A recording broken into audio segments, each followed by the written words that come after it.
Welcome back to Solynod Hex, everyone. Today we are holding session 472, and today's session is sponsored by our patrons and donors. Thank you very much, patrons and donors, for your generous pledges and donations. We wouldn't have dynamic lighting without you, as well as the next exciting story arc,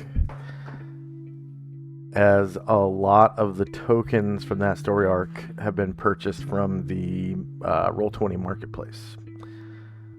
Some very key tokens, actually. When last we left the Order of the Superior Star, they were in East Central Adria, in the scrub, traveling northeast towards the Nakajano daimyo estate, and they were in an encounter with some gargantua, and that was just before Asher left the group. So Anatar, Varen, Asher, and the lot are no longer with the group. However, the last surviving gargantua was nearly dead. So the party has that going for it. And we were in Temperate Scrub C.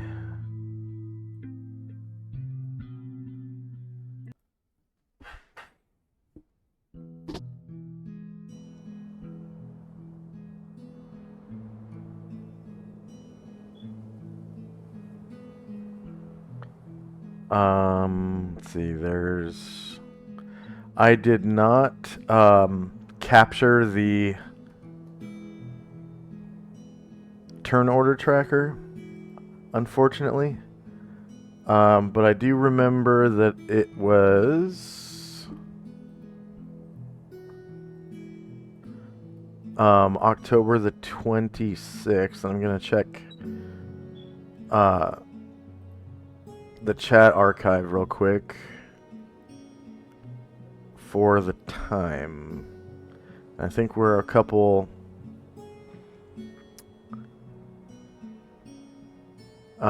minutes into the encounter.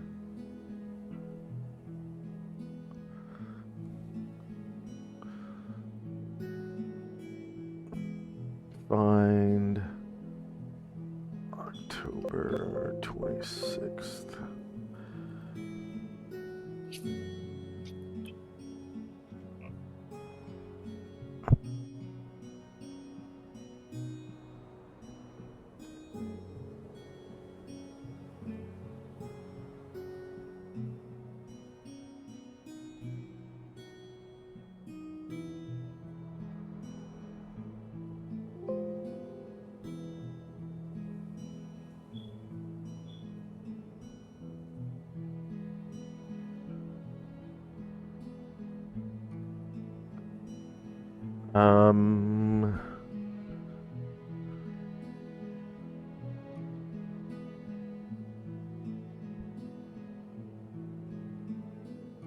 I think it was roughly 11 a.m. So let's see, October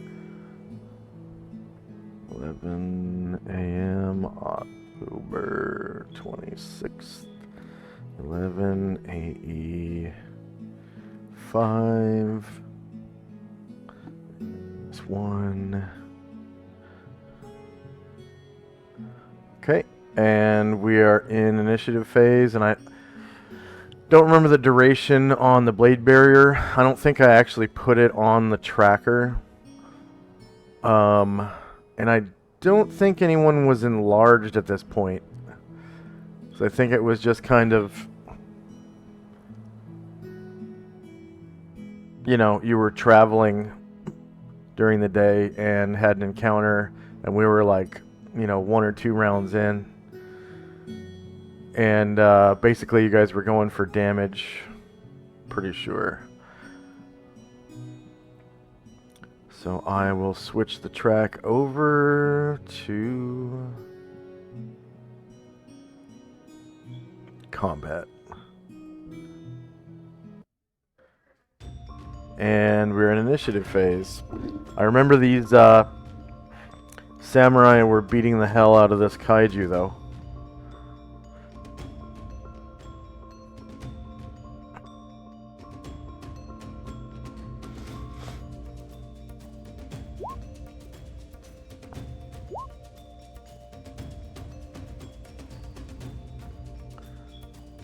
With their katana.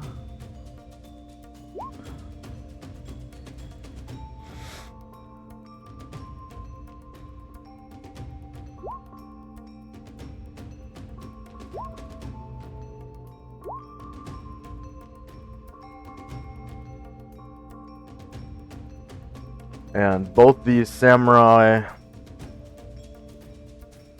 let out a loud "Hi-ya!"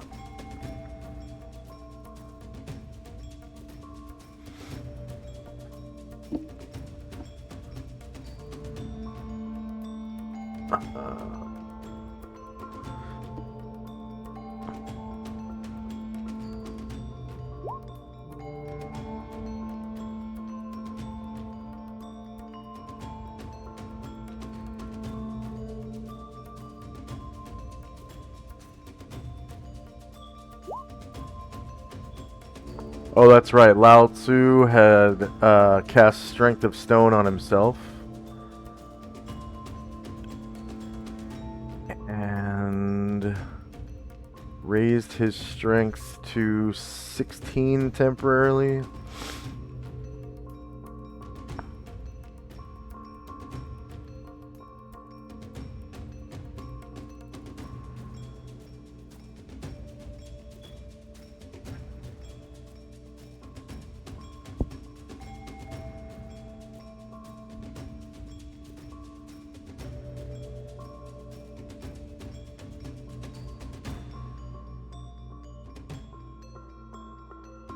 And I think he also had cast Adamantite Mace.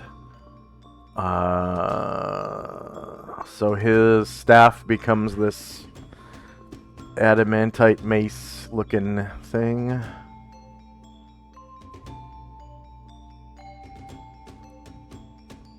Let's see.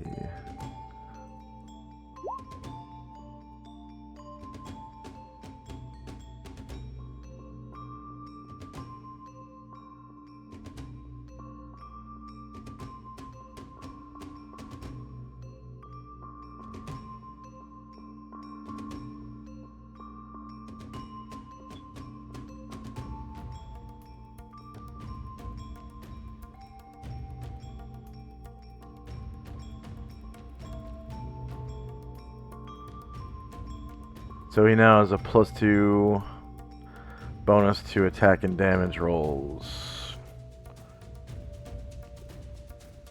Second attack for Zalmond and for Asriel. Alright. Moen as well. Zalmond, Moen, and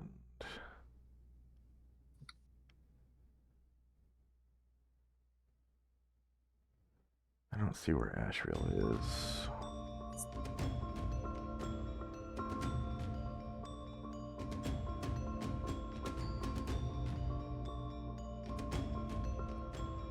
I don't see Asriel's token. Is he, He's north by the other. Oh, okay. I see now. It's right next to Brian Druid. Oh. Speaking of which, I need to delete Brian Druid.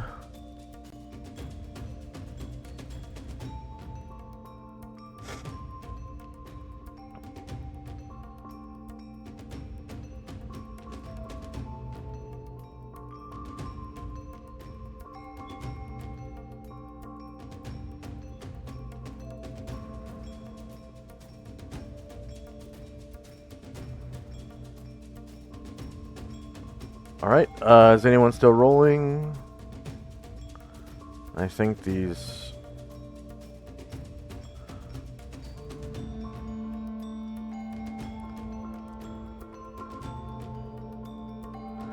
Yeah, these samurai get 2 attacks.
All right.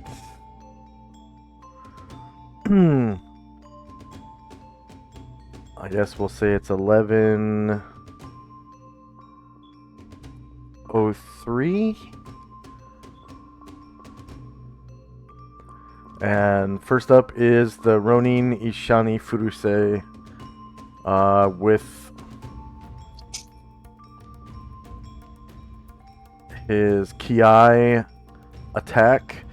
Hiya! And he's gripping his katana two-handed.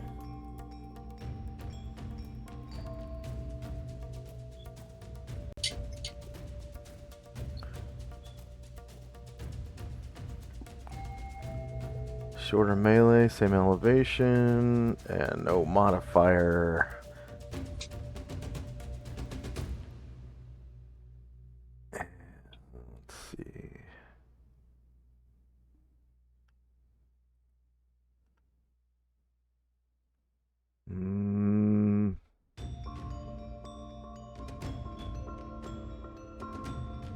That damage is incorrect.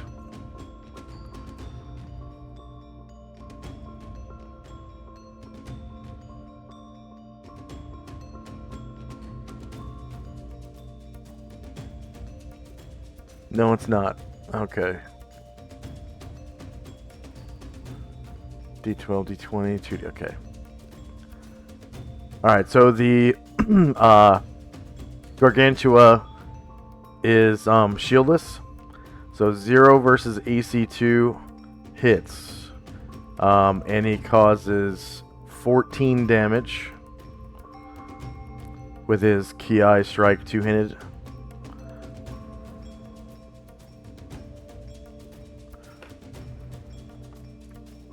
And next up is Ashriel. If I remember correctly, there was like strong winds, so Azrael can't fly. Is that correct? Yeah, that's right. All right. Strong winds with precipitation, so I need to put the rain token on here.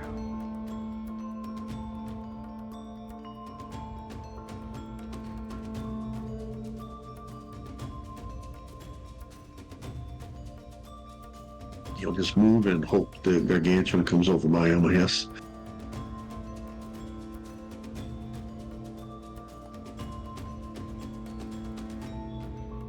Ryer. Alright. Seeing this great beast deeply wounded, Ryer will come on up next to Moen and try to stab this thing with his javelin.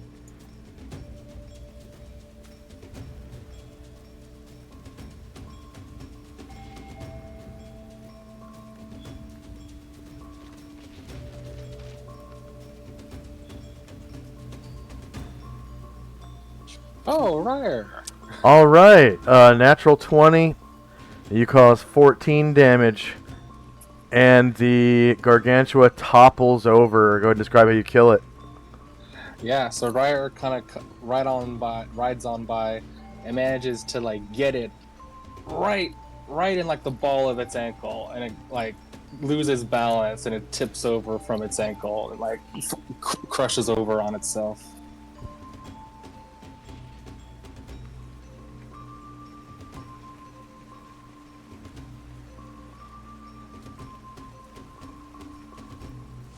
All right. And there's like a as it hits the ground. It shakes the ground once it hits.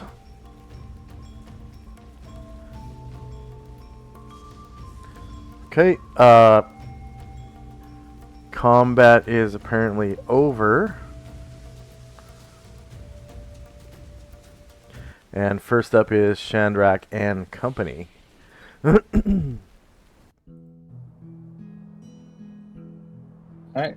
near the North Gargantua, Chandrak appears from visibility. Says, woof! Yeah, I forgot that these things roam these lands. Man, this place is kind of crazy. And Chandrak and his people will begin to get back onto their horses. Well, Chandrak and Edrin will. The Moen and Ryer will start riding back towards the group. All right.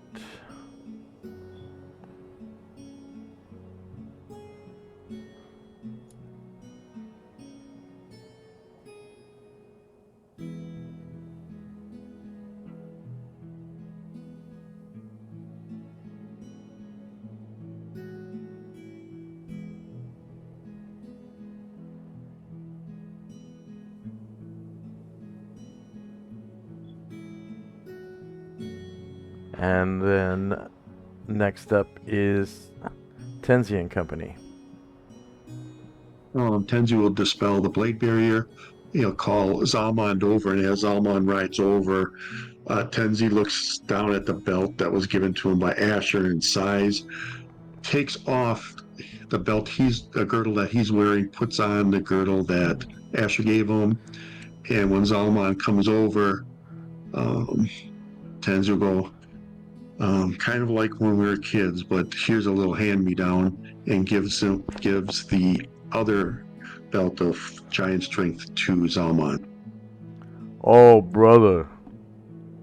Such a extravagant gift.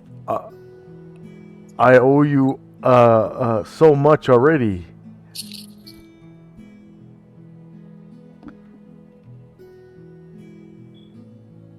Yeah, I know you'll make good use of it. Think nothing of it. Just remember, I can only carry so many magical items according to my paladin hood. Yeah. Let me know if we need to do something about that. That's a good one to me. This one is probably a keeper. That's what I'm thinking. All right, I'll look into that. I thought he had room for one, but I'll double check that. And then Astra will run over, jog over by his horse, and stop there. And that'll be it for us. Yeah. So it's one suit of magic armor, one magic shield, one magic sword, and then it's something like 10 miscellaneous magical items, and ammunition doesn't count towards the total. So magic arrows, magic bullets, whatever. Check. So looks like this would be his fourth. Yeah. Descriptions. Fifth. This will be his fifth item. There we go. Paladin.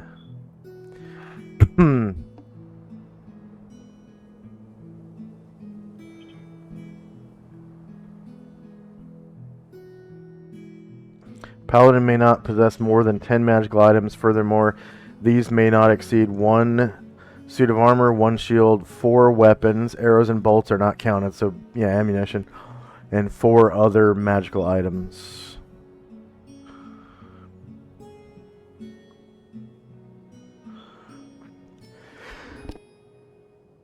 So we can only have 4 others. Yeah. So we'll have to get rid of one thing. He has 2 rings. He'll give up one of those.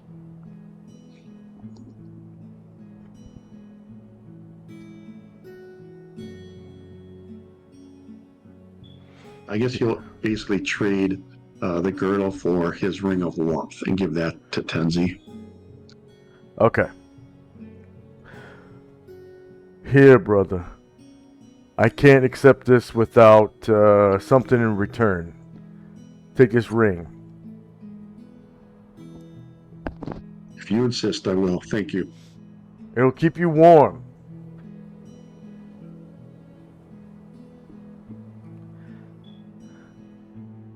Also, Chandrak. Last session, I totally forgot to give you any role-playing bonuses for the entire session. So go ahead and give yourself 1,000 points. Oh, yeah, okay, that's fine. Yeah, okay, Yeah. cool. Split between your classes, of course. So 500 Yeah. each. Yep. Usual. All right. And anything else for Tenzi and Company? Do it. All right. By the way, I just want to add that consumable items don't count against the total either. Yeah, So if he has potions, Kyogtums, ointment, stuff like that, they don't count. But Okay. that doesn't mean items with charges. Items with charges are definitely counted as, other magical items. Yeah, consumables. Yeah. Consumables like potions don't count. So ammo and consumables. And then so Lao Tzu dispels his spells, so his staff turns back into a staff from that adamantite mace. And then his muscles kind of shrink back down to their normal size. And he fits back into his robe a little better. And he starts walking back over to the party. And he says, Adria is no more crazy than any other part of the world. Trust me, I've been there.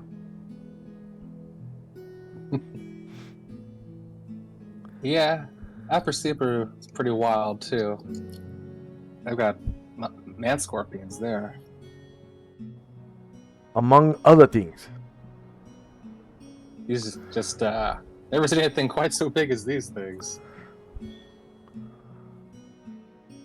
Oh, there is a mythical creature called the Tarask. It is about the same size. Ugh.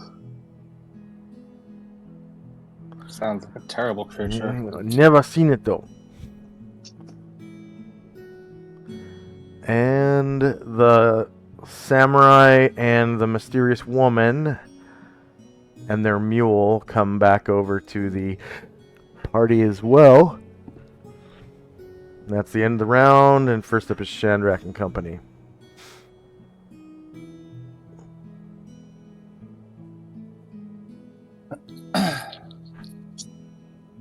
Alright, so we're heading to this daimyo's estate.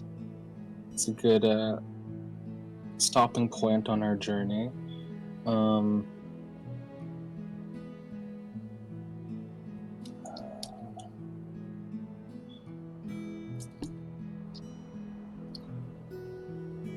Nakajo. Daimyo Nakajo. Nakajano. Nakajano. Yeah, I'll type it in chat.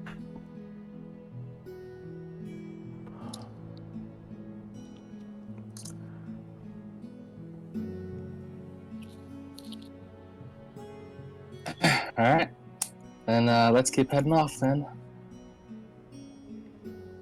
And I'm pretty sure it was still in the northeast as our new guide said, so I'll start heading off. That way. Yeah, Ronin Ishani Furuse says his name is Daimyo Nakajano Shibaida, a very honorable daimyo. You will enjoy his company.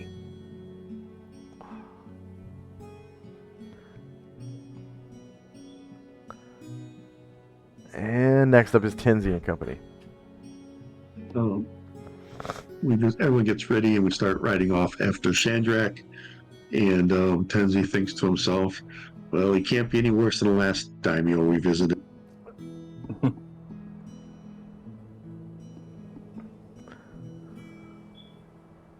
And that will be it for us. Lao Tzu says, for you! What do you mean by that?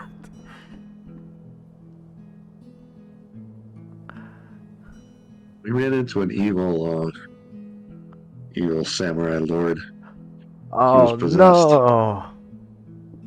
Yeah.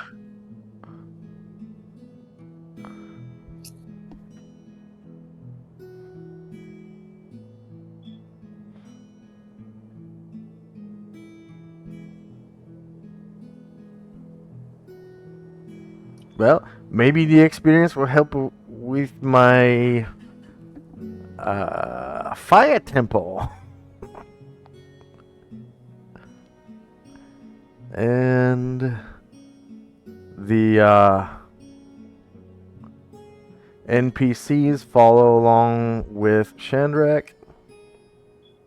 And I'm guessing you guys leave the area. Yeah.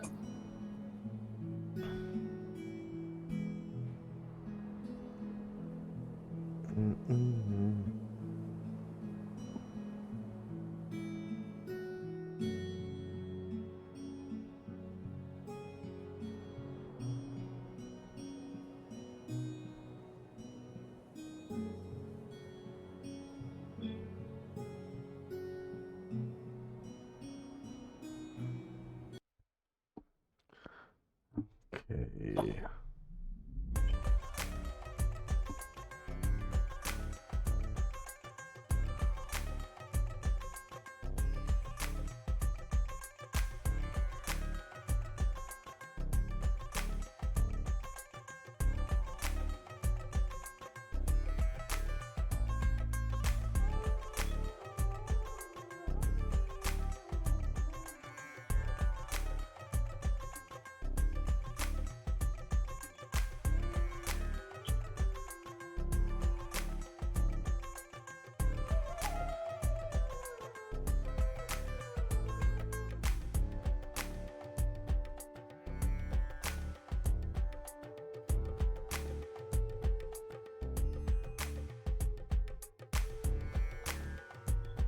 Okay, so it was actually 9 a.m. October the 26th.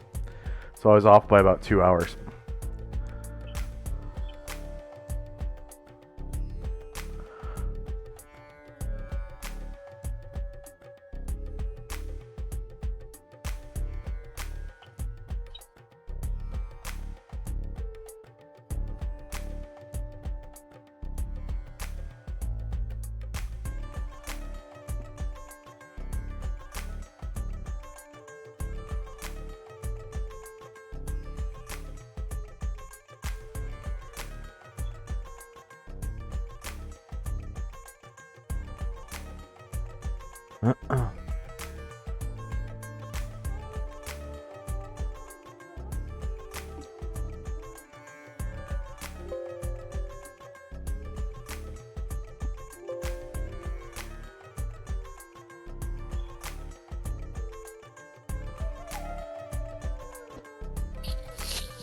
Okay.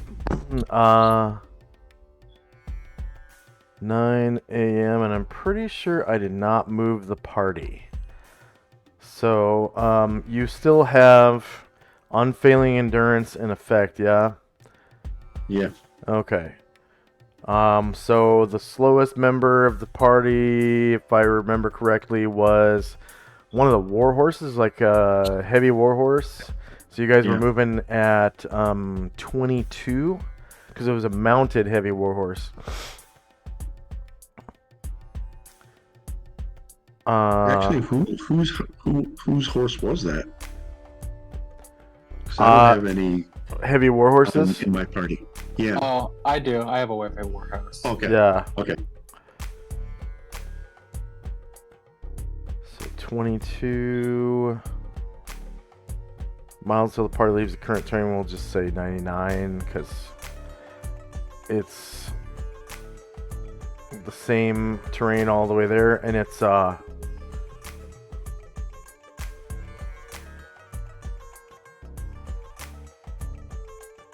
scrub. That's it.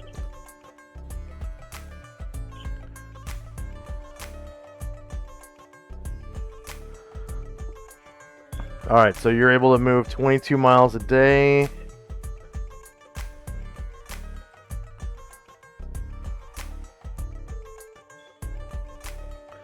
Little too far. Getting ahead of myself here. As I move the token, I'm revealing areas too, so. Oh yeah, and Asher is not here, so the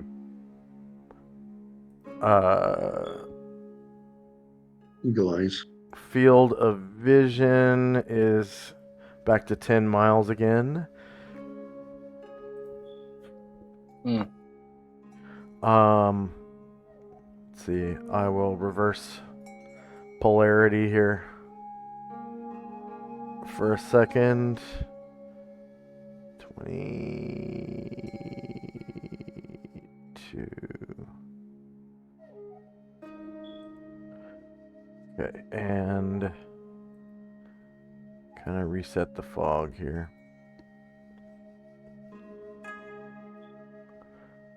And then move you guys again.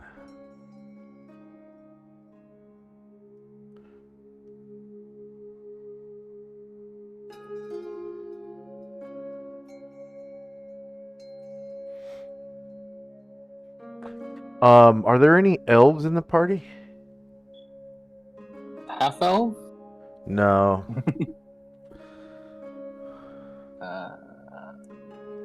No. Okay. Me. So your vision is normal 10 miles because of the curvature of the earth. Elves somehow are able to see beyond that mystically, magically. And then Asher herself had eagle eyes, so that was tripled.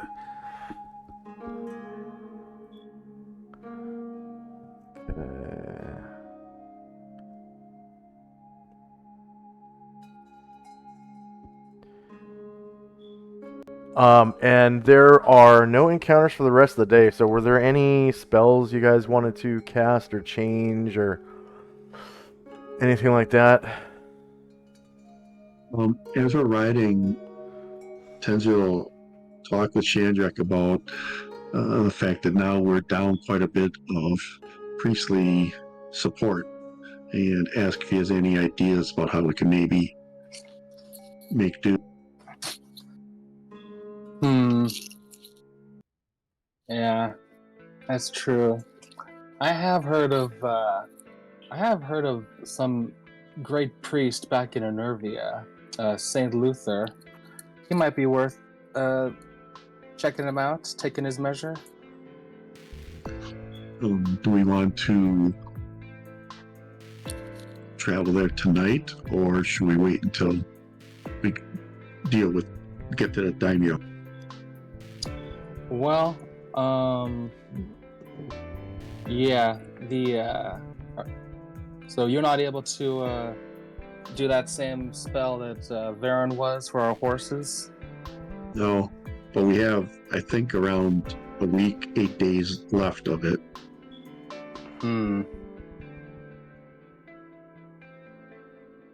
And then I What? cannot do Hero's Feast either. Yes, yeah, that is a very powerful spell. That'll so. Well, yeah, we still have a little bit of travel time, but it won't take much time to check Luther out. So I think maybe we could go. Does Ashrael, do you have a limited wish available still? I'd have to. I have 2 uses for it today. I haven't used it yet. Either I have to use it for the second nap if we're going to go that route, or my chain contingency is going to expire. So, Well, you don't need to use that wish for a nap every time, do you? no, just today. Going forward, Okay. I won't have to. Then let's go another day then. Let's go another day because I like to put my best foot forward if I'm gonna go see this Luther. Okay. So let's continue traveling for another day. All right.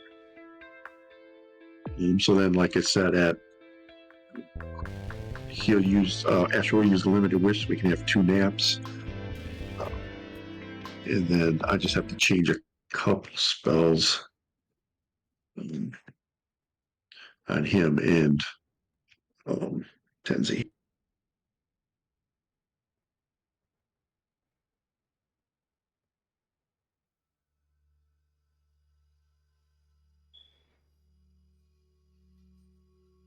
Okay, and I owe you experience for that kaiju. Yes. So I might as well put you guys back on the landing page for a second.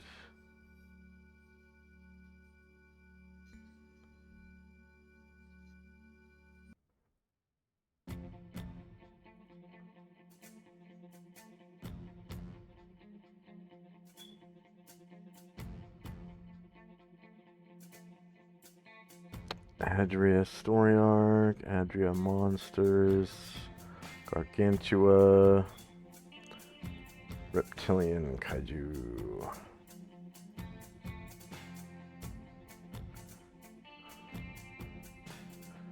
And those are worth 43,000 points. So you have 1 reptilian Gargantua, 43,000. 2 player characters. And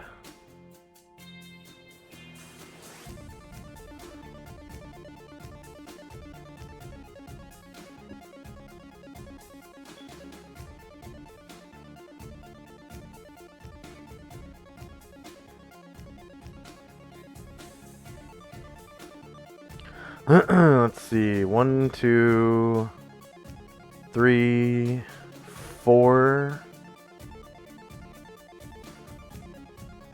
1, 2, 3, 4 NPCs that gain XP.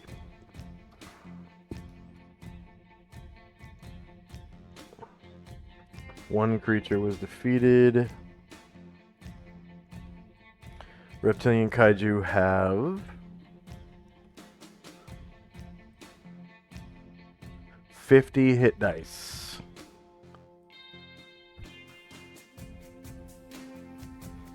And then warriors and bards, you've got Mad Moen, Zaalmond, Ryer. So 3. Yeah. Kick ass.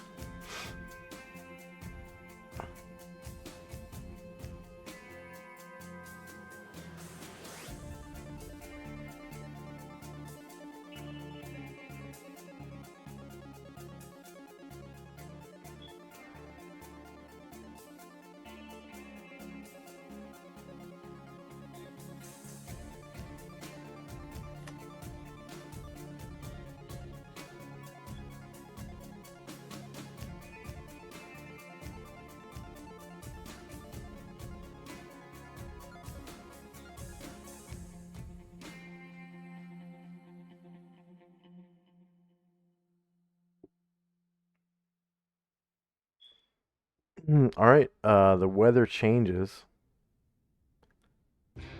to favorable with no precipitation.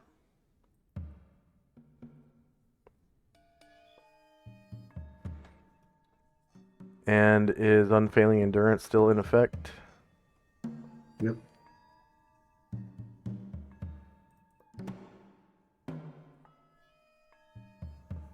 I think from yesterday it was 8 days of it left. Okay.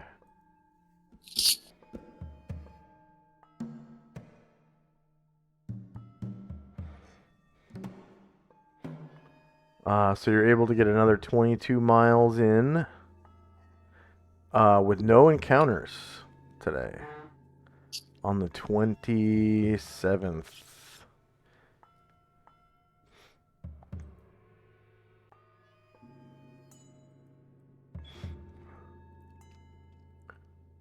All right. Any spells or anything you guys want to cast on the night of the 27th? Yeah. So that night, Jandrak will say, he'll go up to Ashriel and be like, before I meet this Saint Luther, I want to make the best first impression I can. So, do you think you can use a wish to exchange how charismatic I am with how how dexterous I am?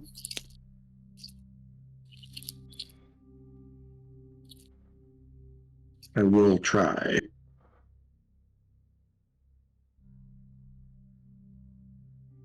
So he'll make a wish to do that. You're swapping Unlimited. your dexterity and your charisma? Yes. Um.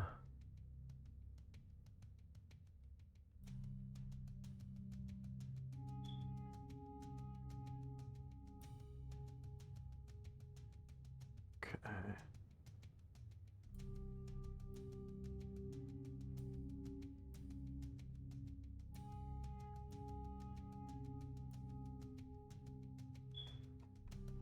And Chandrak says, do you want to try to leave in the morning then?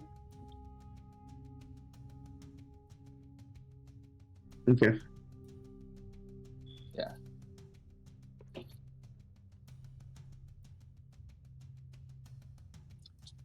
To Enervia.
Okay.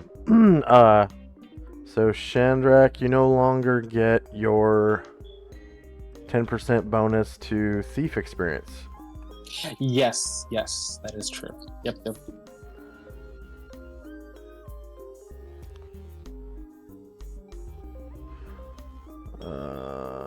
So 0.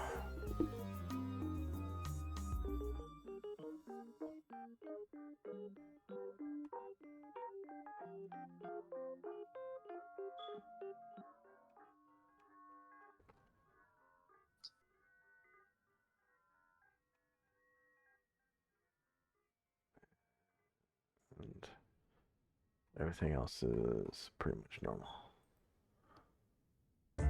Okay.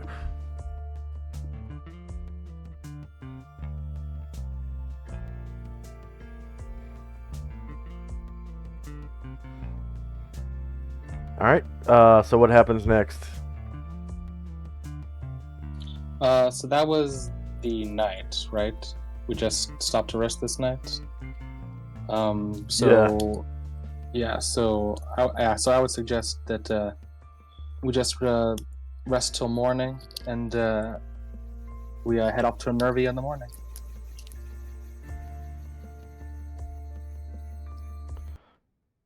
Okay. Nothing happens for the rest of the night.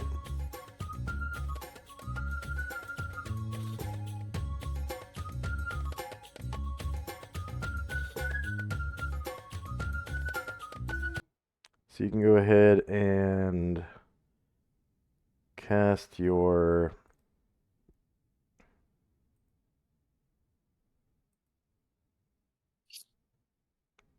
space folding spell. Oh yeah.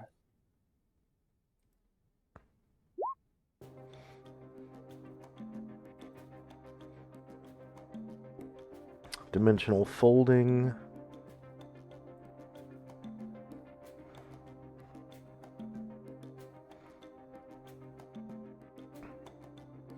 All right, and no one ages as you step through.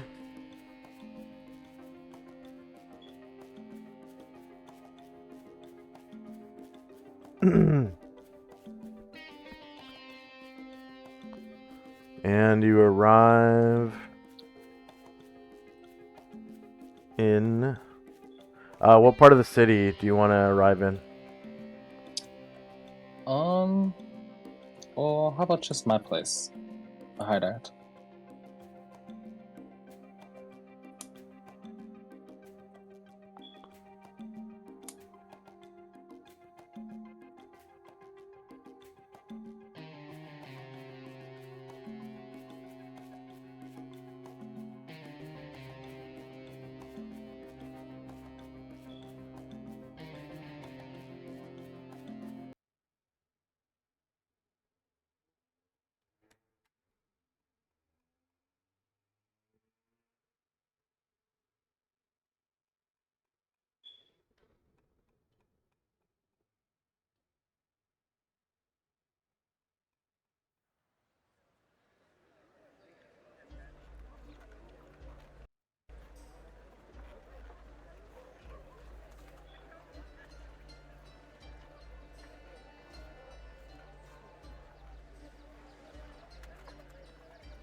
Alright, it's about 7:01 in the morning, and you guys arrive at Shendrak's safe house in Enervia City.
'28th, sorry. 7 a.m. October 28, 11 AE 5. And then at this time, if you could please roll base size initiative. I'll shift ping you guys. Make sure that everyone is here on the map.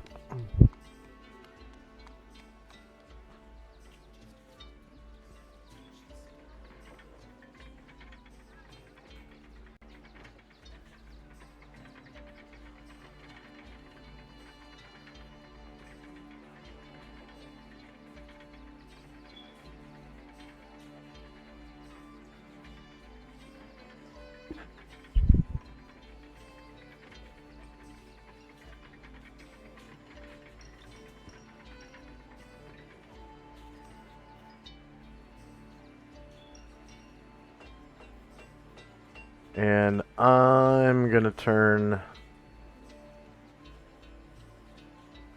animation off, token animation.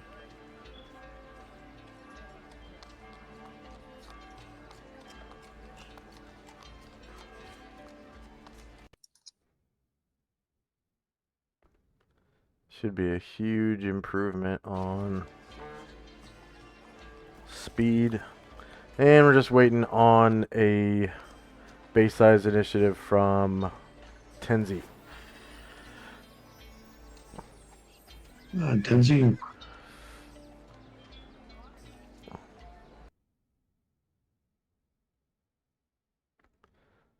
All right.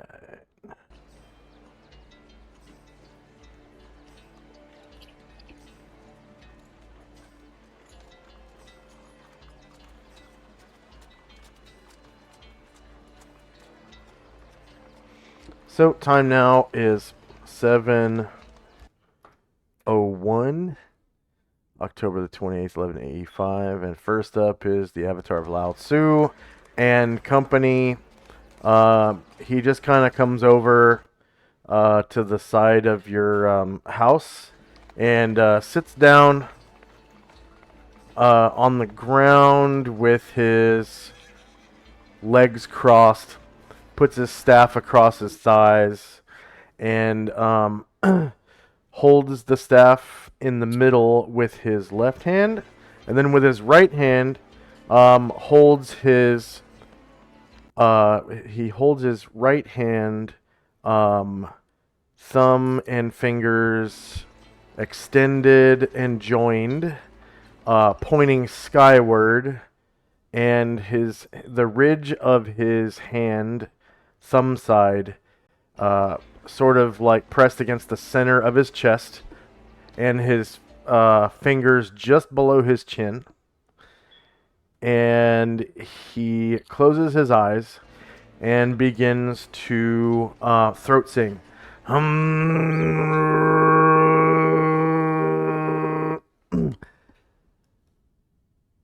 And it turns into this like beautiful whistling sound after a second, and he throat sings a beautiful song. And the samurai come over to this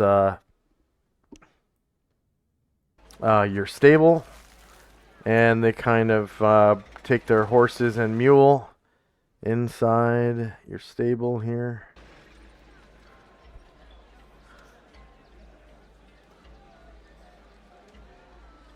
And then they come back out,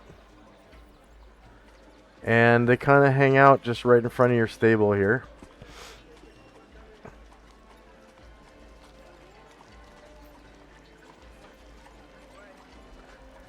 And you can hear them carrying on with witty banter and laughing at each other. Okay, next up is Shandrak.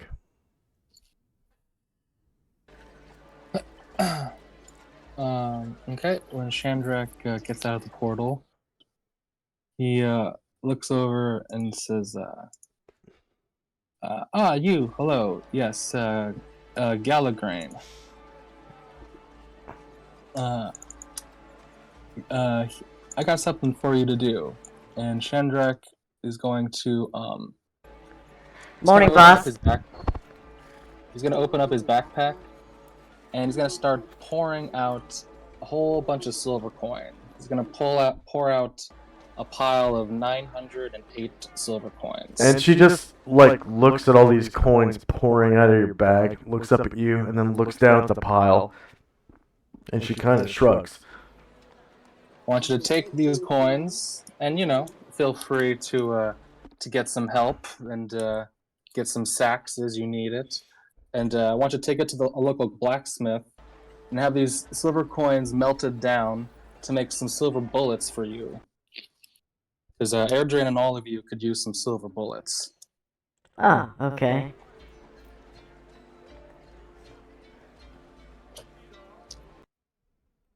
Yep, just take it to the smith, and I'll contact you to ask you when it's done. And yeah, we'll have a nice big pile of silver bullets to split between all of us. All right, and let's take our first, just a quick 3-minute bathroom break. Sounds good. Okay, starting now. Whee!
And we are back.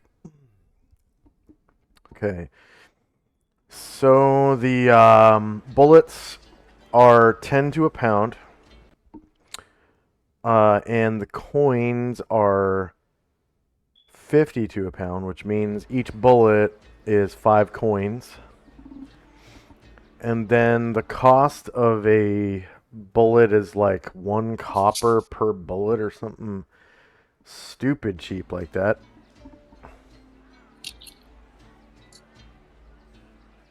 Let's see, browse, combat and tactics, weapons and armor,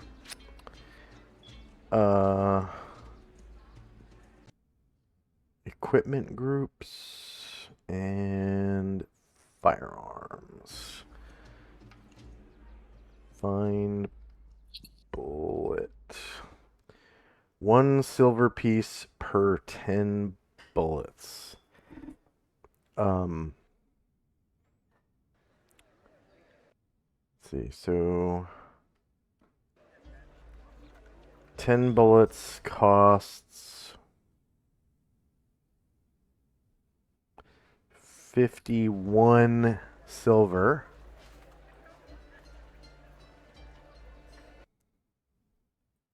And we've got slash R900 divided by 51. And then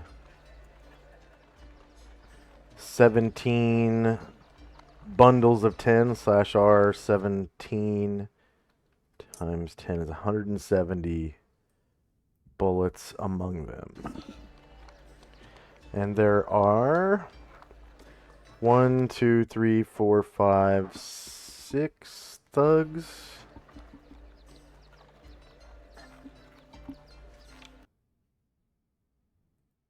Plus, Erdrin and Ryer would also like some silver.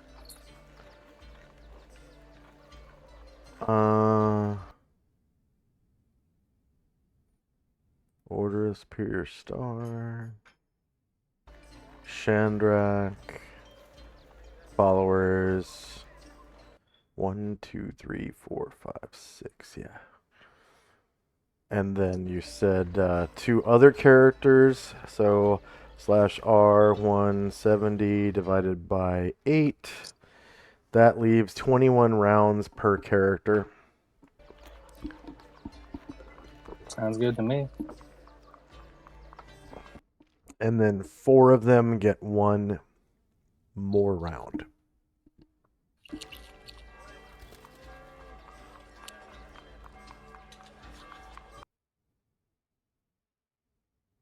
Wait.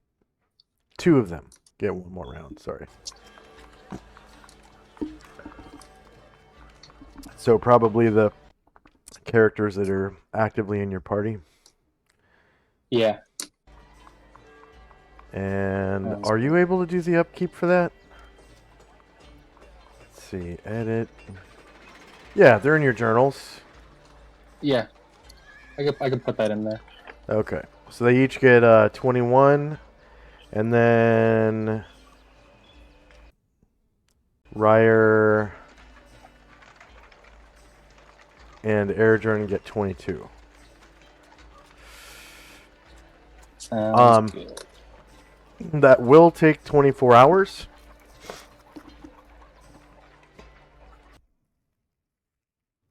Yeah. That's fine. I assumed it would take at least a day. Yeah. So did you want to come back here in 24 hours, or did you want to stay for 24 hours, or what? Yeah, I was thinking of just putting that order in with Galagrain and going to visit Luther, and then going exploring for a day and coming back. Okay. Okay, boss. Give me a day and I'll get that covered. Perfect. And then I'll get you all set up so that even if something nasty from the lower planes comes, you got something that'll leave them hurting. Nice. Thanks, boss. I mean, chief. Excellent. And she nods and takes the /R 900 divided by 50. 18 pounds of silver inside, and stuffs it into like a backpack or something. Tenzi and Company. Zalman will kind of ride up by Shandrak and say, hey, we were here last month, and I asked if maybe your people could kind of keep an eye out on the orphanage. I made a donation to them. I want to make sure they're doing okay. No one's robbing them or anything. Can you maybe check with them and see how they're doing? Oh, yeah, no problem. Galadrain, have there been any updates in that orphanage? Have they still doing good since the last donation? Yeah, they're doing real good, Chief.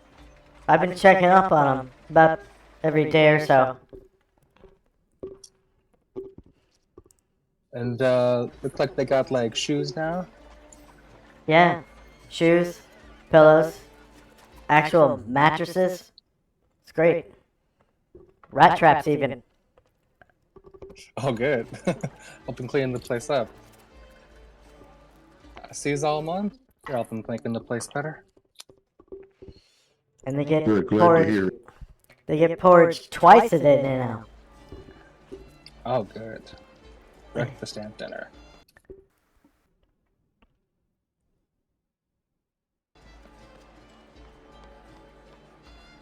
And that'll be all for us.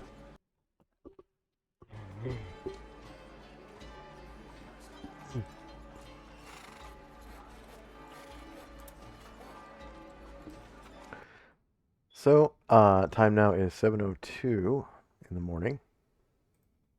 And Lao Tzu's still doing that throat singing song. And it's getting up into the real high pitches now.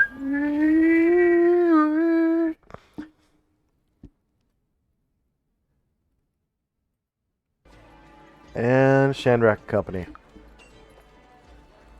Alright. Well, after Shandrak gets his backpack back on and situated, I'll say, I think the best place to start would be in over by where Terra's at.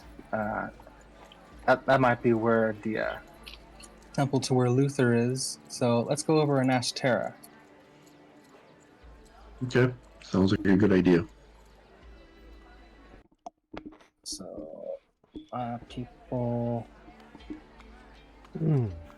Oh yeah, all my people will leave my mules and draft horse.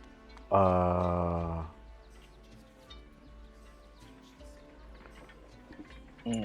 everyone else will begin heading to the portcullis. That's weird. So when the... Man, that sucks. When the, remember when the castle disappeared? Yeah. So it was the same artist's images that made up the Motivan temple here. And the Motivan temple is gone. Ugh. And I didn't know that.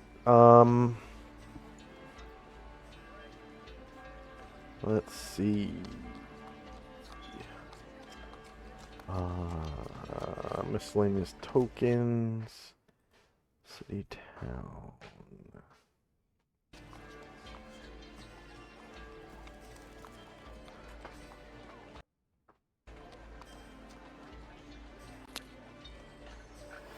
Oh yeah, they are just straight up broken images.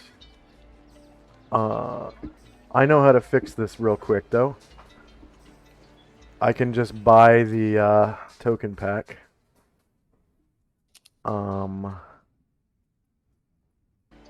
Marketplace. Oh, I wish I remembered the. Let's see, premium assets, marketplace purchases. Oh man.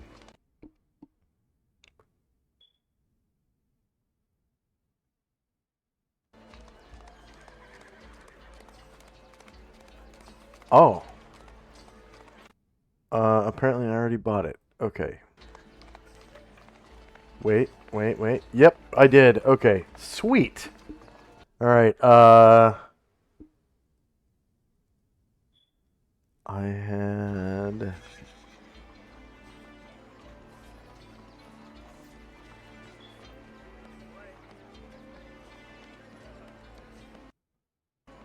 All right. So anything else for Shandrak and Company? Yeah, so Chandrak just says that I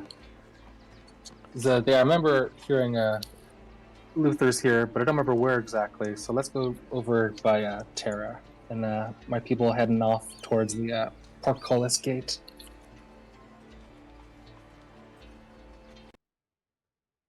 All right, and then Tenzi and Company.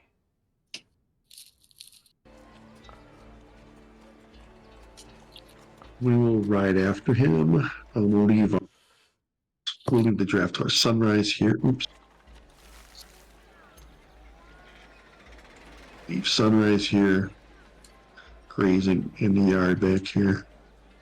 And the rest of us will follow.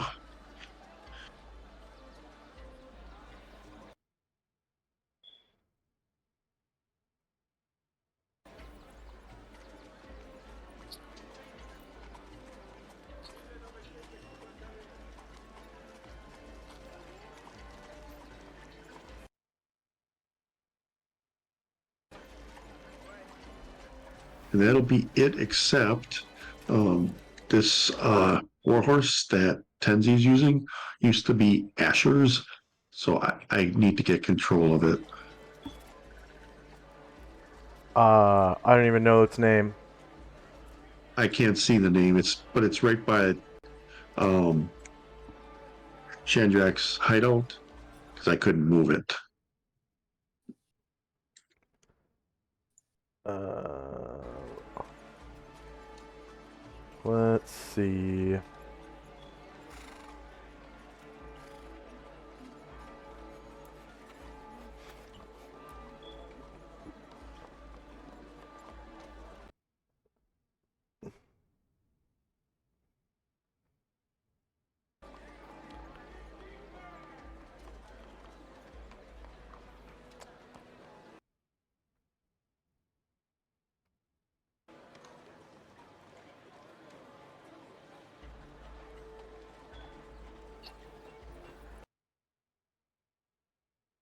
Can you ping it for me?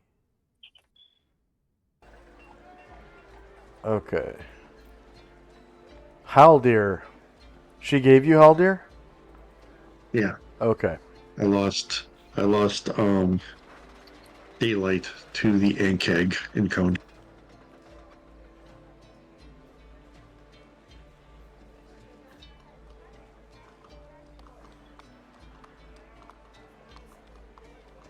There you go. Should be able to control it now. Great, thank you. And then I'll add them to my sheet too, now that I got them. Okay.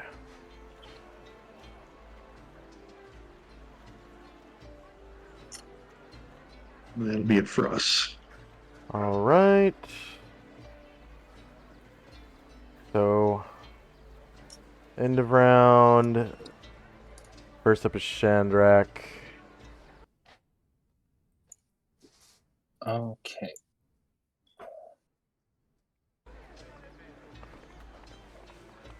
There we are.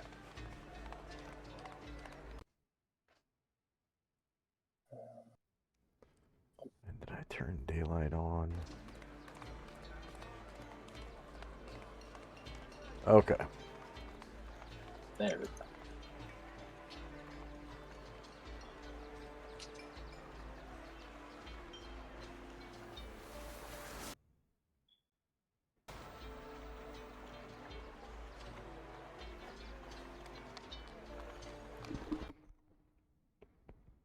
Shandrak will make it to the gate.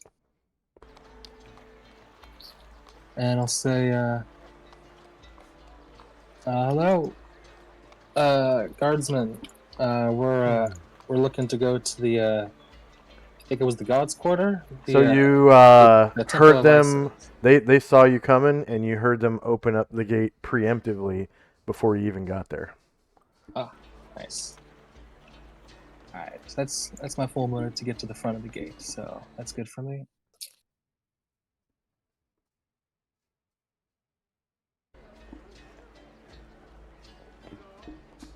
And Tenzi and Company. All right, up behind them.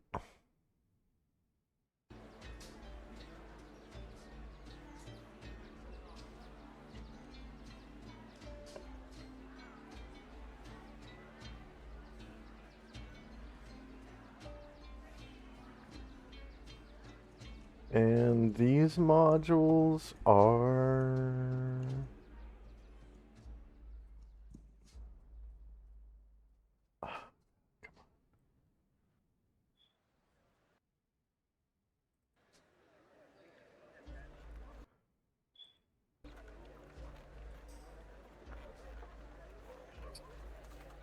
$11.90 by $7.70.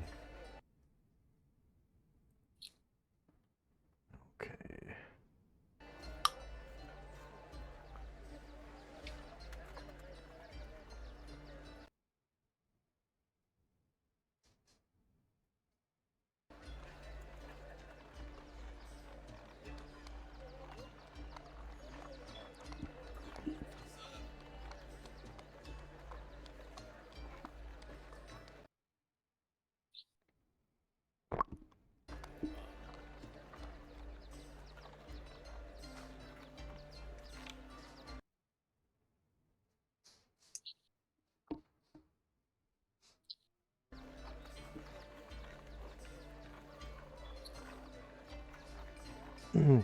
All right, end of round, and first up is Shandrak.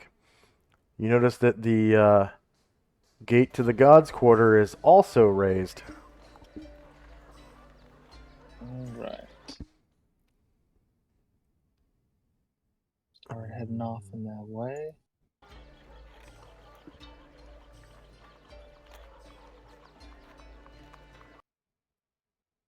And let's see. Yeah, there's Isis. Yeah. So that's right there. So I'm just gonna head on in. And we'll actually I'll approach the temple and then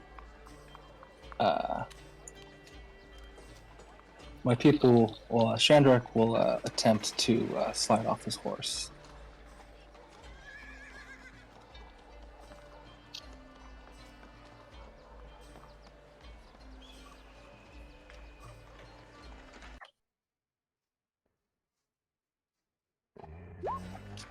Nice. And it does. Whoop.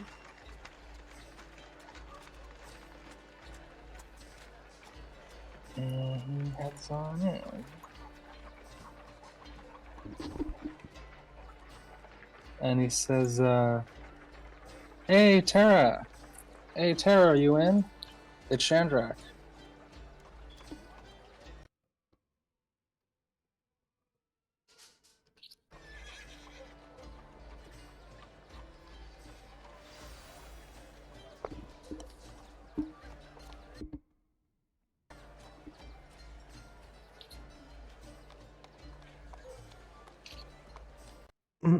And you enter the sanctuary. You can see several priestesses at the altar.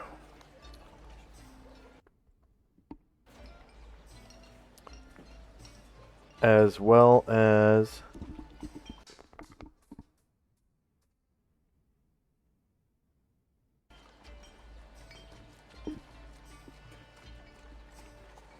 Tara herself sitting at a pew, and it looks like she's praying. There are 6 large iron statues lining the 2 opposite walls. Three acolytes and Terra herself. And she slowly kind of stops praying and raises her head and looks back and sees you. And she gets a big smile on her face, stands up and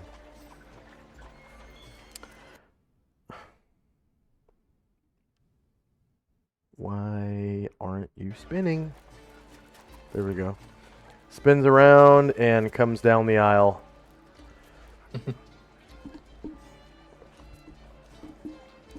Tara, good to see you.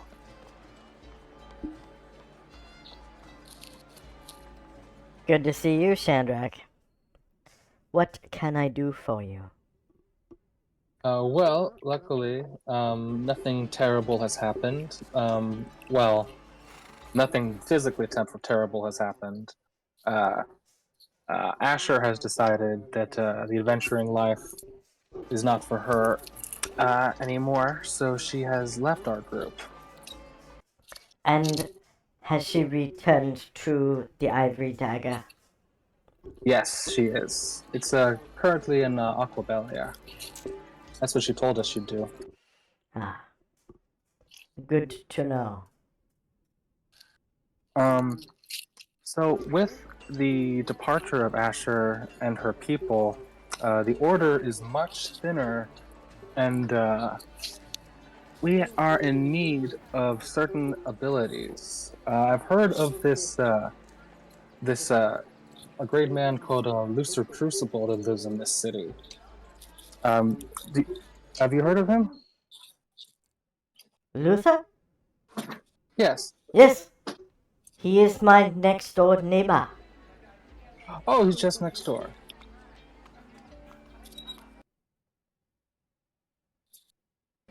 He and Ryan Pritchett run the chapel next door. Him and who? Ryan Pritchett. They're in the same church? Yes, the chapel, the Motivan chapel next door. Ah. And what can you tell me about Luther and Motivus?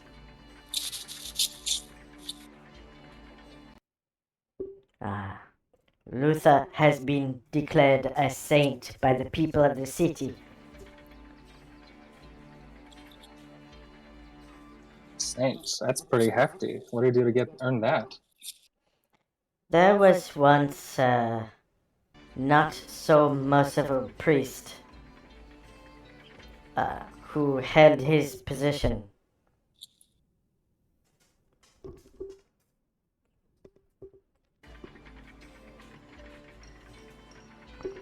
That was excommunicated.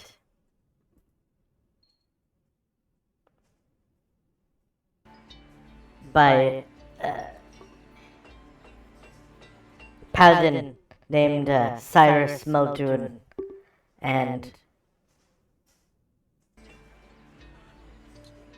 Luther was his replacement.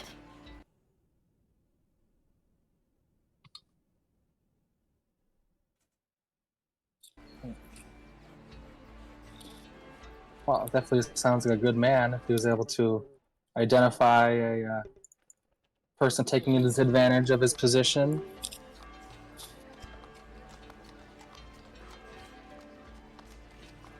And what about this Motivus? What can you tell me about him? Motivus? Yes. I've heard it's a strange god. He is the god of righteousness and holiness. He represents the lawful good ideal. He is the son of Hades and Isis.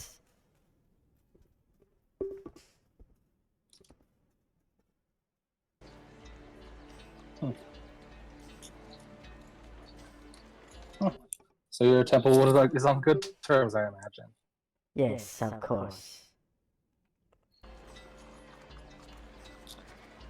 He is the highest ranked Archon, and rules that race from his realm in the highest level of heaven, Cronias. It is said that he has the power to rid the multiverse of chaos and evil forever. In his true form, he is a large, heavily armored man with white feathered wings and a ram's head with overgrown horns.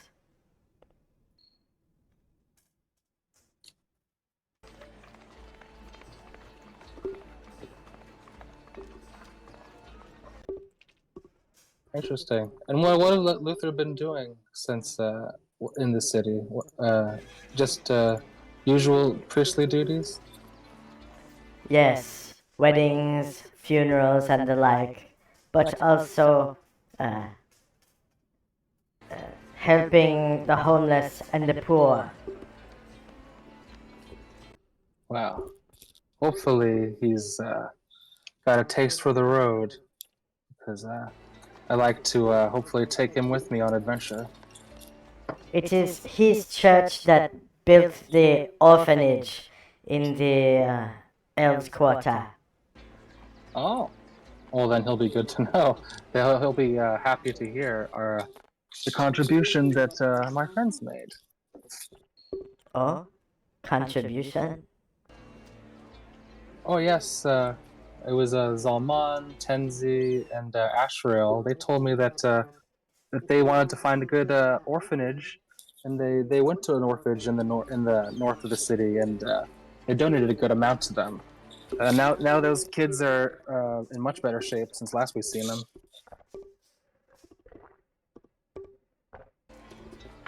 Excellent to hear. I am proud of your group and your charitable attitude towards the children of the city.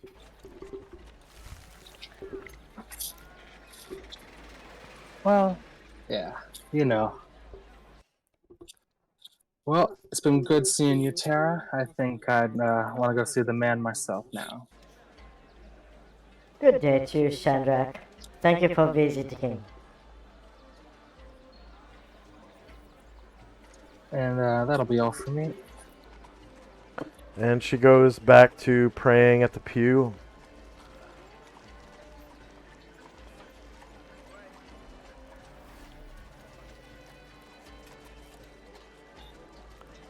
And Tenzi and Company. We will ride up to the temple. Hopefully. And you can see the Temple of Motivus kind of behind the Temple of Isis. To the west.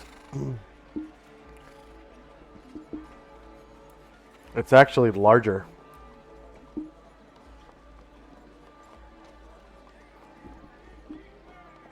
And once we get there, Ashriel will dismount, Zalmond will dismount, and they will, Zalmond will head into the, as soon as I make a check, Zalmond will head into the temple.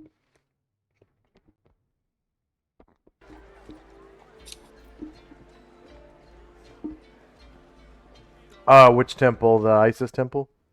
Yeah, the Isis temple, he's going to go in and take out his tithing bag and empty it into wherever they take it. It's right here. I mean, this is it's a font. Oh, sorry, no. It's at the altar. That's right. This is the font of holy water right here. Okay.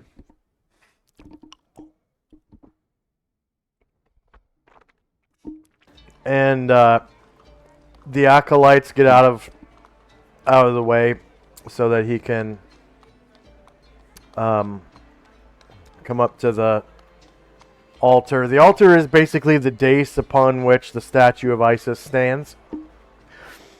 And you can see, several piles of coins and gems that have already been placed there today. And there are also candles lit at her feet that are obviously lit in prayer. And So he takes out 12 platinum out of his tithing sack, and then takes 1 jasper and puts that onto the altar.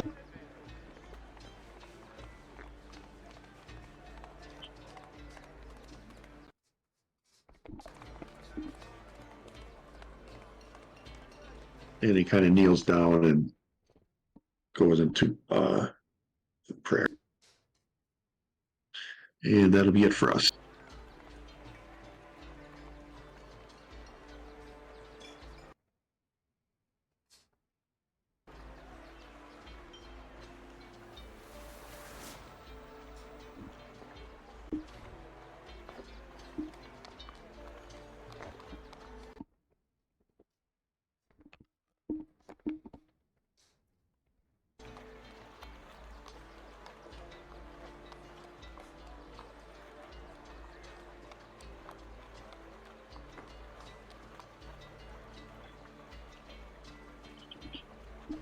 And you can see the many riches that they have accepted in the name of Isis.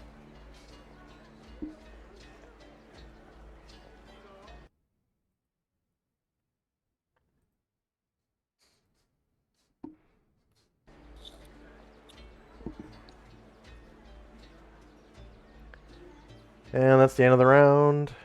Time now is 7:05 in the morning. And first up is Chandrak and Company. Alright. Chandrak will exit the temple and attempt to jump on his horse. Let's see if he can spur it to movement.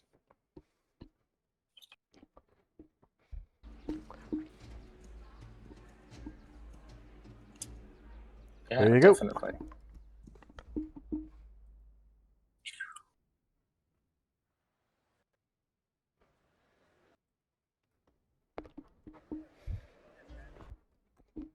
And then when he comes out, he says, apparently the temple's just next door.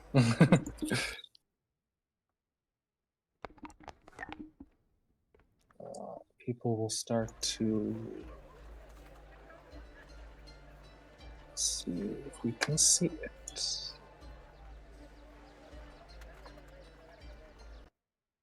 Oh, there it is. Okay.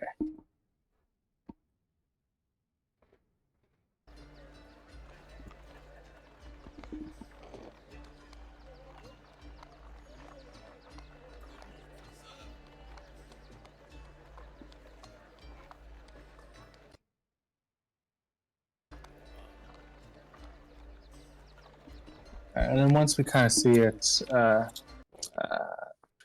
we're gonna kind of go not up to the door, but kind of halfway there, and then we're gonna stop, and that'll be all for me.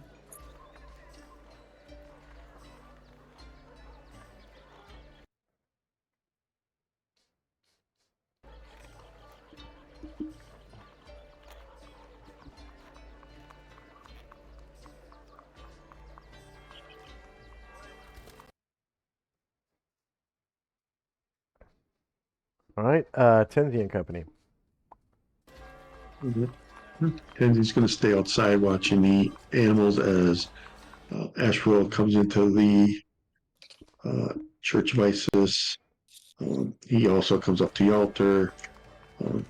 He opens up a sack and drops 13 platinum and a sardonyx gem onto the altar and gives a blessing to everyone who is here.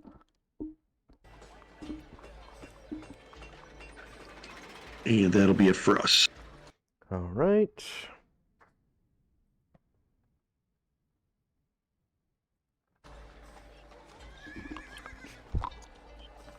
End of round. First up is Chandrak. So seeing the building right there, Chandrak stops last round. He kind of brushes the dirt off of himself and casts Friends on himself. Okay.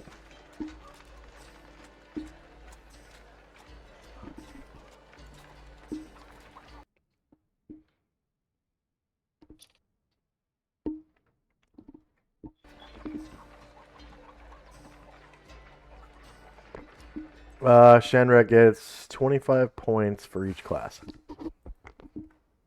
Yeah.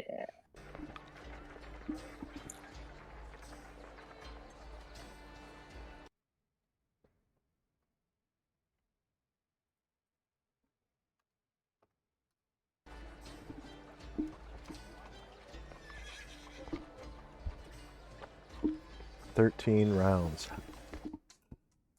And people move up a little bit, other than him, and that'll be all.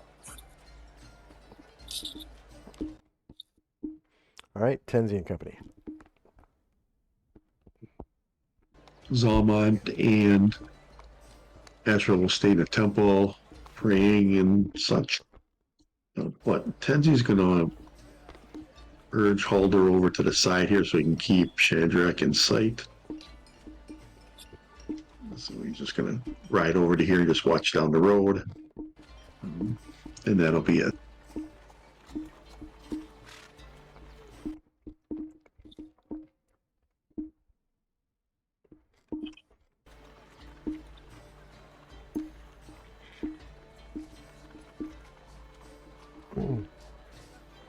All right, end of round.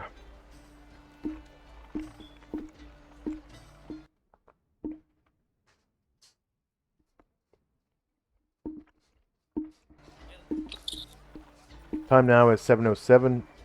First up is Shandrak.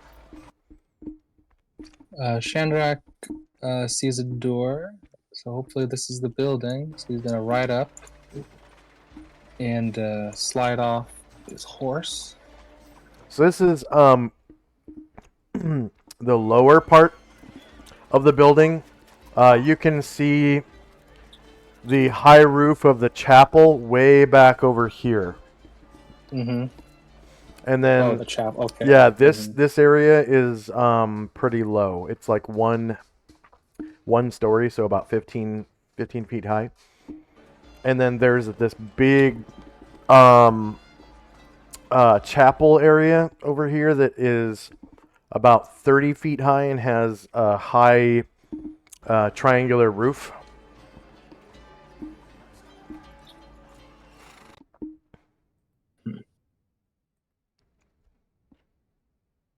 Well, let's see. Unfortunately, Shandrak is gonna have to take his whole action to get off his horse instead of slide off. But he will get off, and he'll try the door. Oh, it's like it's locked. Yeah. All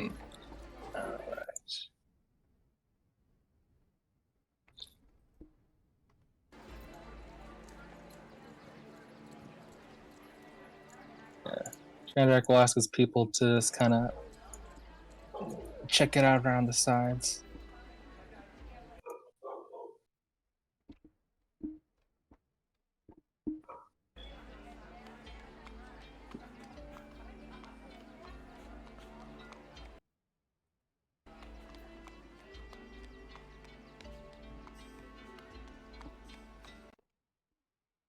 Okay, so this area of the building kind of looks like living quarters or something like that. Which part? The part of the building that you're at right now. Shandrak? Yep. Okay. That is what I'm hopefully looking for, but it might not be the front door, it looks like.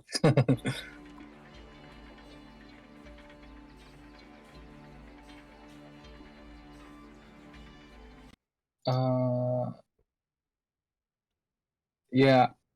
If Shandrak can, he'll knock on the door. Be like, hello? Is anybody home? And you don't really hear anything coming from inside, and there's no answer after a moment.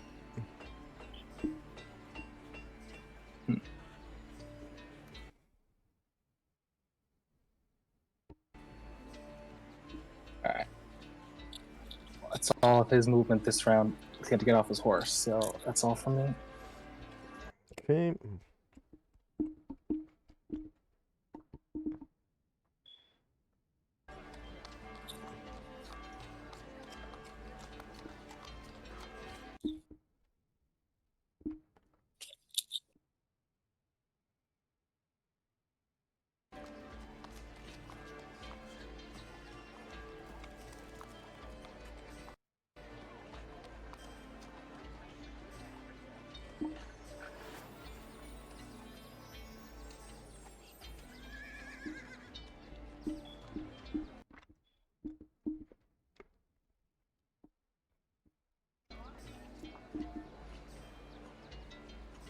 And next up is Tenzi and company. Zalman and Ashel will stay in the temple area praying and such. And Tenzu will just keep an eye on Chandrak, and that'll be it for us. All right.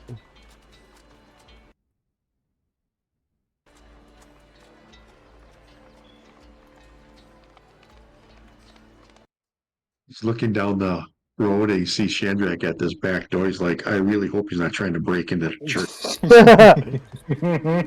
Okay, time now is 7:08, and next up is Chandrak. Chandrak frustrated, nobody answered, but he's like, no, gonna best foot forward. He's gonna just try to jog around and try to find where the entrance must be.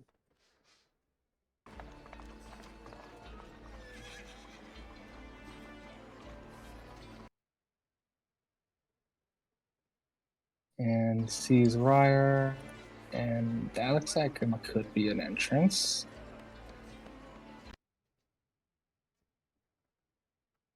We'll make it pretty much at the threshold.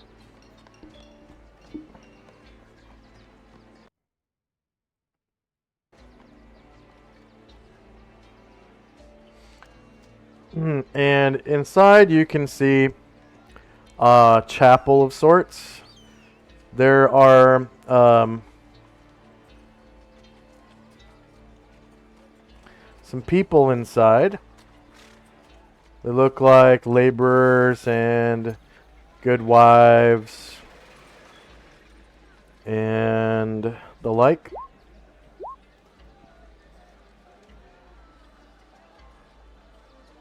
And St. Luther's kind of presiding at the front of the chapel.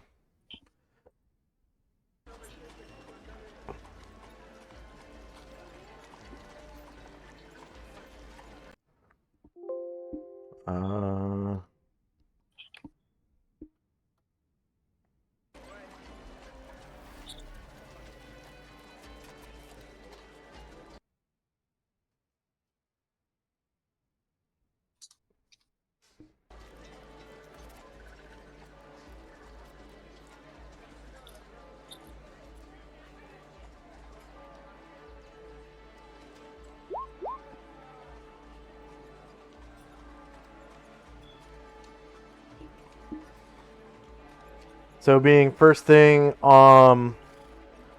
in the morning on the day of resting, it looks like Luther is delivering a sermon.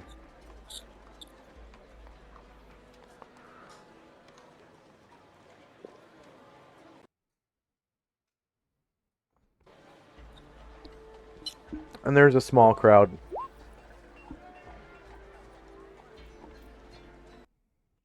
And he's in full regalia, like a long white robe with a high white collar and everything.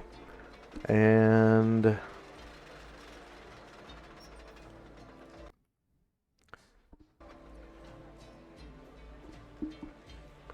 there is an altar behind him.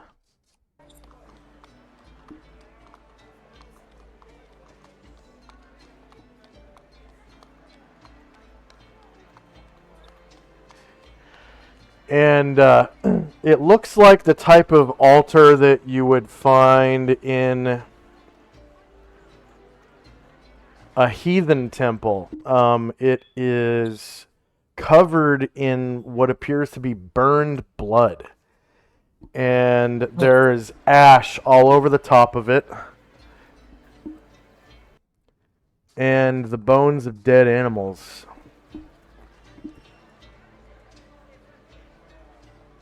And you can see some of the skulls of these animals, and they have ram's horns. It looks like there were burnt offerings made here.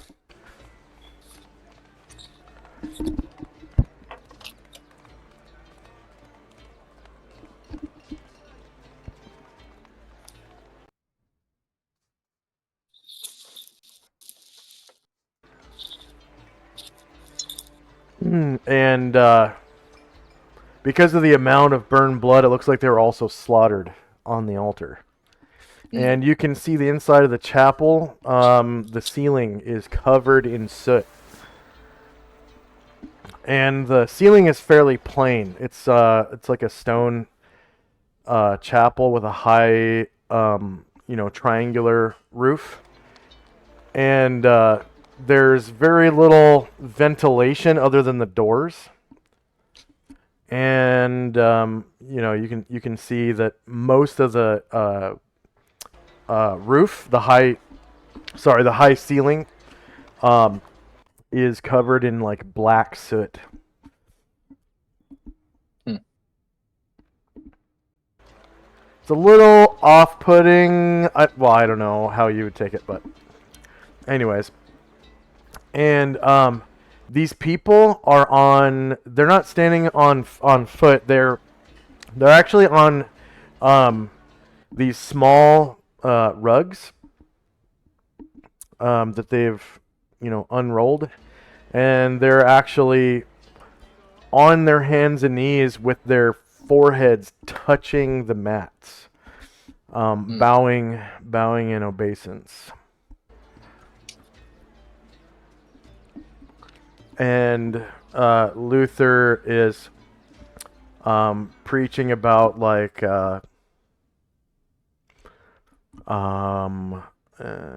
keeping yourself free of sin and sinful thoughts, and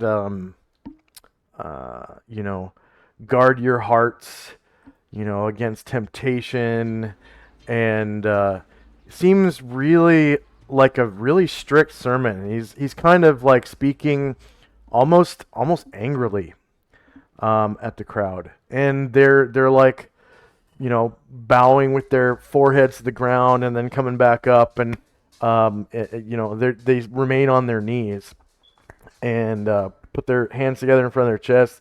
It's a very devout crowd, I guess you could say. Anything else for Chandrak and company? No, that's my full move, so I'm just observing the service for now. All right. And your eyes have kind of been opened a little bit to the nature of the religion. And next up is Tenzi and company. Zalmond and Ashwell will stay in the temple while Tenzi, having lost sight of Shandrak, will ride over in that direction. Okay.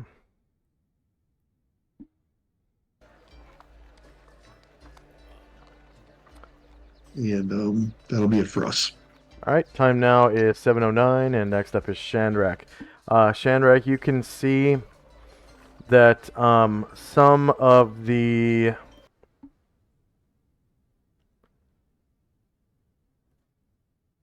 acolytes are leading sheep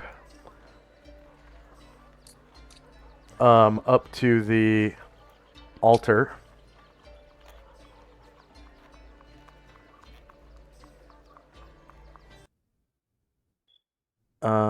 And the acolytes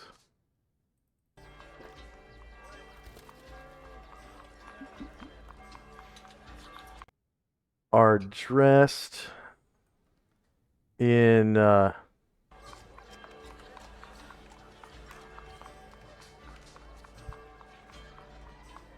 plate mail. Actually, field plate.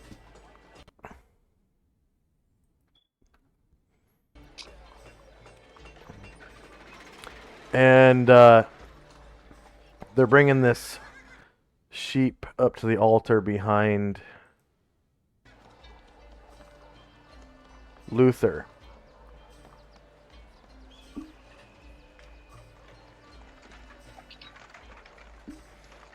And they place it on the altar and bind its, legs or whatever. And then stand aside.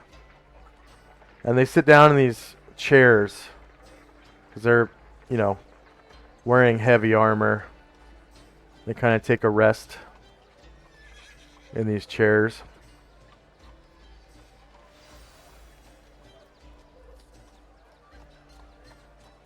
And Luther goes on saying, you know, sacrifices must be made to alleviate the weight of your sins, yada, yada, yada.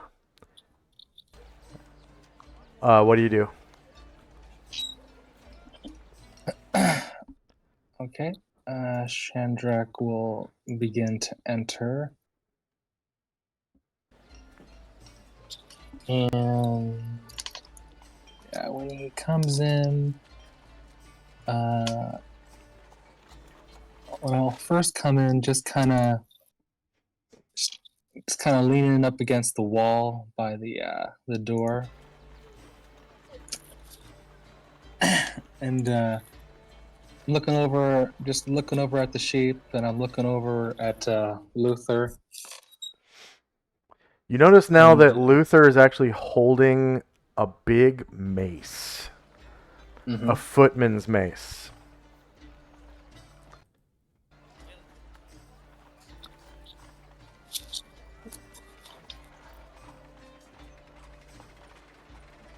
And yeah, it looks like they're about to do something with that sheep. So Chandrak for now just kind of is gonna come on in and just kind of try to make like eye contact with Luther, but not say anything quite yet.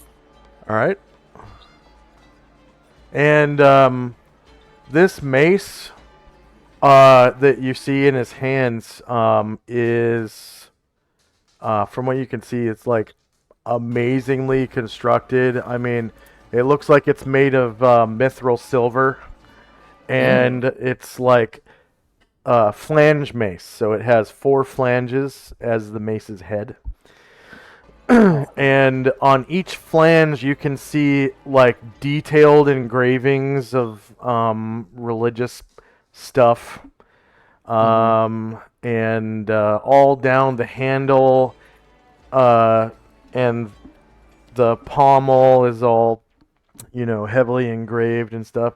It's wrapped in beautifully wrapped in leather at the grip, and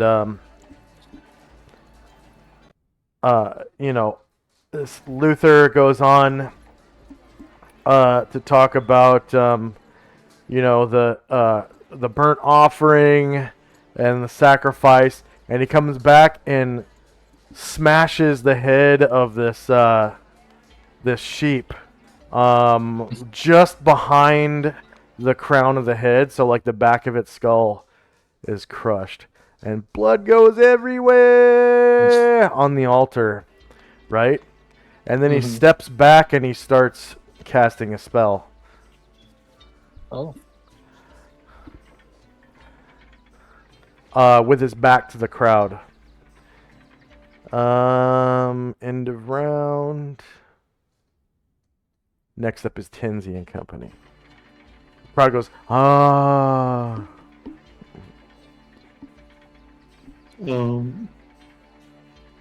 Zalmond and Asheville stay in a temple. Tens is going to continue moving over to get eyes on Shin.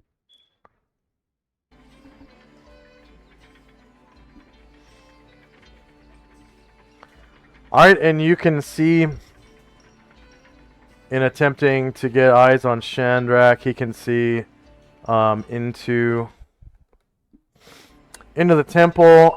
There is a large altar. It looks like it's about 10 feet by 10 feet.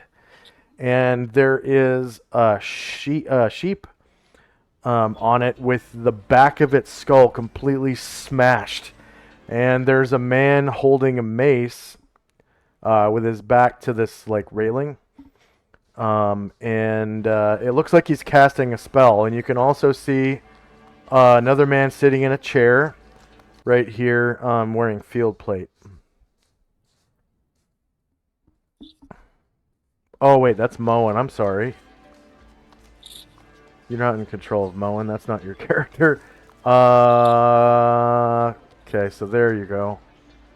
Alright, so you can see Everything I described except for the sheep and the man sitting down. Looks like you can see a little bit of blood running off the altar, and you can see Saint Luther casting a spell, holding this beautifully crafted mithril silver mace. And anything else for Tinsy and Company? Yeah, I'm good, thank you. Okay. So, end of round. Time now is 10 after 7 in the morning. And Chandrak and Company. Can I try to spellcraft to get a feel on what spell he's doing? Yeah, go ahead and roll spellcraft.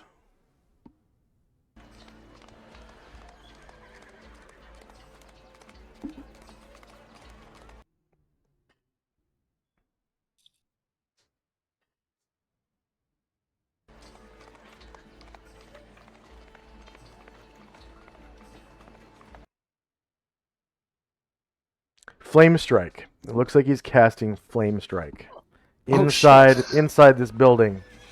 Okay. Yeah. In that case, Shadrack's just kind of. It's gonna take a few more steps. That way. All right. Even though it's good, he's just like, oh shit. Anything else for Chandrak and Company? Nope, he's not gonna interrupt. Yeah, he's doing something. All right. So after a moment, I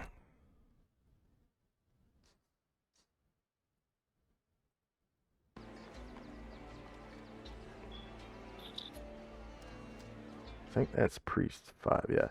After a moment, there's this big explosion of fire that appears directly over the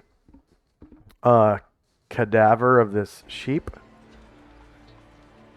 And it just completely immolates the sheep.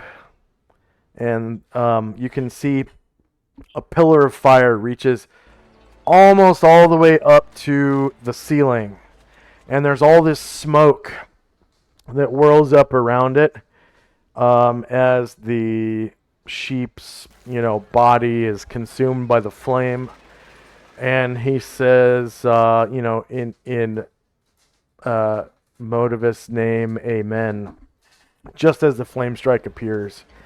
And this sheep is completely burned, like it's flesh or whatever, and it leaves behind just the bones.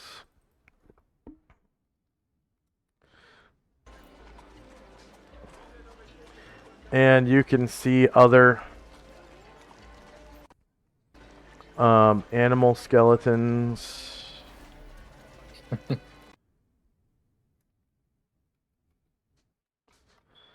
In like a pile of ashes on the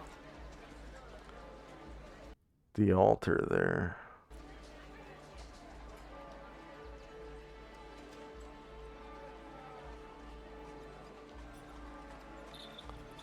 Yeah,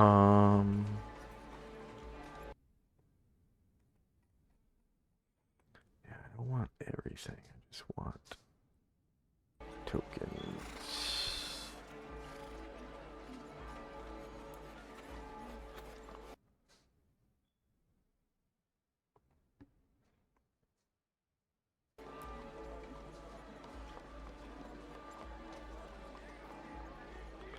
I guess that will work.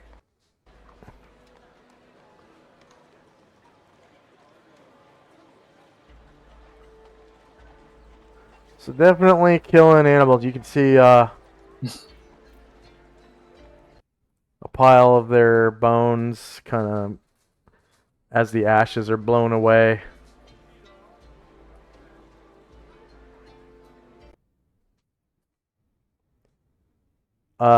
And then Tenzi, your eyes are kind of open about the nature of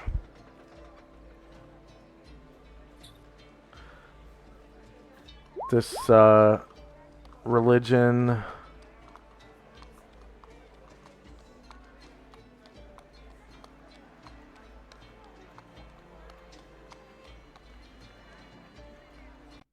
Okay, and end of round.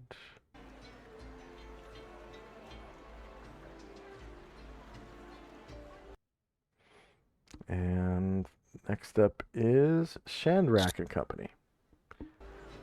Yeah, go ahead. Yeah, so with that, Shandrak will begin to make his way over.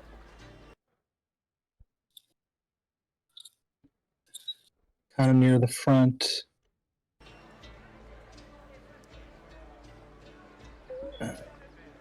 Next to Luther.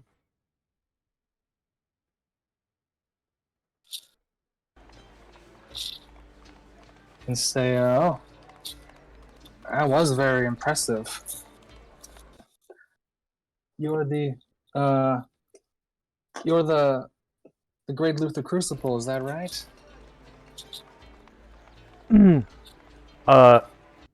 This acolyte kind of gets in between you and Luther, and he kind of whispers like, "Please, the ritual is proceeding," and Luther kind of nods to you and turns around to the crowd and says, you know,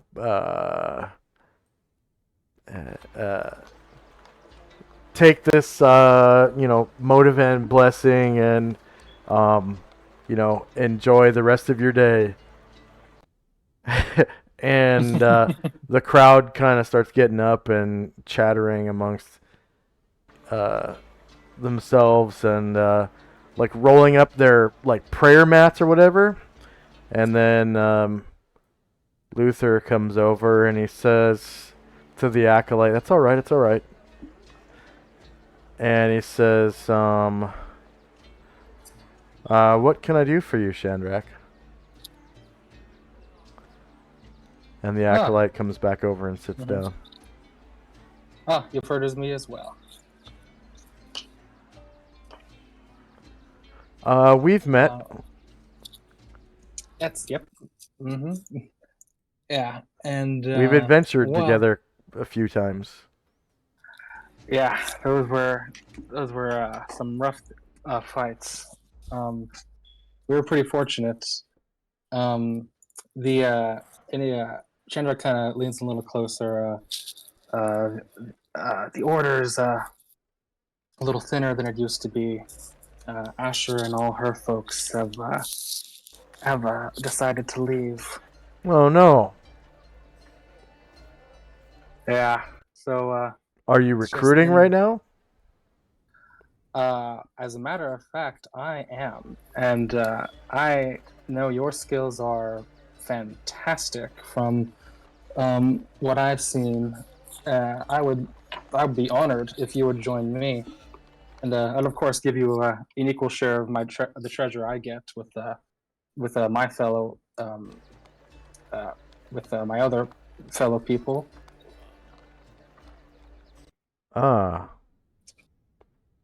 And what of magical items and whatnot? Oh, of course, if we find anything that suits you. You already have that fantabulous mace, but absolutely, if you find something that suits you, I'd be sure to give it to you. Oh. What's your current adventure? Oh.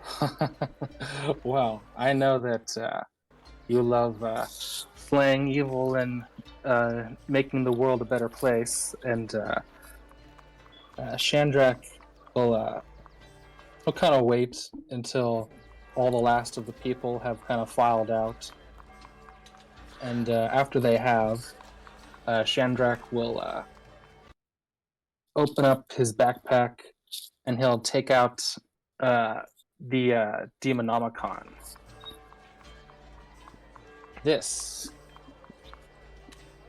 There are copies of this book throughout the world that we've been trying to track down and destroy, because these are books that were written by a dark wizard that are filled with lore about the lower planes and demons in particular. And Ugh. we have already destroyed 2 of these books, and we have one, and we keep it in our possession because it helps tracking down the others easier. But right now we've been adventuring throughout Adria, and we're trying to head towards the capital, Shidahai, because the shogun there, he himself got one of these books, and wouldn't you know it, the dumb Burke got himself possessed by a Balor. The demon? Yes, a demon. Specifically, this one is called Fizak, the one that's taking control of the shogun. So we're trying to destroy all these books, really. And we've been journeying throughout Adria, and we're trying to... Fizak. Oh, Fizak. Yes. The servant of Raiden. Orcus. Orcus. Raiden, That's right. Yes. Servant of Yes. Orcus. Yes. Orcus apparently died and became a shadowy version of himself. And he's trying to use these books to locate his wand and regain his power. Ah. Well, So I we're trying to know put a stop to that. I know nothing of Adria or its people, but I would be honored to accompany you, Chief Chandrak. Wonderful. I'm glad to have you part of my company. And Chandrak extends his hand out to him.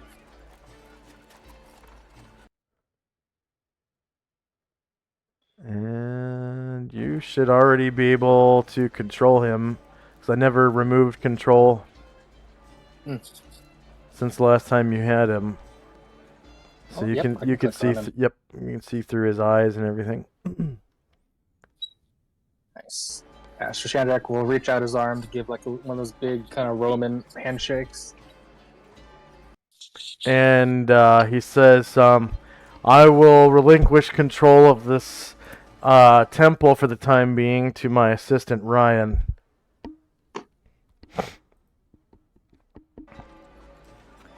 Good. My acolytes will pass on the word. We should leave post-haste. I agree. I will gather my gear. And he... Do you have a horse, or do we need to buy that before we head out? He says...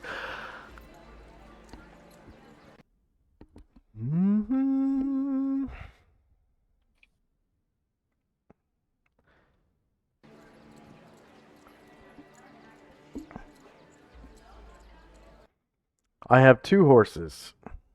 Oh, wonderful. Sombra and Ambra, the heavy war horses. All right. Perfect.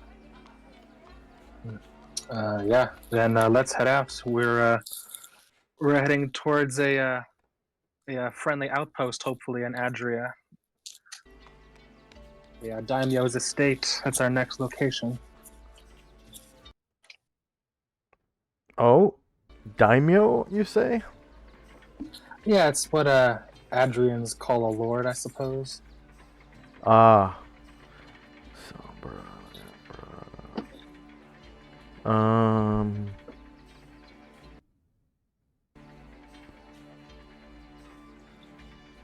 Yeah, both heavy war horses.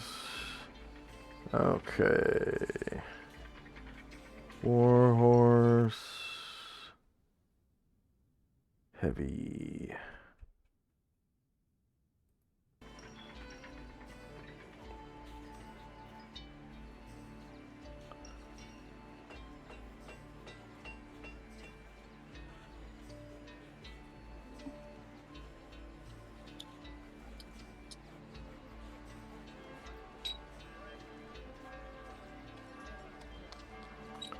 Let's see. Sombra.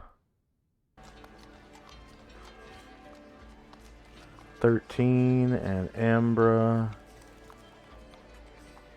15.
And then you can also go ahead and edit his spell list if you want.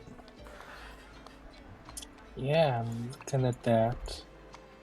And if I'm looking at it correctly, it looks like he has. It looks like he has major in necromancy. Yeah. Clerics have major access to necromancy Cool. and healing.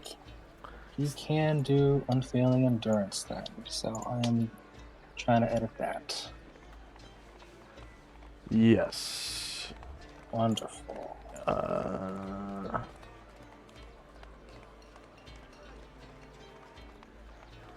Okay, now you should have access to both Ambra and Sombra, and we will take another 3-minute break.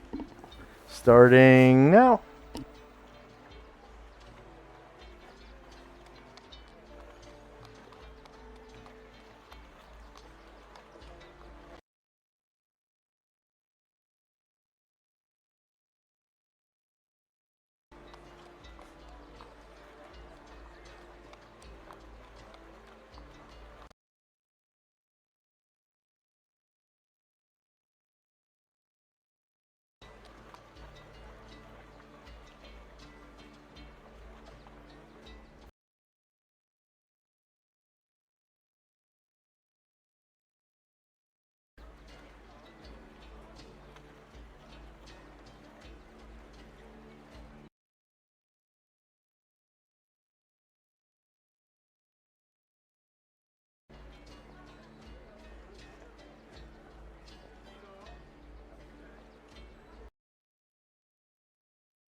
Alright, we got about 30 seconds left.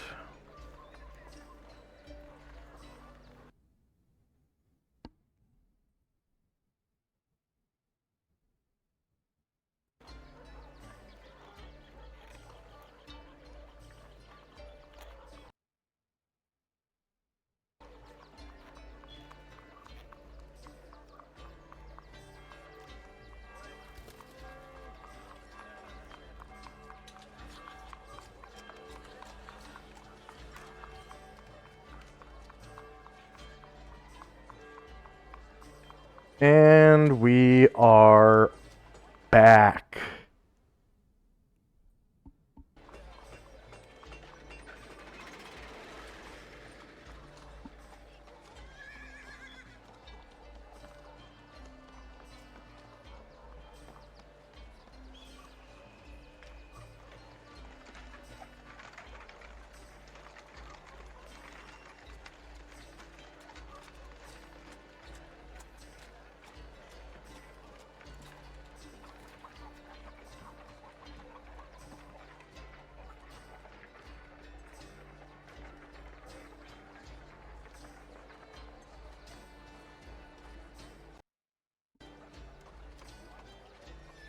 So, Luther has agreed to come with you, relinquishing control of the temple to his assistant, Ryan Pritchard. And next up is Tenzi and Company.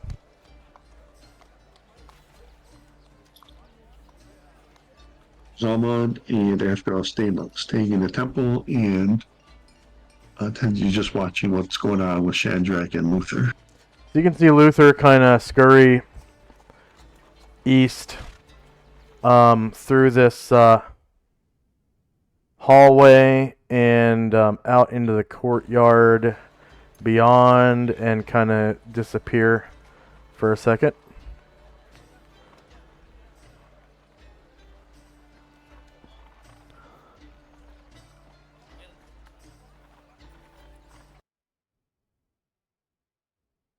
And end of round. Time now is 7:12 a.m.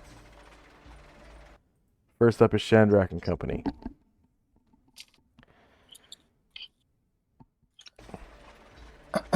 Okay.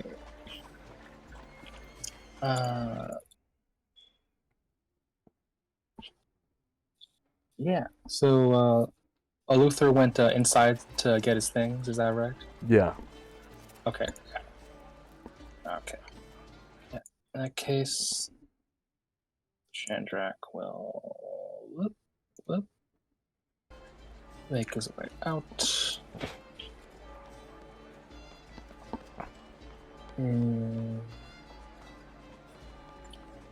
There's Tenzi. Good news. Yeah, Luther decided to come with us. Well, that's great news.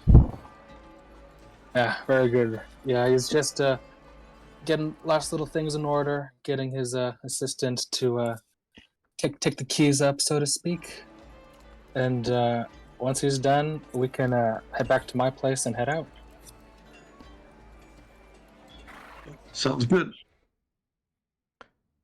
And Luther is over here putting on a suit of field plate. It is his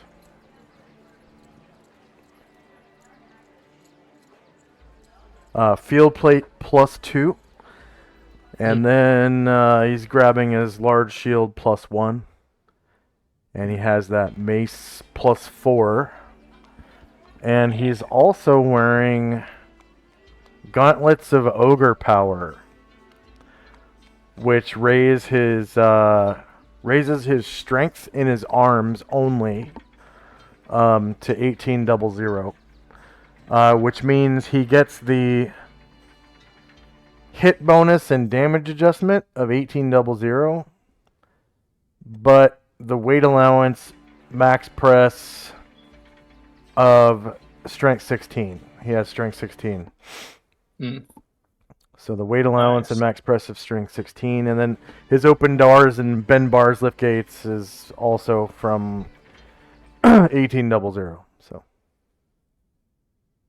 um, so I'm just gonna make sure that that's set correctly.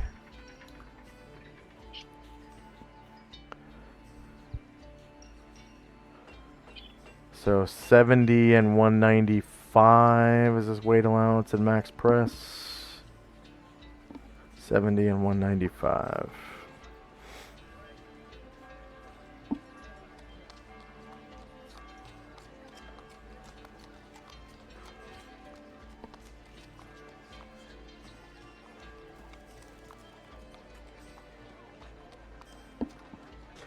And of course, his mace, large shield, and field plate do not encumber him.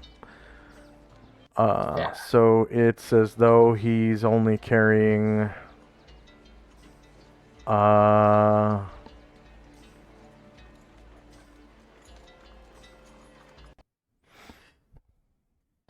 47 pounds, which does not, I don't think.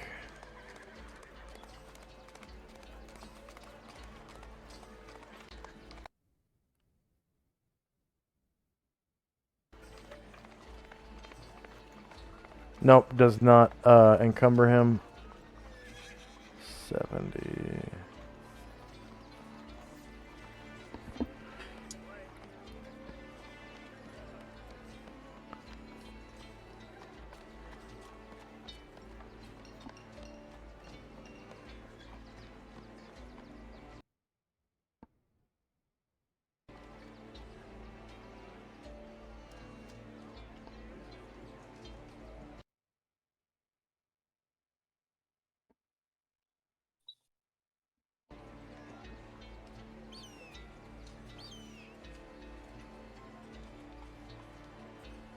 When I created this character, I created him encumbered. He was like, he had to be he had to be carried around by his Minotaur buddy. Mm-hmm. And our first mission was our first adventure was a giant beehive, and there was a lot of climbing involved. And fortunately, the Minotaur was so tall that he could lift Luther up to the next level, like just kind of punch holes through the floor or whatever, and then push him up through the, and then climb himself. And then he, for the longest time, he rode around on the Minotaur's shoulders. like a child, like yay, piggyback ride, except on his shoulders. When traveling, because the Minotaur was so strong that the weight of Luther and all of his gear and all the Minotaur's gear didn't encumber the Minotaur.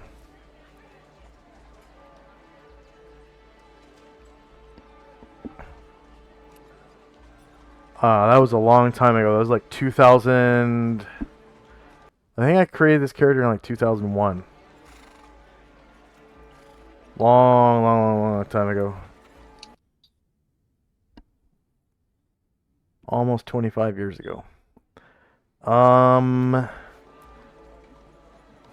Okay.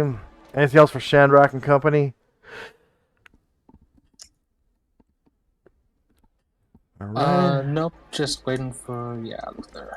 All right. So Tenzi and company.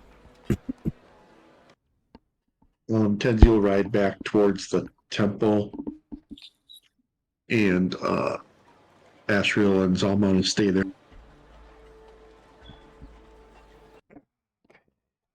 I'm sorry, and that'll be it for us.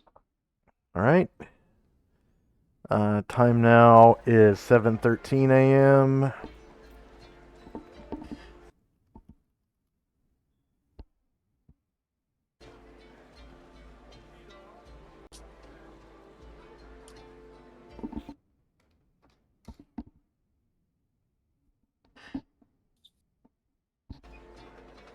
And first up is Chandrak.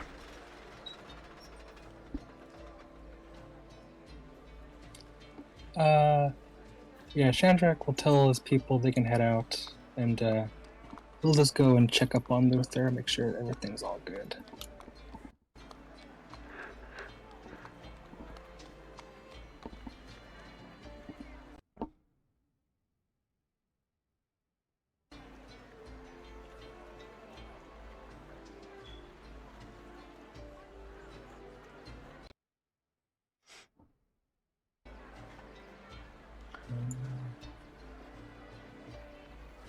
All right. You find. Oh, there. Oh, Oops.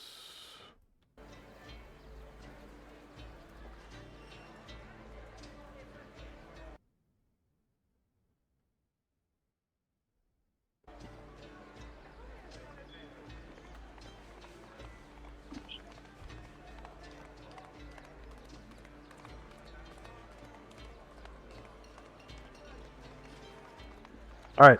So you find a door to a room. Why the hell doesn't my line go all the way to the edge?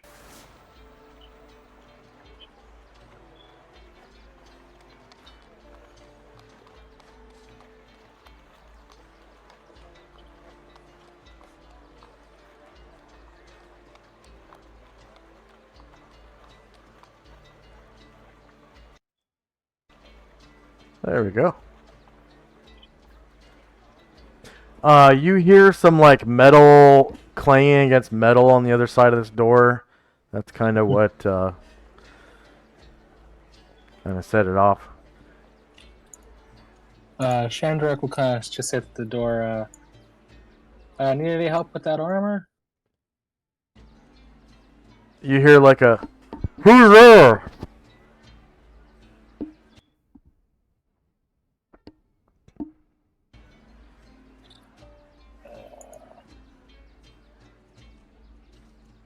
Well, the door's locked, so I'll just wait for him. You hear a, "Who's there?" through the door. Oh, Chandrak. And you hear the door lock, like unlock or whatever. And Yes, it is you. Luther is standing there putting on his greaves. Yeah, let me help you with that. Okay, and that will cut the time down drastically.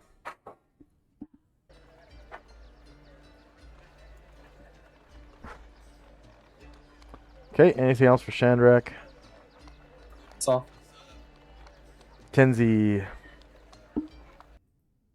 Tenzi continues right over to the temple, and Ashriel and Zalma finish up their prayers and blessings and start getting ready to leave.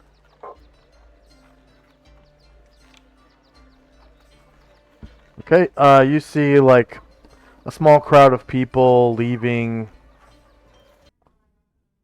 the temple and just kind of dispersing into the city. Alright, end of round. And first up is Chandrak. Yep, just helping Luther. Okay. Tenzi. Tenzi's waiting outside the temple, and Ashriel and Zalman will exit the temple.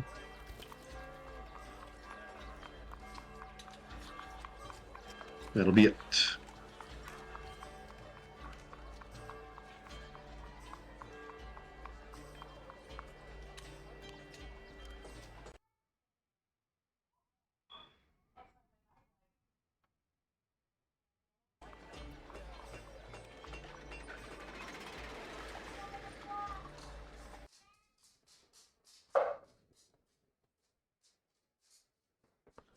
Okay, end of round. Next up is Chandrak. Yep, the non pieces and chest plates and that. And Tenzi. Zalmond will mount up, as will Esrael, and we'll wait for Shandrak and company here. Okay, end of round, and Luther finishes putting on his helmet. He's got his breastplate on now, his gauntlets of ogre power, and he kind of reaches over and grabs his shield, starts strapping it onto his arm.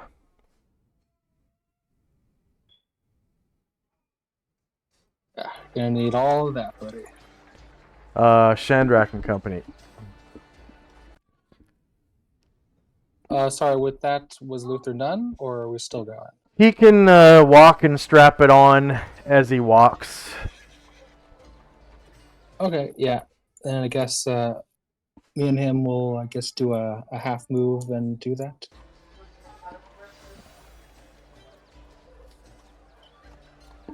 Start heading out the temple. I think it's a full move action. Okay. Okay. Yeah. Yeah. So he can move 24 squares. And you can hear one of the acolytes bring up Ambra and Sombra, his 2 heavy war horses.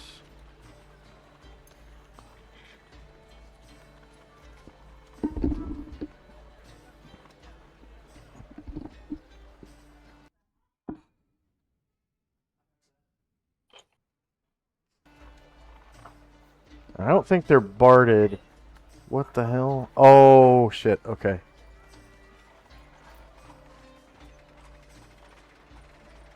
Okay. Ambra. HP.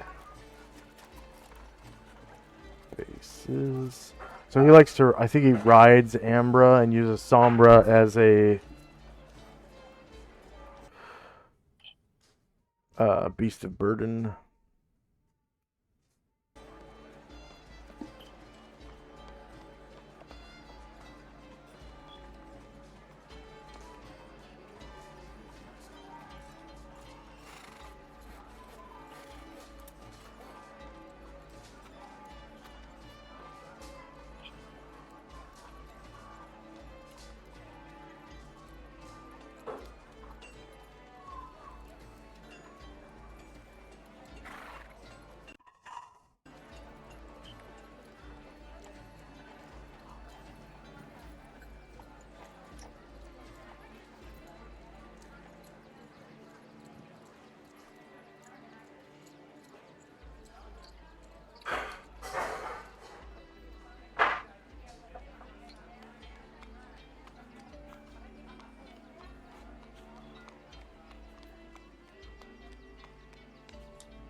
Alright.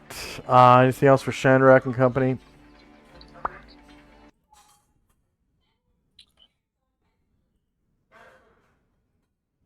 Yeah, the rest of my people just starting to head back towards Tenzi and the Isis Temple. That's all. Okay, the acolyte goes back into the temple, into the chapel, and sits down at the altar. And next up is Tenzi and company. Just waiting for Shandrak and company. All right.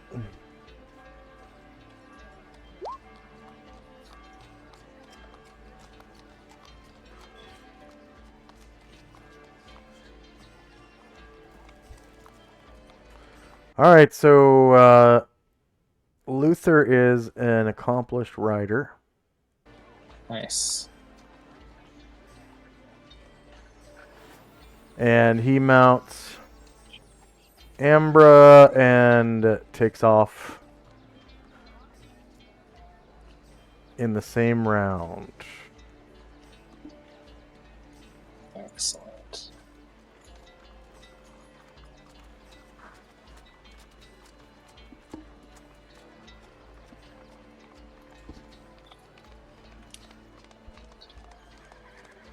So end of round. First up is Chandrak and Company.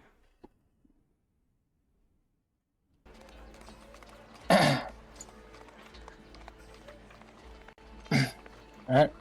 Luther spurs his horse on and says, alright, try to keep up. And he'll get him and his horses and start to head back. I'll be like, hey!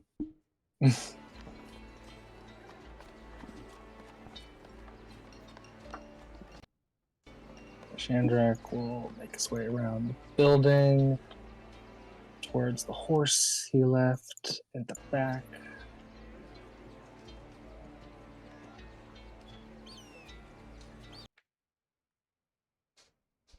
And he'll make it to his horse, but he had to jog, so he can't leap on.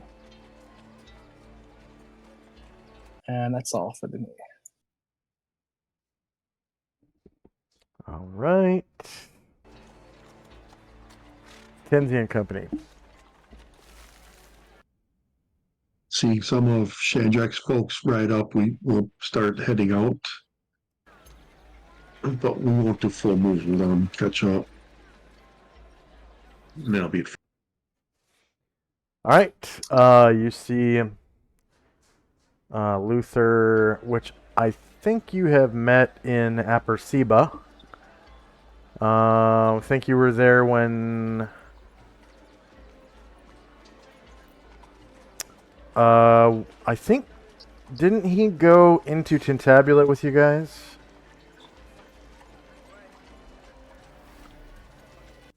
He I remember was. Linus being there. I don't remember if Luther ever showed up. Yeah, Was it there early? There was a ogre player character where the player quit. Yeah. Oh, that's right. He was his. But he Henchman. left us before we went to Tintabula. Okay, but okay, so we were at that port town or yeah. whatever. Oh, okay, right. But Saint Luther and Tenzi have met each other at the very least. So you see, you know, Saint Luther, the man that you met in Aperceba, approaching. He's a heavily armored young man bearing a unique-looking mace and shield. He wears a healer's bag of poultices and herbs about his right shoulder, and on his left shoulder a baldric bearing maul, the head of which can be seen barely above his backpack. The holy symbol of Modivus dangles lightly around the gorget about his neck, and the light reflected in steely blue eyes can be seen through the eye slits on his... actually, it's not a great helm, it's a closed-face helm, so the visor on his closed-face helm. He used to wear full plate mail, but not anymore.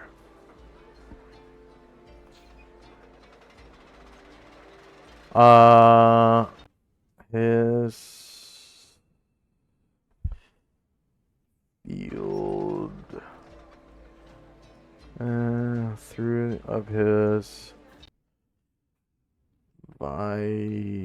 visored helm.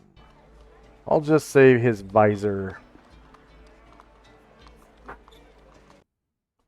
Or his helmet's visor.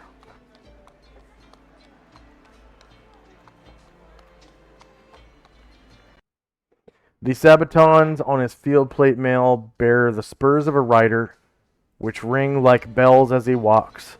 A gold signet ring covered in red. Red was. Red wax. Red wax. Was. A gold signet ring covered in red wax adorns the ring finger of his right gauntlet. He is sweating and seems a bit... No, okay, he's not overloaded anymore. So I'll just delete that part. He was overloaded.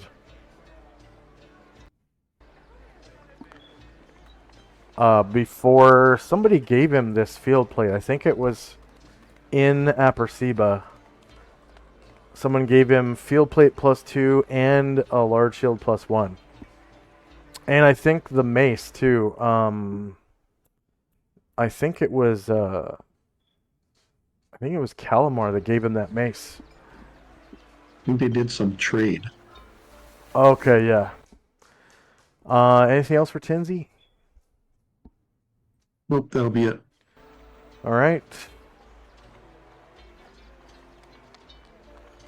So time now is 7:18. Chandrak's friend spell is still in effect. And first up is Chandrak. Alright. Chandrak will try to get on his horse's saddle and spurt.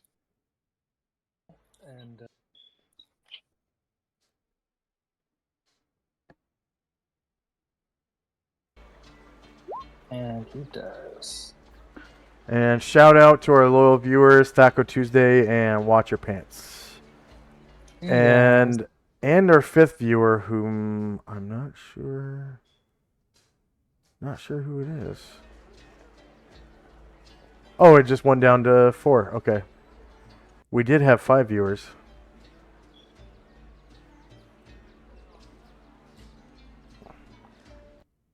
Two of those viewers are me. I'm viewing on my computer and my cell phone at the same time.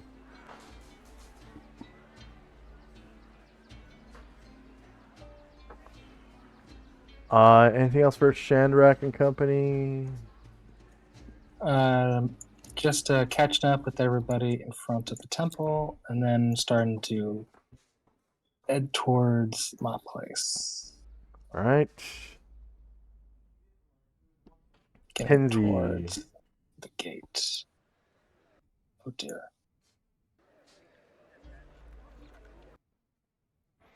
Seeing that they're catching up, we'll move forward. Shoot. Since the guards of the city know you so well, they've preemptively opened both gates. The one into the Nexus and the one from the Nexus into the King's Quarter, where your safe house is.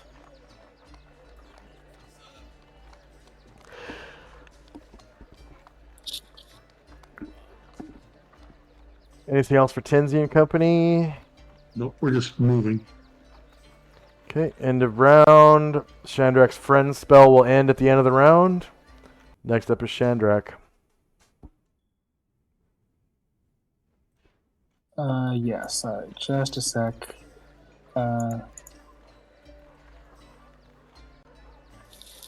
Looks like, can you get like me, Luther, and our horses got kind of stuck on the side? Can you get us out of there?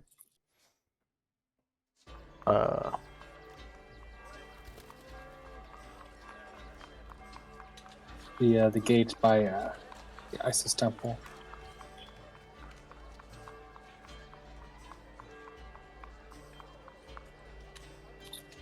Oh, perfect. That was 24 squares right there. Okay.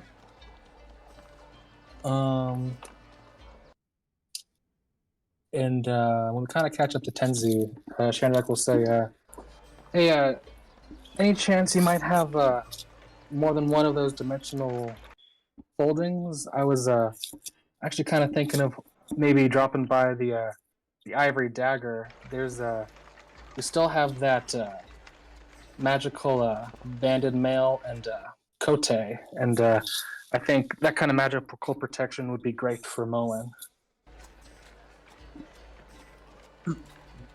I believe I have just one more. Okay. All right. So that's fine then. We'll go on our way, and then we can head out on the dagger tomorrow. Does that sound good? Sure. Actually, sorry, I'm thinking of all sorts of things now. Well, would you be able to? Okay, I want to go to the dagger, but could we also drop by your temple? Because I remember you said that you'd like to trade me that Book of Infinite Spells. Would you still be interested in that?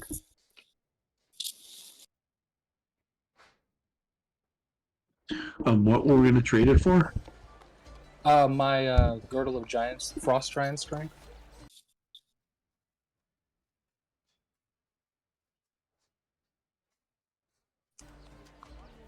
Yeah, okay.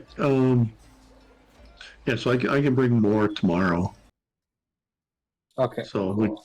yeah, we can travel about. Sounds good. So tomorrow we'll head to the dagger, pick up some things, go to your place, and then head back on the road. Yeah, and I can check at my place to see if my um, holy water font has been completed. I think it's should be right around now. Oh, nice. Yeah, perfect. Another good thing we could do. And Shandrak will just keep moving a little bit, and that's all from me. All right, Tenzi and company. We'll just continue right on and continue our conversation with Shandrak and say, yeah, if it's ready, I can try to scry on the like the book or like the person that we're going for or whatever. Oh, yeah, that is a good idea. Yeah, we should try that. That sounds interesting. Okay. So we're just riding along. All right.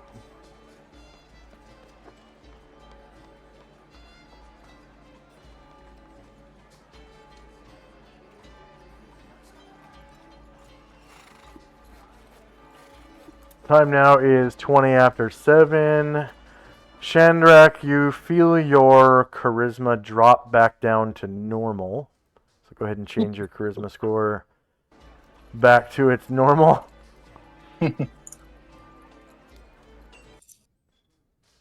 And first up is Shandrak and company.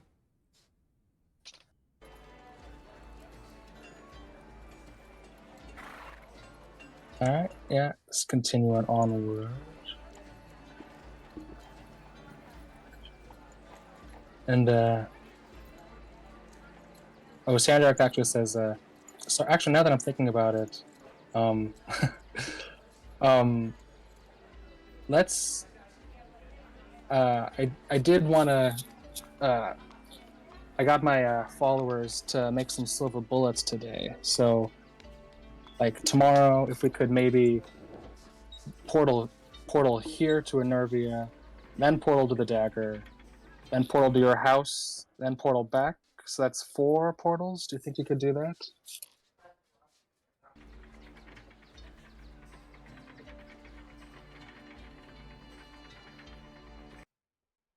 Yeah, I can definitely do that. Good, yeah. I definitely want to pick up the silver. Yeah.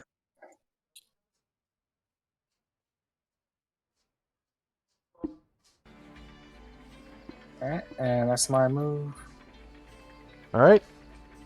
Tenzi. Move that jump 3.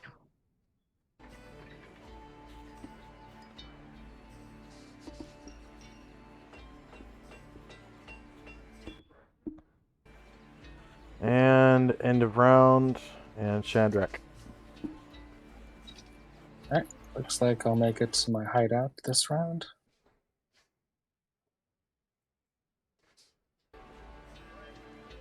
And Tenzi. And we will follow.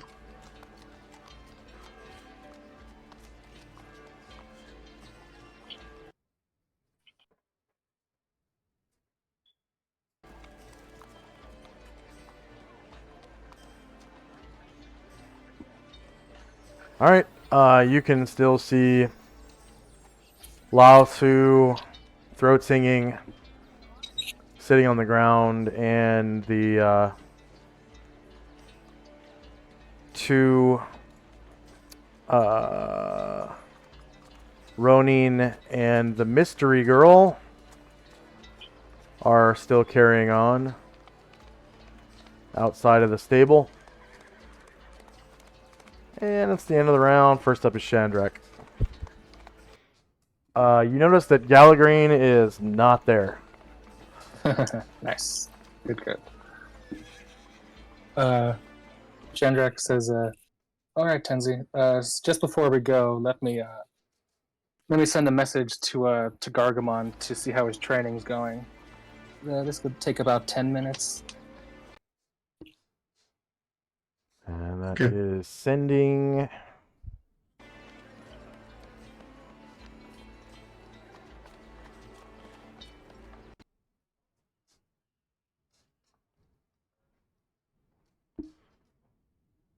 Takes 10 rounds to cast.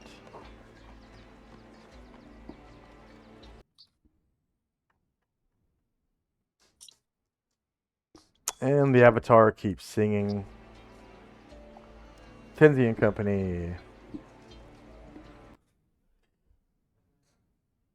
We will wait while Shandrak does his thing.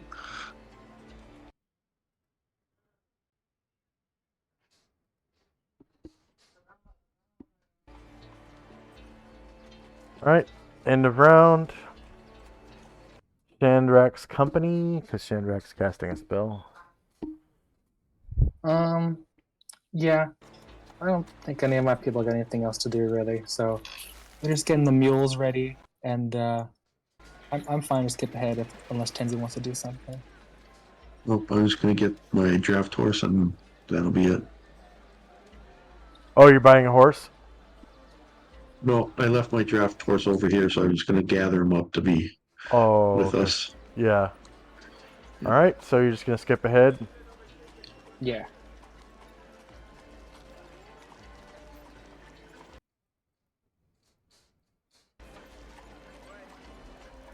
And nothing changes in the behavior of the NPCs.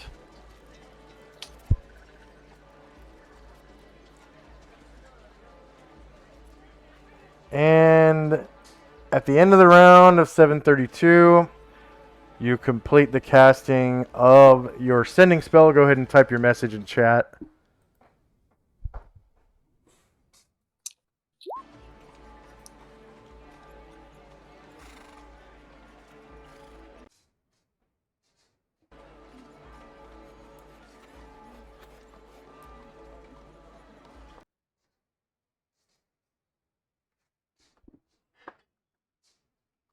Gargamon, it's Chief. How's the halberd training coming along? See, he began his Halberd Grand Mastery training on the 27th of September.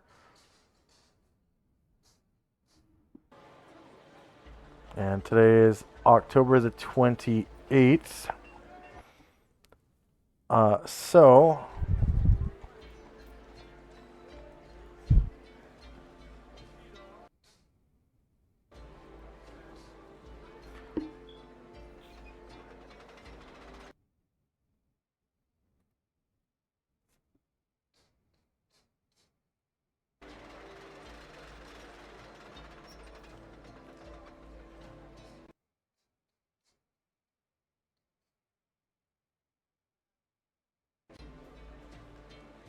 go ahead and roll a... Sorry. Go ahead and use Gargamon's token to roll an intelligence check.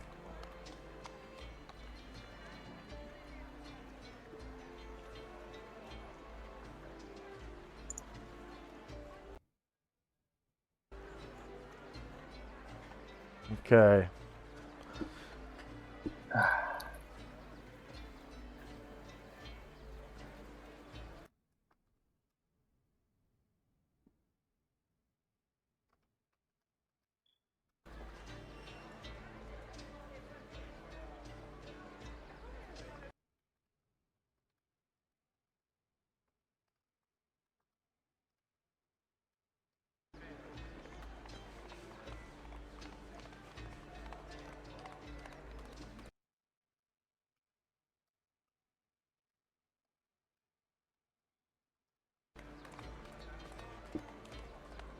Okay, so 1, 2, 3, 4, 5, 6, 7, 8, 9, 10, 11, 12, 13, 14, 15, 16, 17, 18, 19, 20, 21, 22, 23, 24.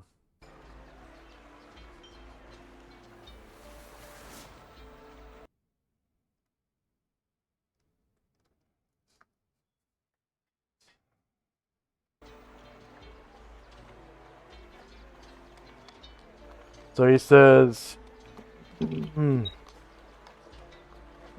Moo! Not so good, Chief. I messed up big time. Moo! Get back to me next month. This shit sucks.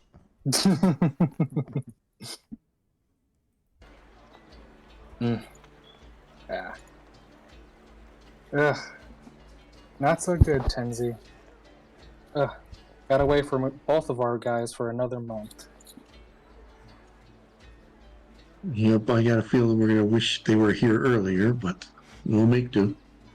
Yeah, hopefully the travel time will at least get another month before anything serious happens. Hopefully. Well, I'm ready to continue then.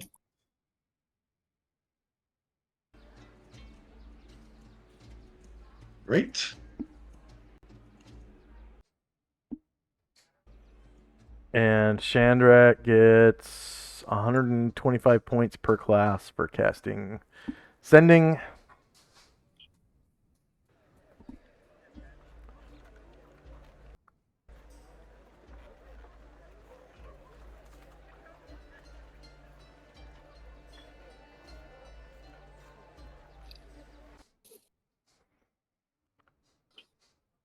And the NPCs mount up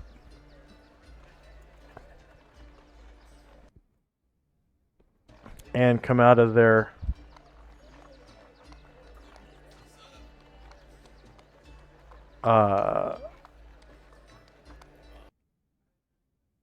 deep conversation about goofy shit.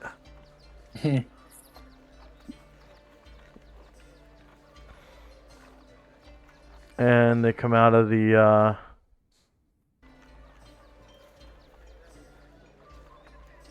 stable, and Lao Tzu stops throat singing, stands up, and walks over among the other NPCs.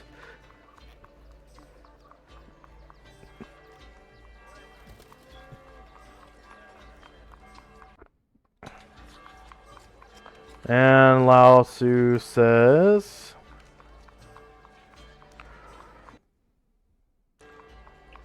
well, should we get on again with our journey to the daimyo? What was his name again? And Ronin, the female Ishani Furuse, says,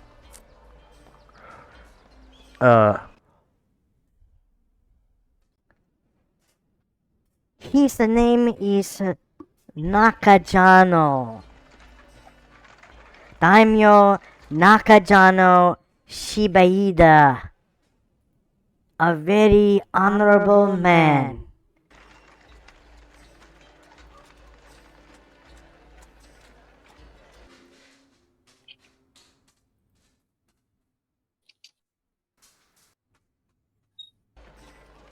Honorable men's what we're looking for with when you got a shogun possessed by demons.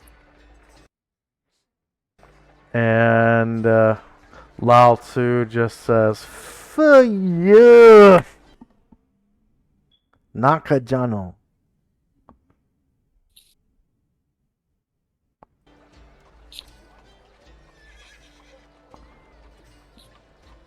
Next up is Chandrak and Company.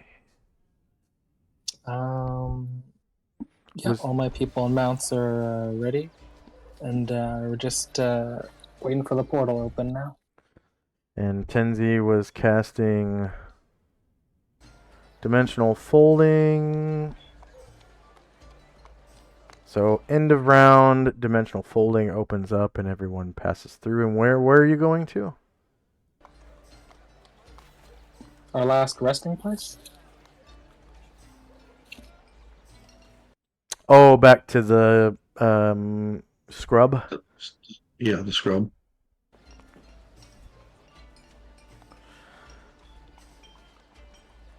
All right, and you step through.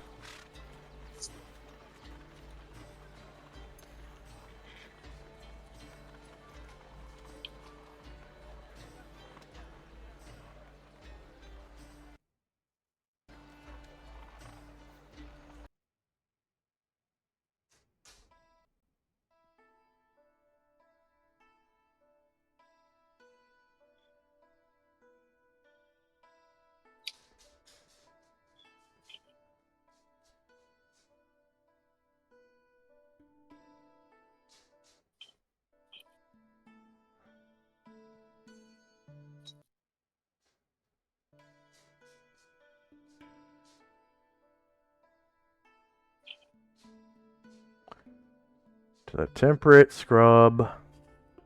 October 28th. 11:85 fall.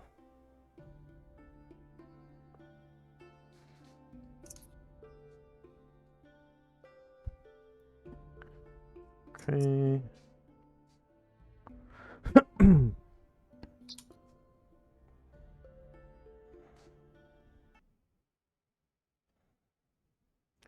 And go ahead and set yourself up for third watch.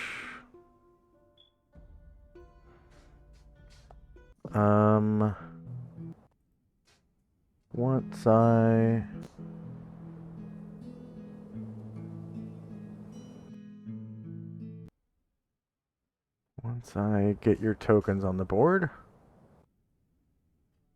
And it looks like I have black screen. Yay, black screen. Whee! So I have to refresh.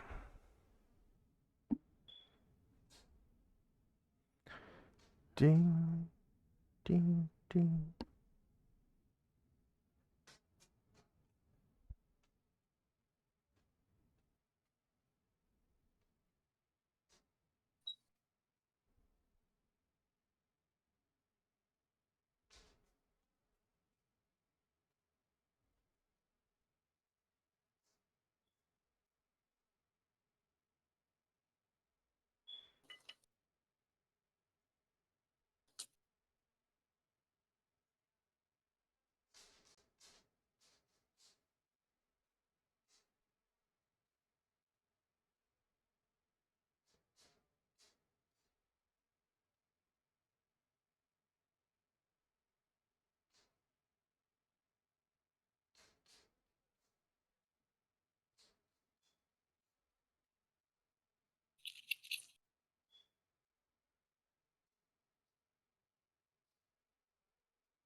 Mm.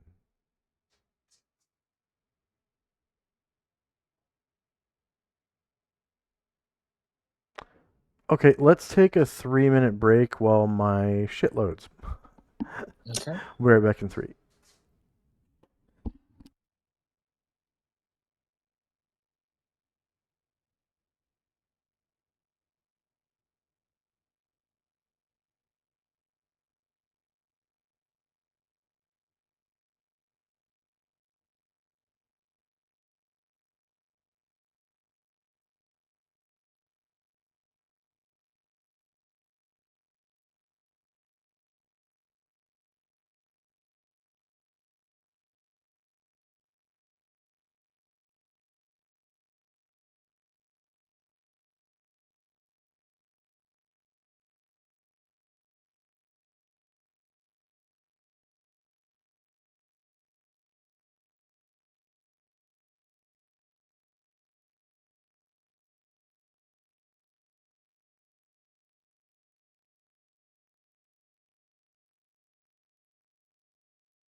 And we are back. So sorry about the delay. I had black screen, which I think is caused by what's it called? My graphics card kind of takes a dump. But I need to drop the new NPC onto the formation. So actually, I'm going to put you guys onto the landing page real quick. And I will pull out those tokens. Orders Superior Star, Chandrak, and Luther. So he rides Ambra. And uses Sombra as a beast of burden. So you can go ahead and kind of incorporate them into the formation. However you want to do that. He is lower level than the rest of the party pretty much. So I don't know if you want to keep him in like a protected position. Because he's not even level 10 yet.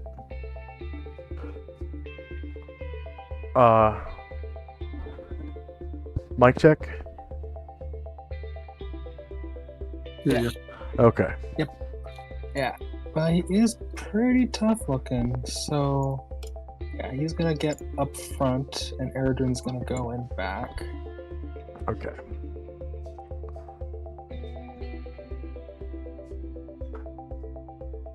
And Samar will kinda go next to Tenzi and Ashriel and our new friend.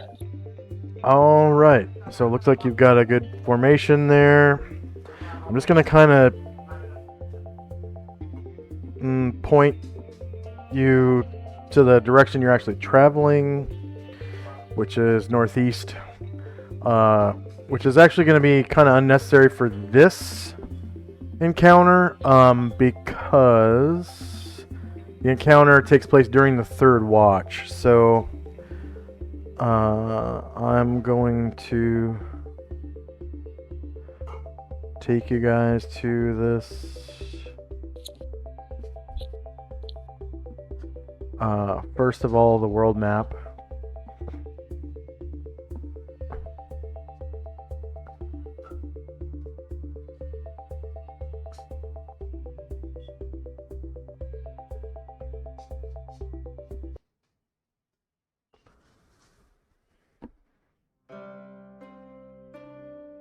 Okay, and of course you did not cast Unfailing Endurance on Luther's horses, yeah? Oh, well, Today? this is the first. We just leaving from Enervia, so Yeah, unless he Luther would do that. He didn't have it memorized, Yeah, but and if he didn't, then yeah. at this time, after having participated in the nap, he would. Oh, that's right. But It is right after the first. Mm-hmm. okay, so I will open up the daily routine for you and let you put. Could you take off Ashriel's character, or sorry, not Ashriel, Asher's characters if they're still on there, and then add Saint Luther to whatever. Yeah, I've been adding just and him then in the Varen slots for Unfailing Endurance.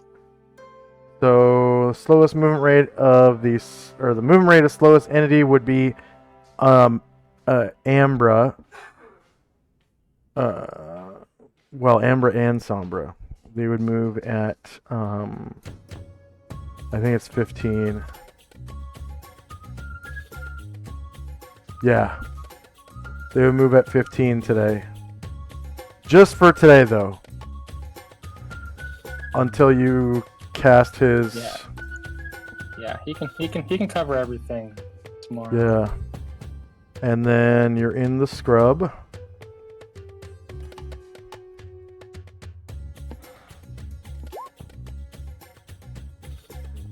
So you guys get 15 miles today because you've added a new member.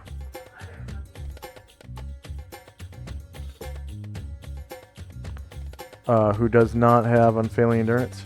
And you can kind of see the Nakajano settlement right on the edge. You're just like right on the edge. Yeah. Nice. And you get to... let's see, encounter maps, temperate encounters, temperate scrub. And you get to a place that looks like... Let's see if I'm going to make sure and copy...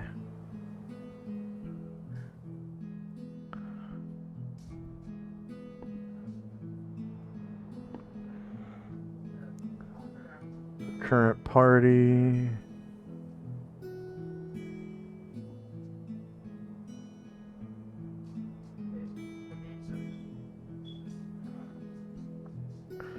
Okay, and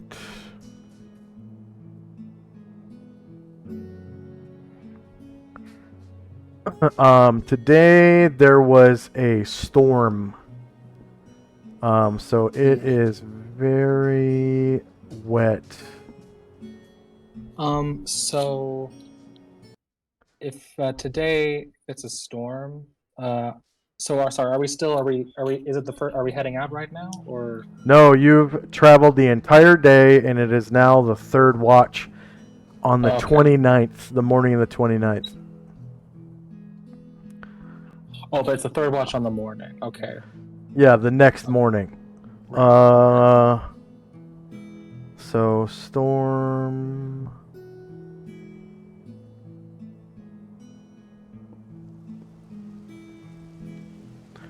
Okay, so go ahead and set yourself up for...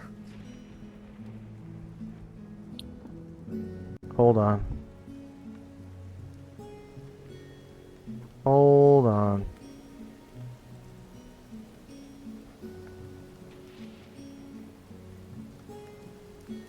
Oh wow, this is a big map. Alright. So...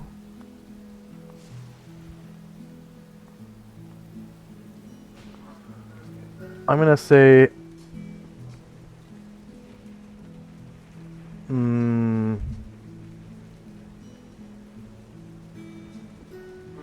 When is the third watch? So technically it is 6 a.m. It's the very last bit of the third watch. So I'm gonna say that the sun is fully up. Or at least halfway. We'll say halfway. Still a little dark because it is the fall and there's a storm.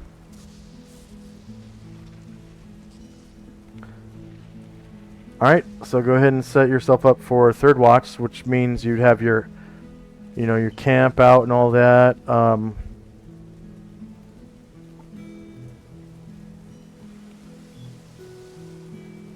Any fire would be out by now, especially with the water.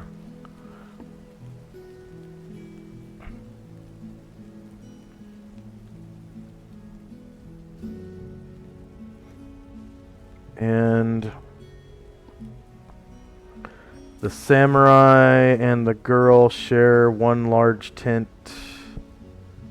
Where's... Okay, miscellaneous tokens, camping objects. So they have their large tent out.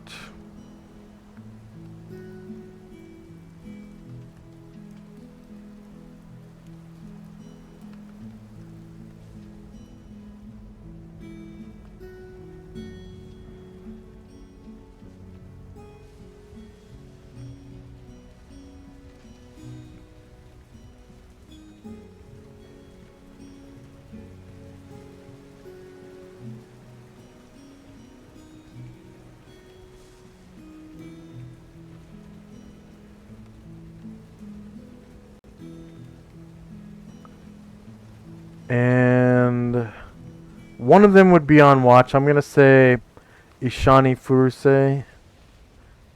And then the other two are asleep in the tent. Because they weren't in the nap or anything like that. And they've got their horses over here by their tent.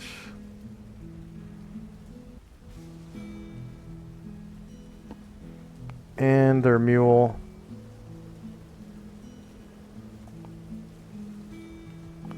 And Ishani Furuse is kind of tending to the horses, getting them ready to go, like maybe feeding them or something.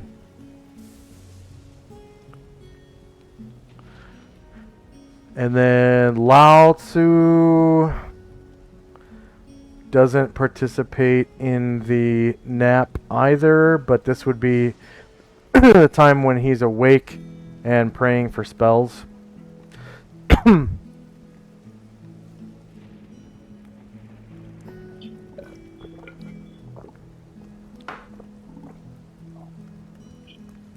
actually, he would be done by now.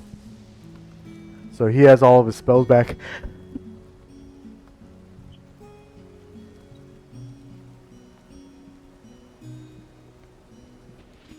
Oh, excuse me. Okay. And I'm going to put the necklaces to the back.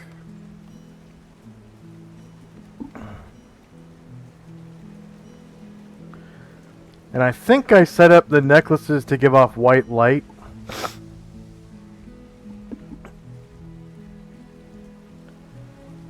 So that's why the color is a little grayed out.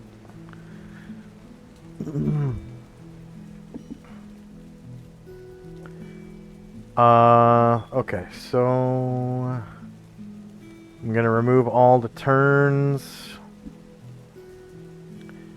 And then time now is 6 a.m.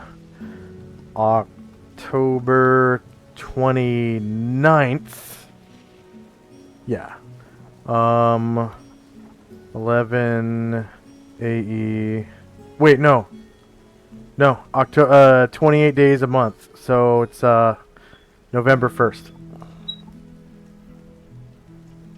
November 1, 11 AE 5. -1.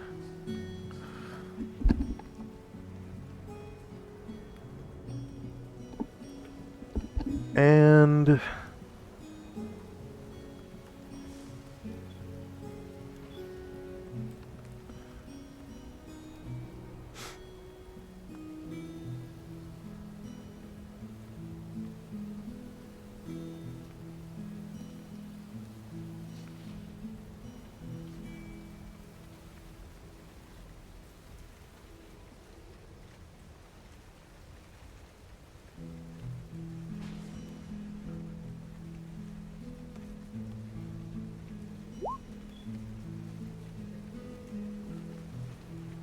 okay. So surprise, you guys are gonna give +2 because I think you're over 20 now. I haven't counted, but it looks like you're over 20. Especially with those NPCs. And the enemy gives a +0. Okay, no one is surprised. Encounter distance is for scrub. Alright, so Ashriel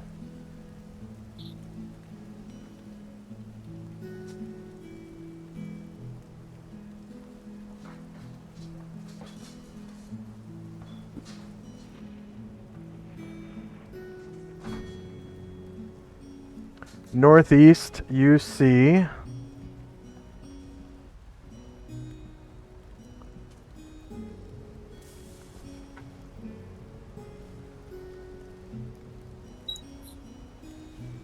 a young girl approaching. She has her hair done up in beautiful rings. She's wearing a gown. And she is approaching from the northeast. She looks like this. And I'm going to put her right inside of your light radius. And she is wearing leaves in her hair and a shawl made of leaves. What do you do? Look at her to see if she's evil. You detect no evil coming from her. Then I call out to her and say, where are you headed? She says,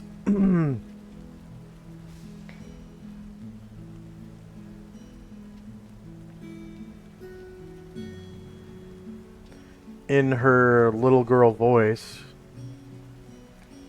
Here. I am headed here.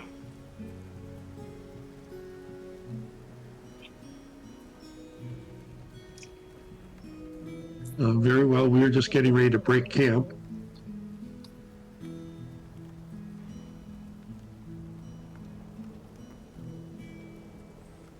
So we won't be here for very much longer. and go ahead and roll base size initiative for the PCs, please.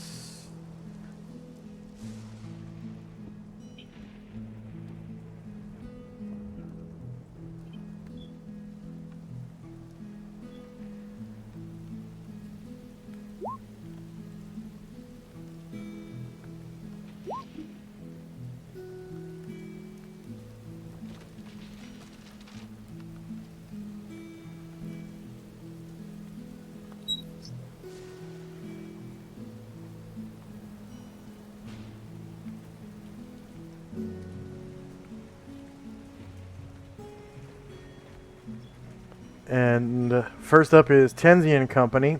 The little girl says, I am hungry. Do you have any food?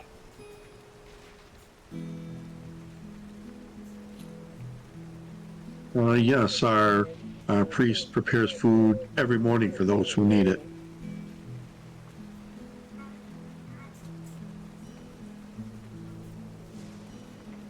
Oh, good. May I have some? I don't see why not, unless we're short. I will.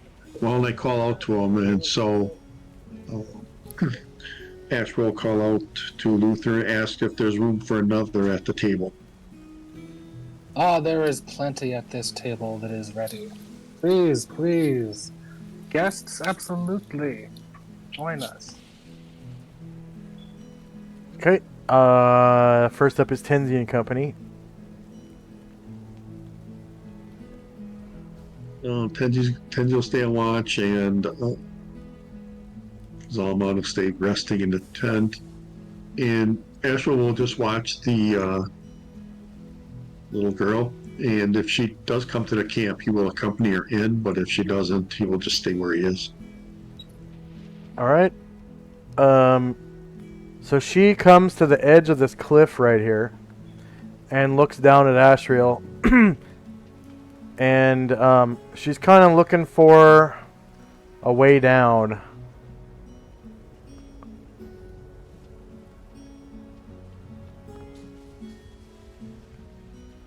You said it's stormy today?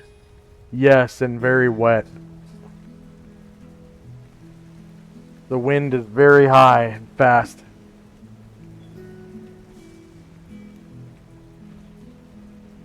And she tries to climb down the cliff. It's 5, 10, 15 feet, so it takes 2 checks.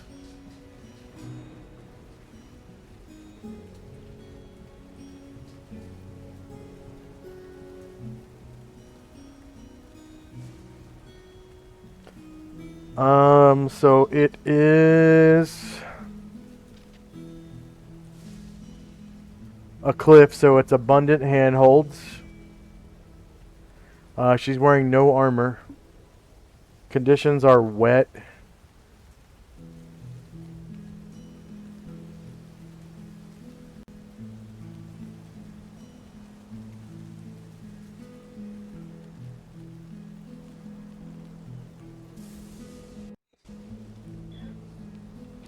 Wow, she makes the first 10 feet no problem.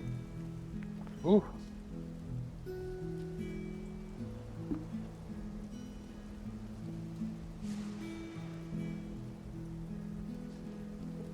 So abundant handholds, no armor, slightly slippery. Wow, she makes it down the cliff and gets to Ashriel, and she says, Where do I go to find the food? And he'll lead her into the camp towards St. Luther.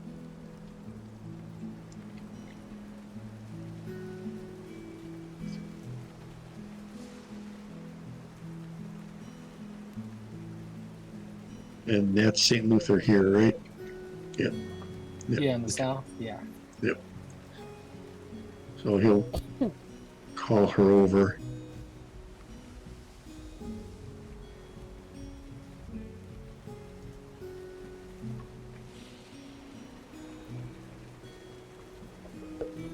and she makes it to about here and runs out of movement. Next up is Chandrak.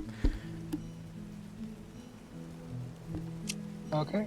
Yeah, and hearing about our guest and our watch drawing to a close, Luther begins to cast create food and water for everyone to drink, for everyone to enjoy.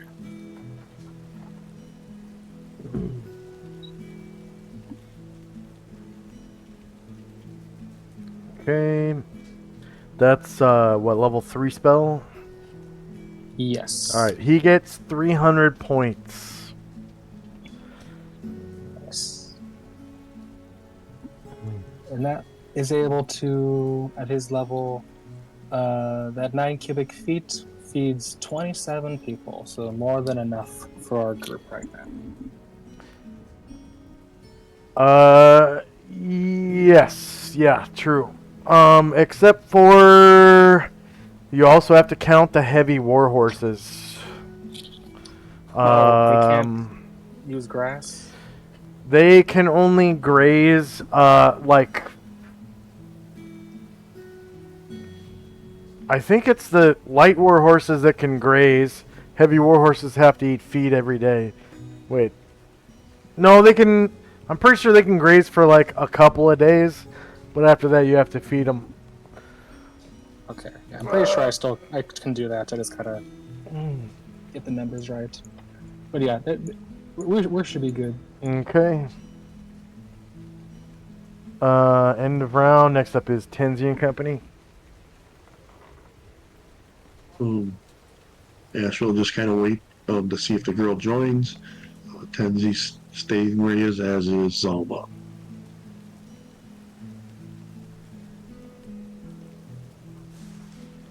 Okay. The girl comes up to St. Luther and like holds out her hands. She's got this kind of spooky appearance. She's out here on her own, and her hair is all done up in like these loops. She's in a gown. By now, her gown is soaking wet, and her hands are dirty from climbing down the cliff face. And she's got this shawl that looks like it's made of the leaves of this bush. And she also has the leaves in her hair, kind of woven in.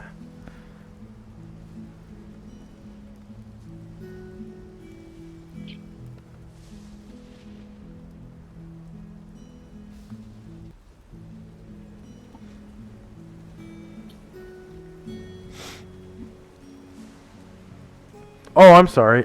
She's like a teenager. not a little child. She's a teenager.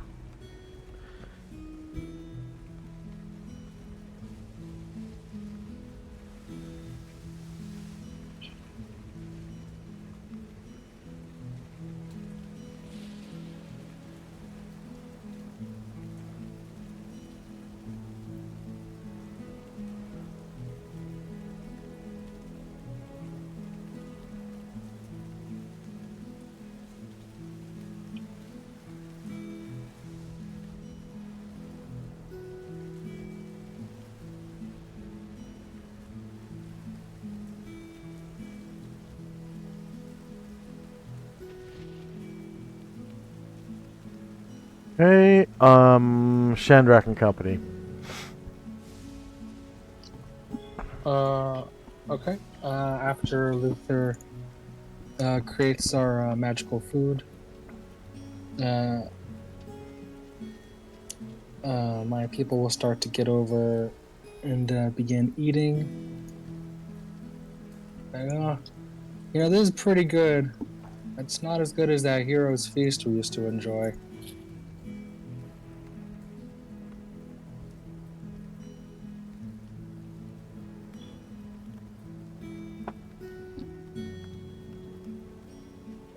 And the girl takes some. You brought a tent over. Little girl takes some in her hands. Like manna, right? So, highly nourishing if rather bland. Each cubic foot of material sustains 3 human size. Yeah, we'll say it's manna. So she takes some of the manna in her hands and, eats it, and she doesn't seem to be phased by its bland nature. She just takes her fill. And she says, Thank you. Who are you? Is she asking Luther that, or? yes. Yeah. Who are you? I am Saint Luther Crucible, the newest addition to the Order of Superior Star, servant of Modibus and Slayer of Evil. Oh, I have heard of the Order of the Superior Star. Chief Shandrak and Tenzi,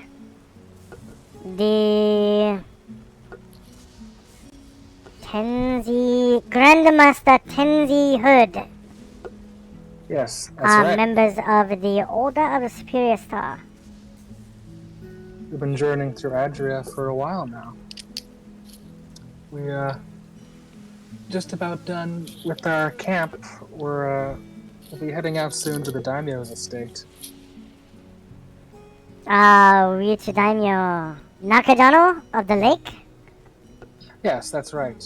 We hear Nakajano is a good-natured leader.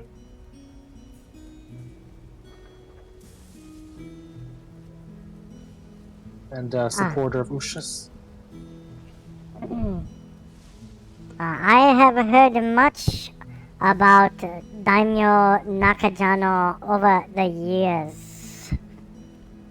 Oh, what could you tell us about him?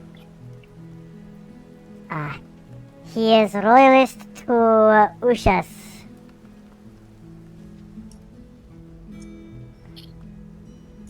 But he himself is a follower of Kung Fu Tzu. You know Kung Fu Tzu? Confucius?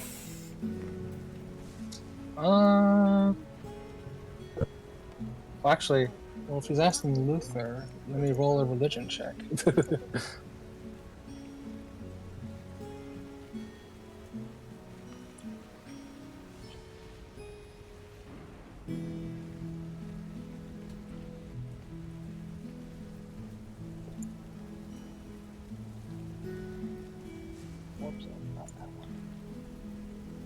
There we go.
Okay, so Kung Fu 2.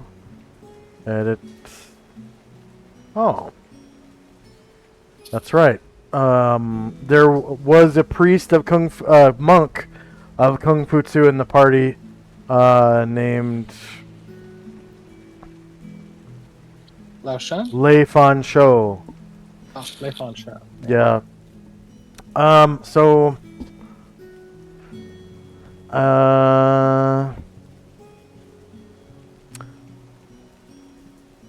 Kung Fu 2 is lawful good. Worshipper's alignment is any good. Area of control is social behavior, veneration of the past. And his symbol is a scroll and writing brush.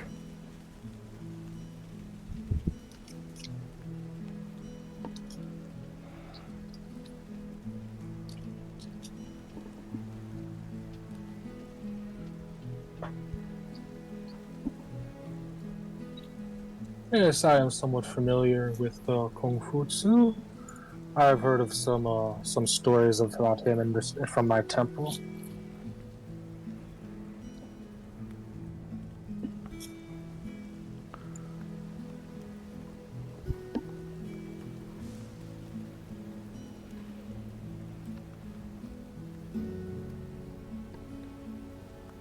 Hmm. And she says, That is his religion.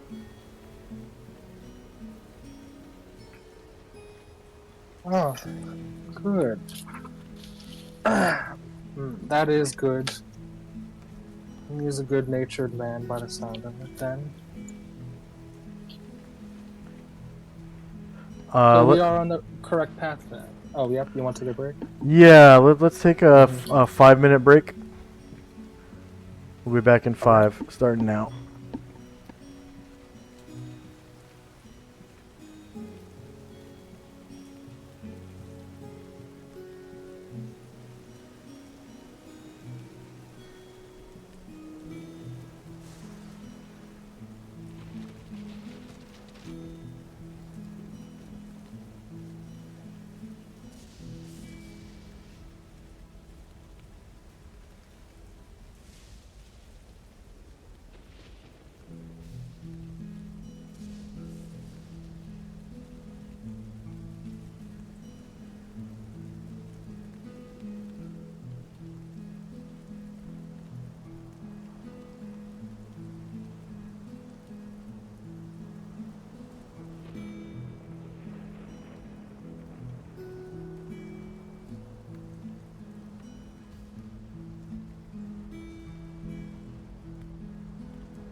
And there's no counter anymore for commercial breaks. I think that's because I turned them off.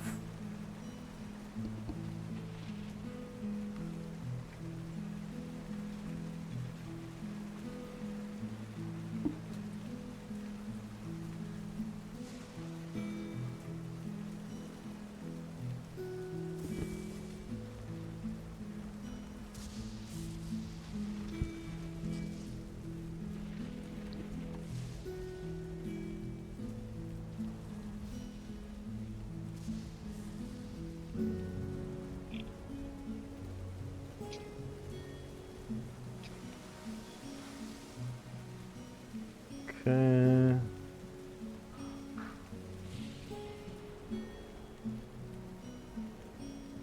All right. Anyways, and yeah, she says, Kung Fu Tzu is his religion.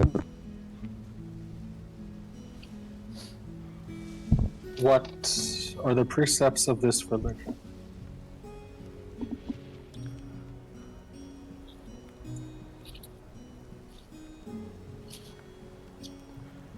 uh,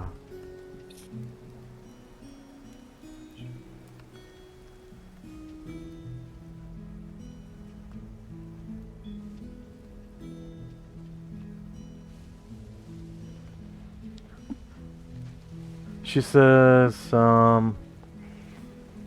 I personally do not know. You could ask him, or perhaps a priest of Kung Fu Tzu.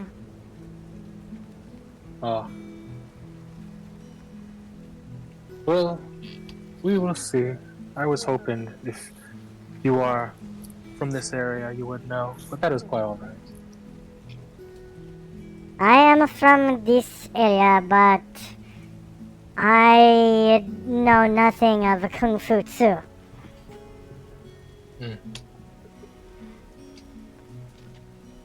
Well, thank you very much for your information. Enjoy this manna from Motivus. I know only matters of the rain, and rock and stone, and twig and berry. I know much in matters of the wind and the water.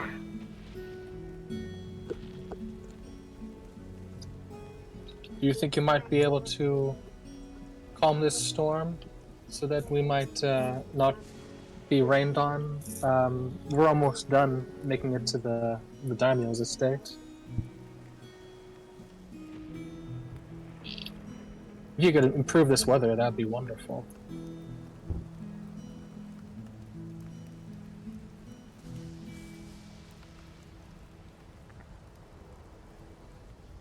The storm is out of my reach. It is greater than my power.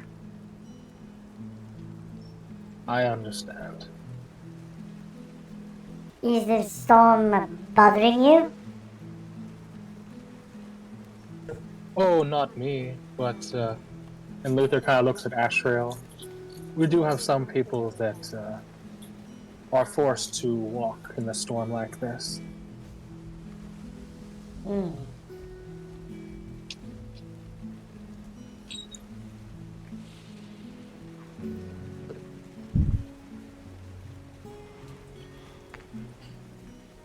What is your business with Daimyo Nakajano? If you do not mind me asking.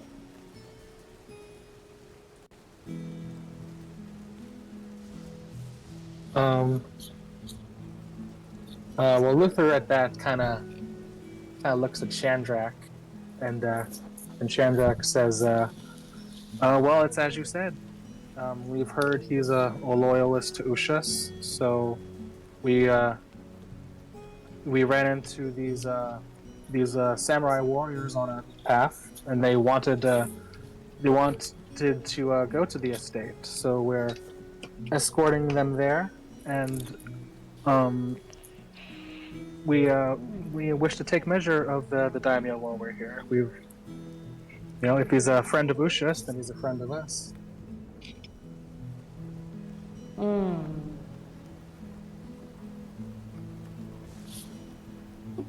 Well, Hiranori of the bush, cannot for such matters. Cannot force what? Care not for such matters. Oh, you cannot. Yes, Hiranori of the bush, care not for such matters. Yes, it's definitely doesn't have too much to do with the wind and the rain and the earth. At least I don't think it does. If it does, we'll come back and ask you. Yes.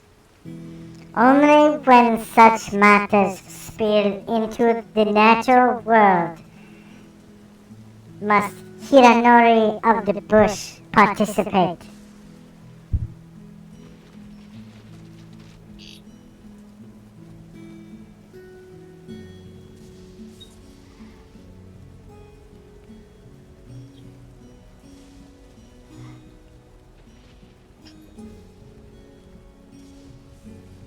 And end of round. Tenzi and Company.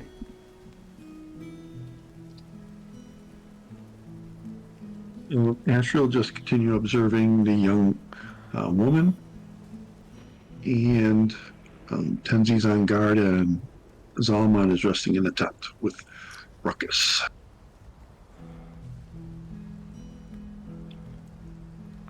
All right.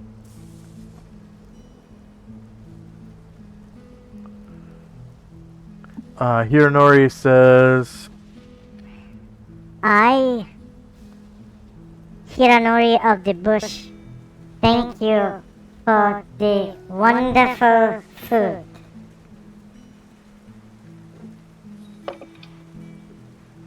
You are welcome. Go and remember Motivus when you think of your full belly. Ah, Motivus, you served him well. Farewell on your journey.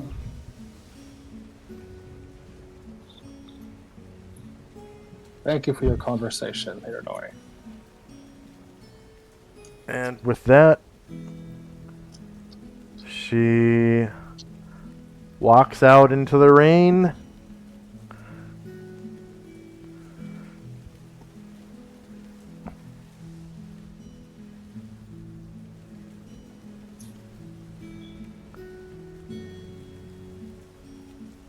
And the sun comes up a little bit more. The hell? There we go.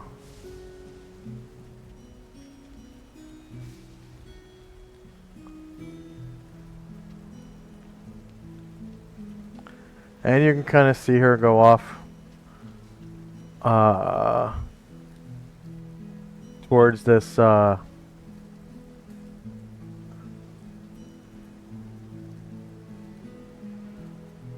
what the fuckles?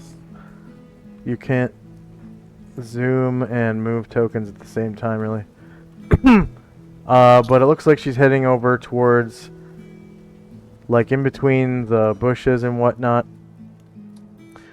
towards a way up on top of the cliff.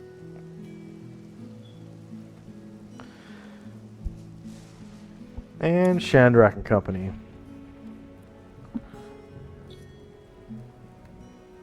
Yeah, my people will just kind of finish up eating our created food and water and start getting back into guard position in case anything else shows up before we head out. Alright. And Tenzi and Company. Astro watches the girl as he heads back to where he was on guard. All right. Tenji's on guard. Zaman hears Ruckus kind of grumbling, and he goes and checks St. Luther to see if food's ready. Oh yeah. Yes, yes, come. Chandrak's people of 8, come. Tenzi, everyone else. And the sun comes fully up over the mountains to the, or sorry, up over the, yeah, I guess I think there's mountains to the east of you. Anyways, sun comes up fully over the horizon, whatever is on the horizon. And the girl makes her way up through the scrub on top of the cliff once more. And Ashriel kind of sees her walk into a bush and then loses track of her after that. Shandrak and Company.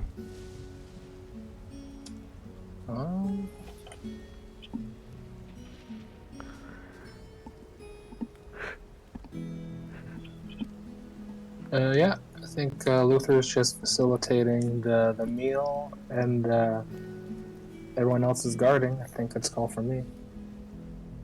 Okay. She was a lesser nature spirit worth 1,400 points. There are 2 player characters.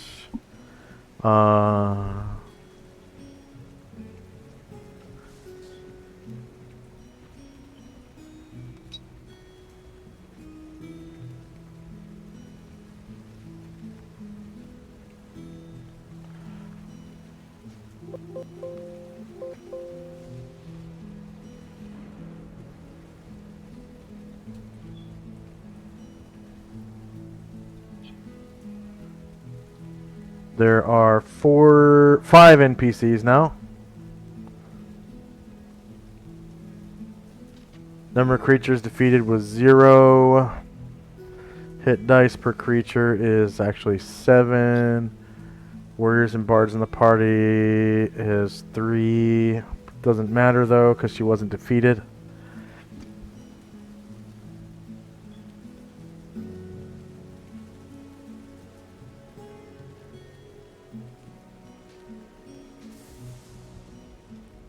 Okay, end of round, and I'm assuming you guys make your way out as soon as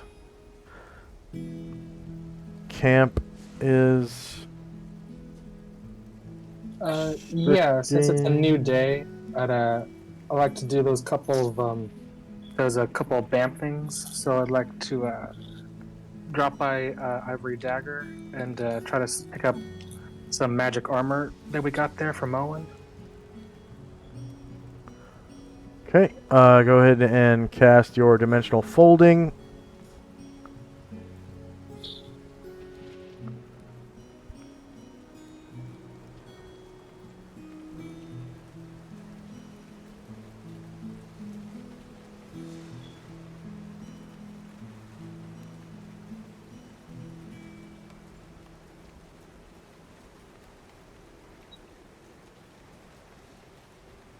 Oops, I did the wrong one.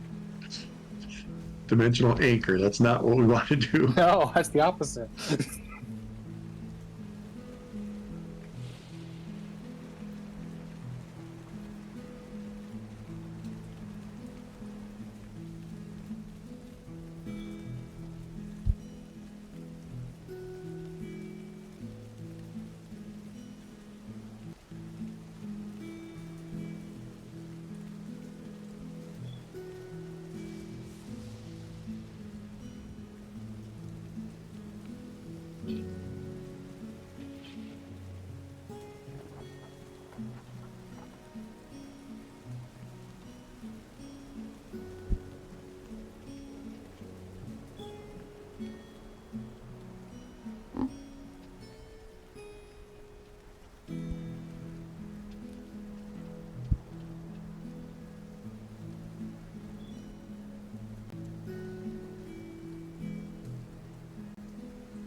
Okay.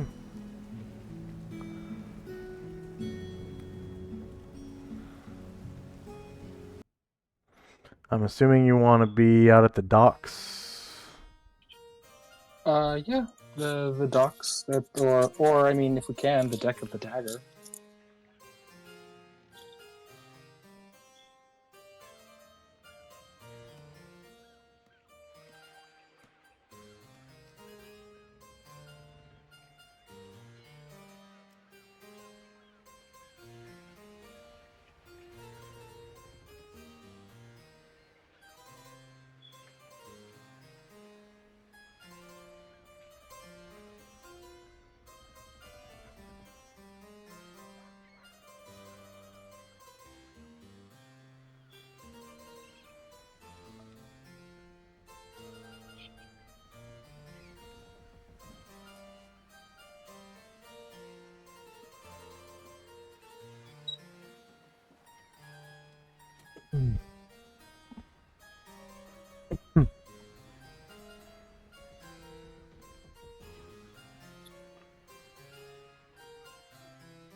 Okay.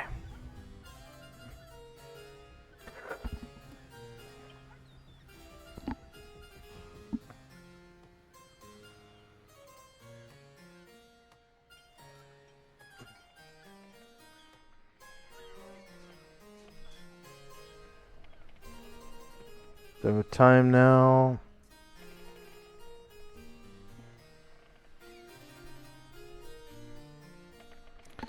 Seven a.m.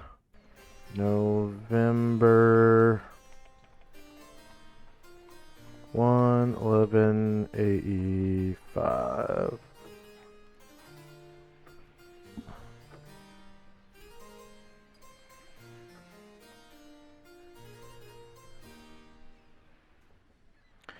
And you arrive at the beacon of Aquabelia.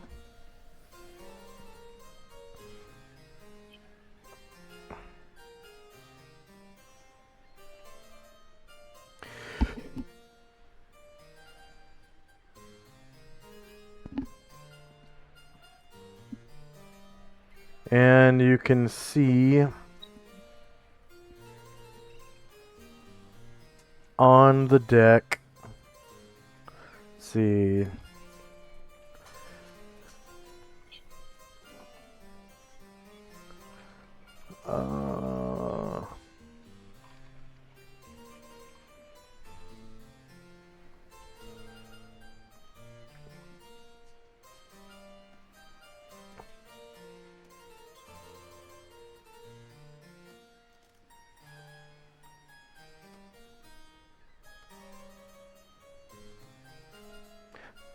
of the Ivory Dagger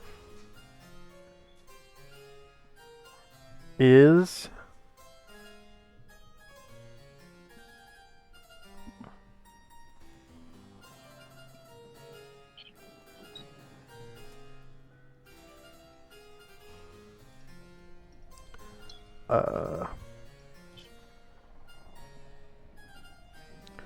Asher herself.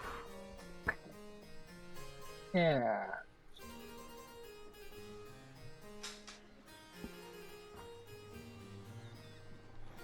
Along with Cotterbill, Ngoa, Monley, Matty Foodle,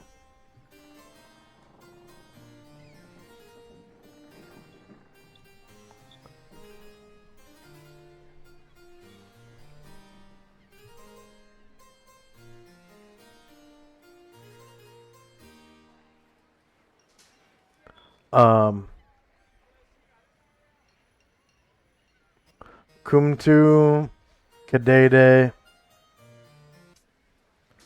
Chomdatuetu, Brian Druid, Jim, Varen, and Bombosa, as well as Karanglor,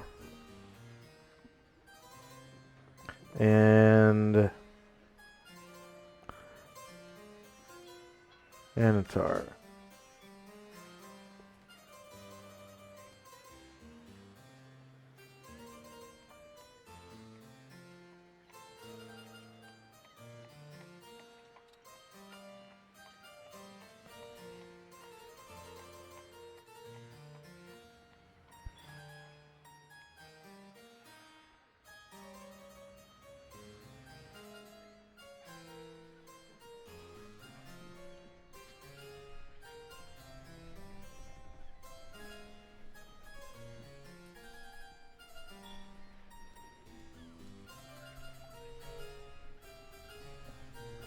At this time, if you could please roll base size initiative.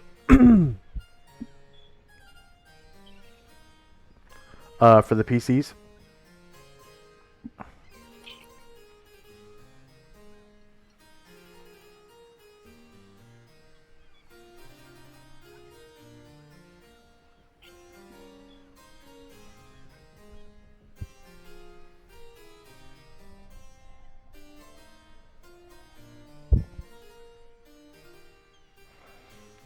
Oh yeah, all the horses are on top, aren't they?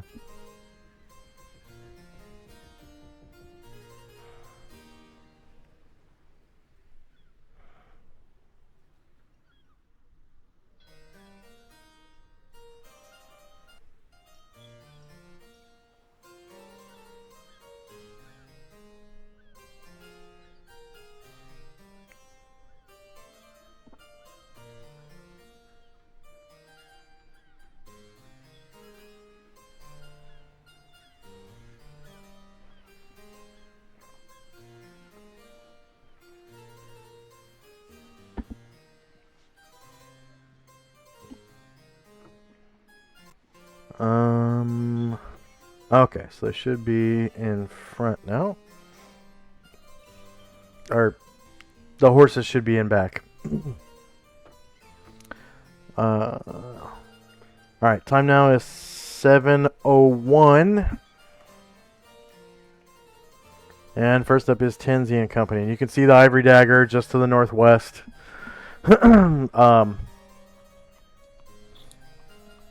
Yeah. All right, so we will start riding over there.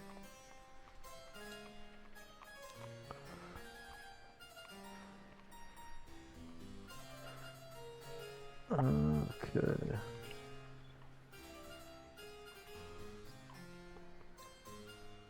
Enzy Dash will get there and they'll stop and they'll dismount next round.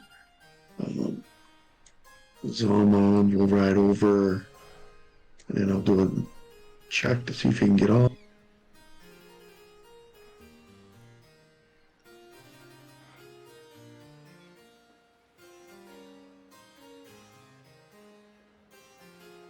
Gets off and starts going up the stairs.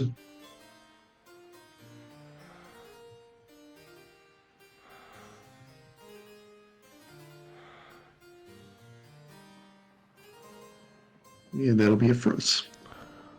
Okay. Shandrak and Company.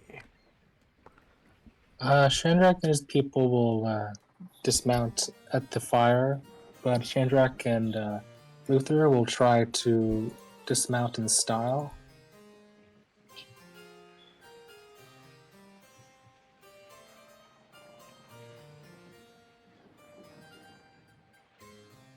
Alright. Luther and Shandrak will head towards Tenzi.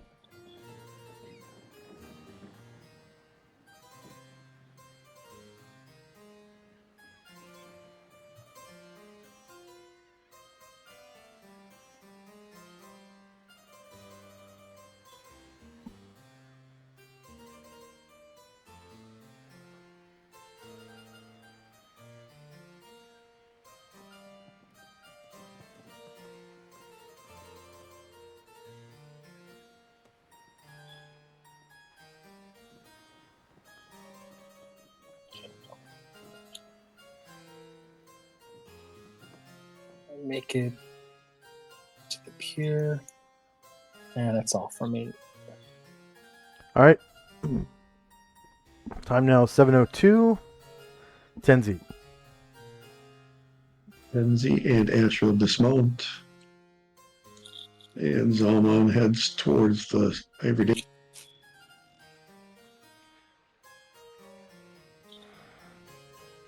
As he steps on the plank, he yells, "Permission to come aboard?"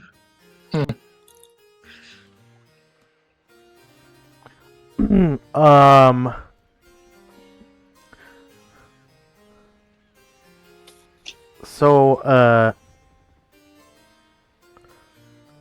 it's actually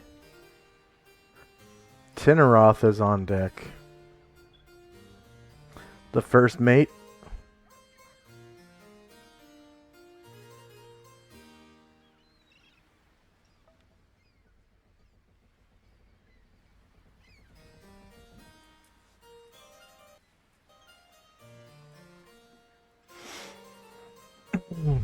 And you can hear him shout,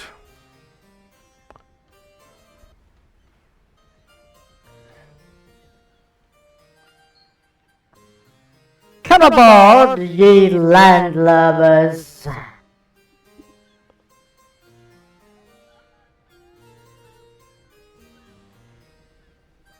Zalman just chuckles and starts to come on board.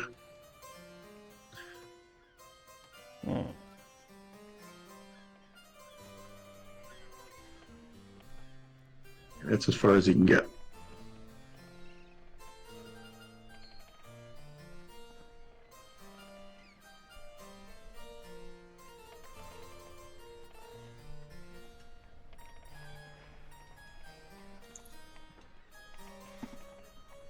okay. Shandrak and Company. Alright. Shandrak will call back, keep an eye on the horses, Raya.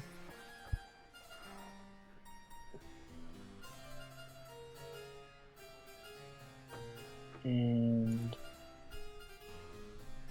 Erdrin will come up, and Shandrak and Luther will make it to where Zalmond is.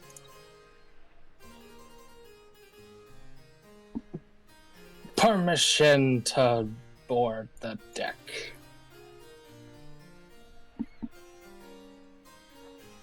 Come aboard, ye landlubbers.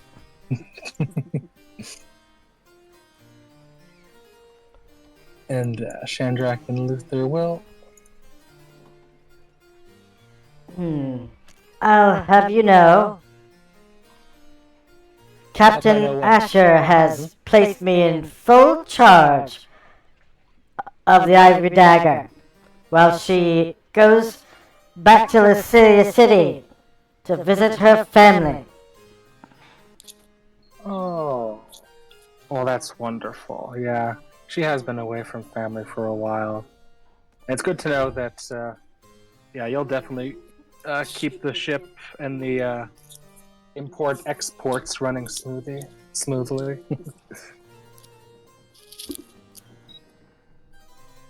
And you can hear the flame of Varen's wings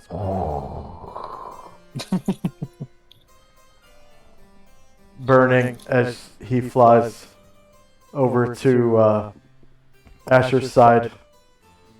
And Chom Datuetu starts climbing into the crow's nest.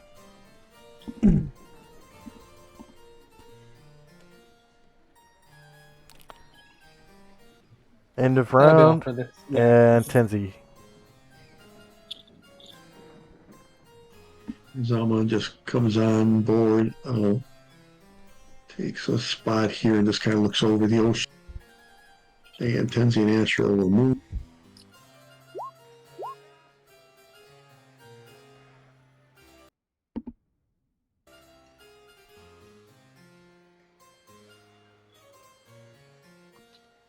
And that will be a Fritz. Asher shouts out, Ahoy, mates! Ahoy, matey!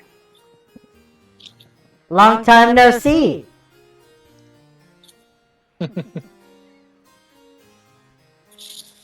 Oh, not too long. glad we can catch you before you headed back to Lycilia. Oh, you heard? Oh, yeah, your first mate does his duty well. Yeah, it's been a long time since, well, since we started our adventure into Adria. And I want to visit Adamar again.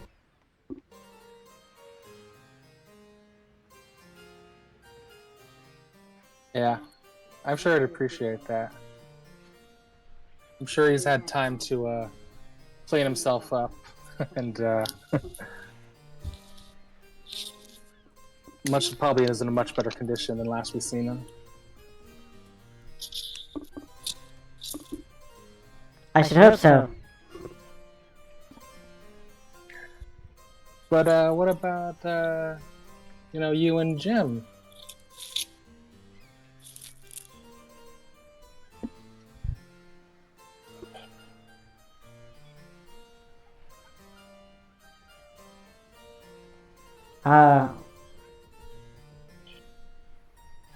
We haven't spoken about it. Oh well, sorry. I don't even get in the middle of this. It's mostly my family that I want to visit, but I want to Yeah. see Adamar once again. Yeah.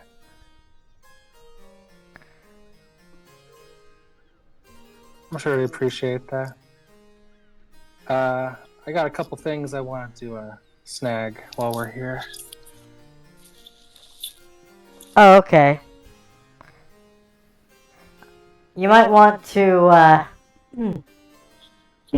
collect any of your property off the Ivory Dagger. Tinneroth is gonna go sailing Oh, he is. while I'm gone. Yes. He has a lot of wares to hawk.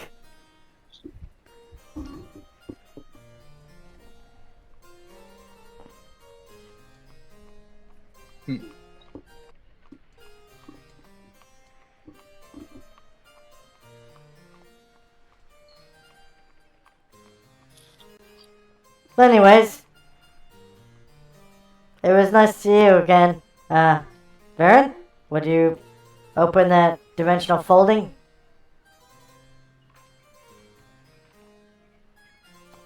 And Varen goes, I've been waiting for the order.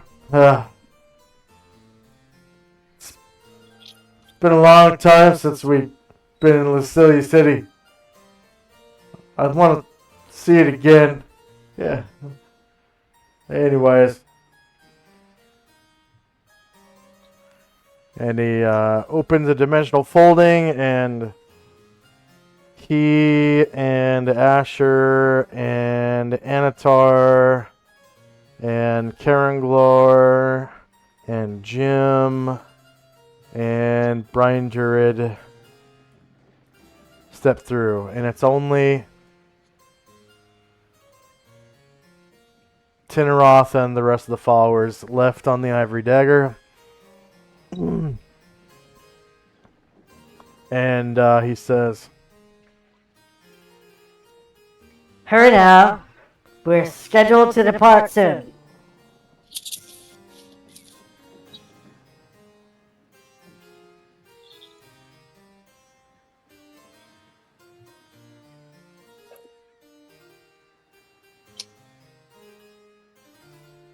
Collect your things and be off with you.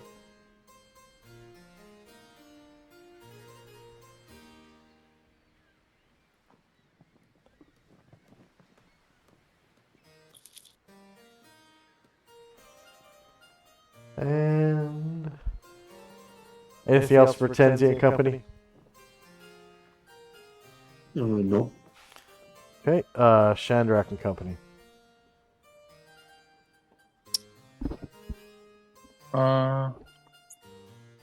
Yeah. Okay. It's like well, Teneroth, I do have my sending spell, so I might you might hear me in your head every now and again. If hopefully you're in a place we can get to, if so we can, do some business in the future.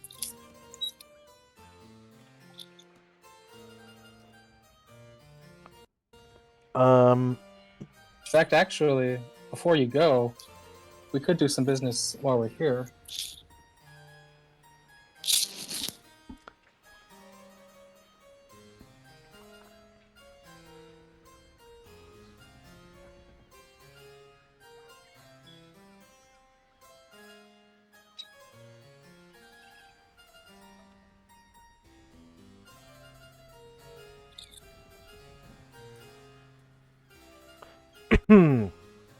let's see.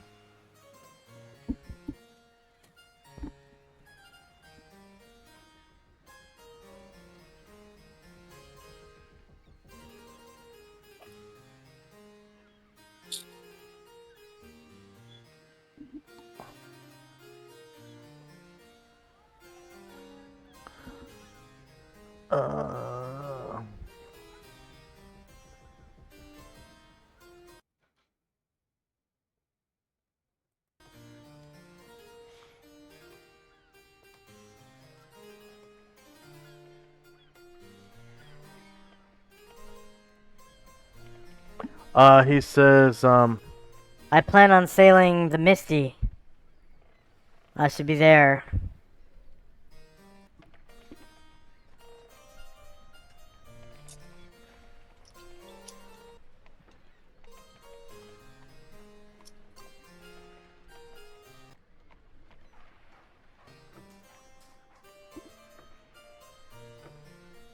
so the Misty Sea serves as a climatic border between the temperate zone of central, western, and eastern Panoplia with the subarctic zone of northern and northeastern Panoplia. It is well known for its foggy waters and choppy waves. Beware the deep sea creatures of its subarctic zone.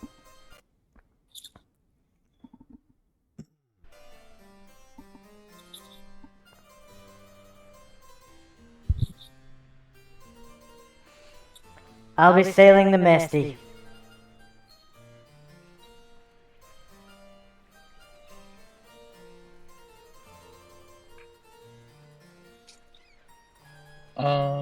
Would you mind doing some staying around long enough to do some business before you go? We do have some things you could export. Of course. More art objects. More art objects. Yes. And Chandrak will tell Luther to go get the treasure mule.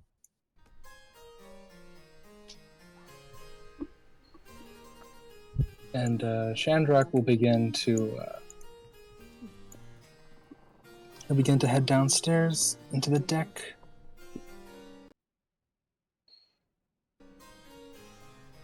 Okay.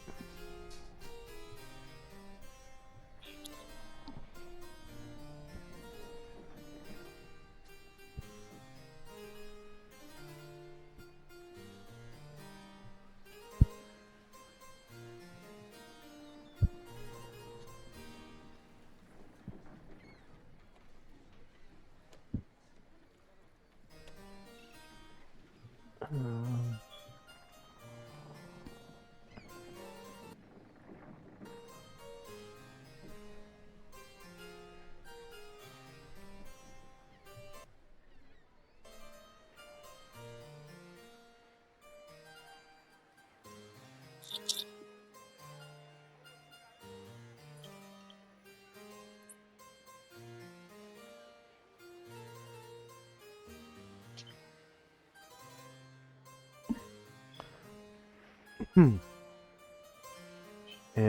you make it.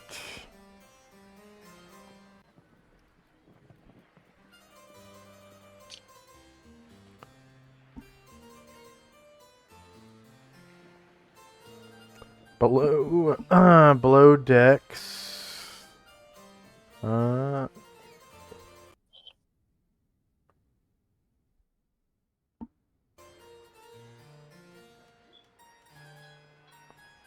See.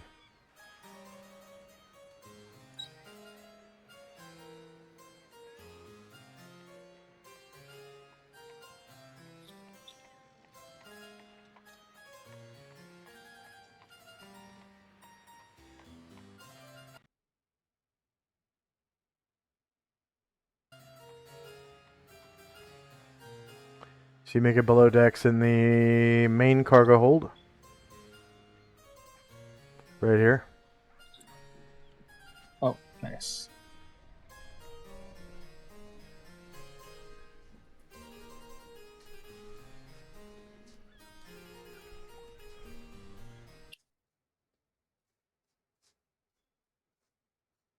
And Tinneroth comes down with you and says, Hurry along now, collect your gear, and make your deposit.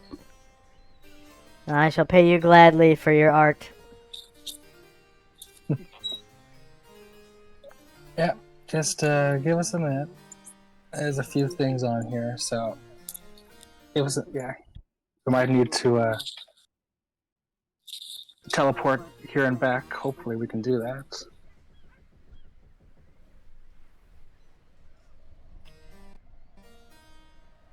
And Chandrak begins looking for the magic armor and weapons we had left around.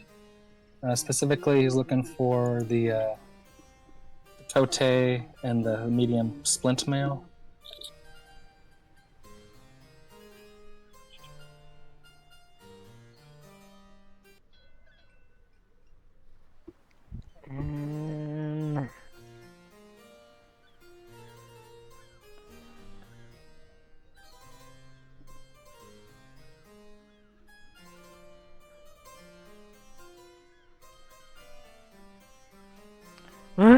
There's +1 Kote from Huan Ting. +1 Kote from Akiyama Estate. And...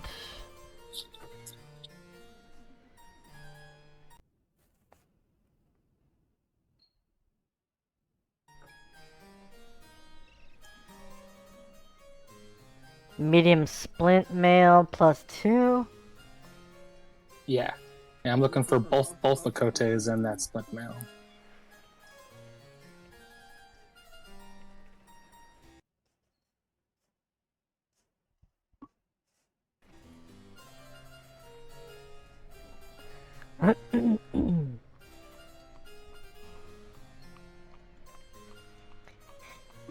Okay, and you know, Tinneroth sees the rest of the stuff and he's like, sorry, I had my voice changer on. Tinneroth sees the rest of the stuff and he's like, well, please take the rest as well. Oh no, I will. Just just give me a minute. Yeah, I gotta get my people down here to get all this stuff.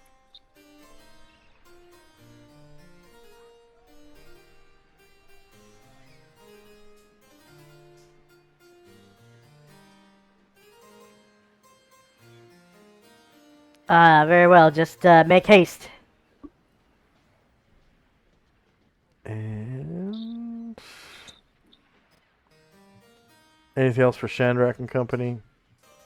I can't do it on this screen, but like, yeah, my people start to be moving closer.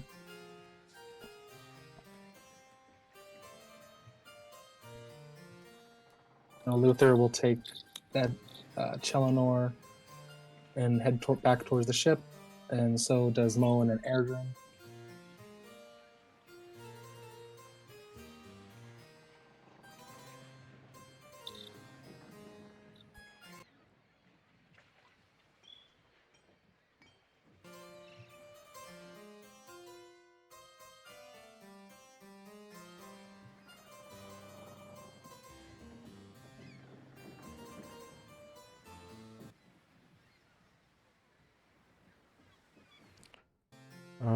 Okay.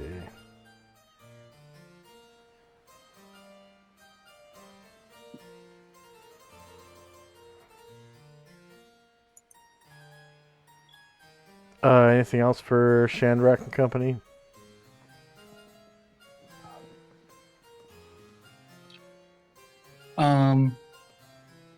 Yeah, I'll just pop up real quick to tell Erdrin who's close by. Yeah, get all the animals that can carry stuff.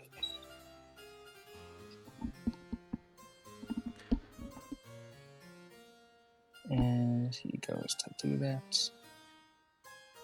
Okay. So here's that handout again. Yeah. Well, if it's all piled in one spot, we can just dimensional fold and push it into the monastery or something. Ooh, okay. Yeah. If we can get... Then you, Yeah. and then dimensional fold back here to get the animals. Yeah. If we could do that, that sounds like a good idea. So I should just change the name of the handout from Ivory Dagger to Tenzi's Monastery? Yeah. Okay. So edit. Which part of that's to when we gather all this stuff, I would gather my books and stuff from the and everything else. In Ming Dao. And then delete the picture of the Ivory Dagger and we'll put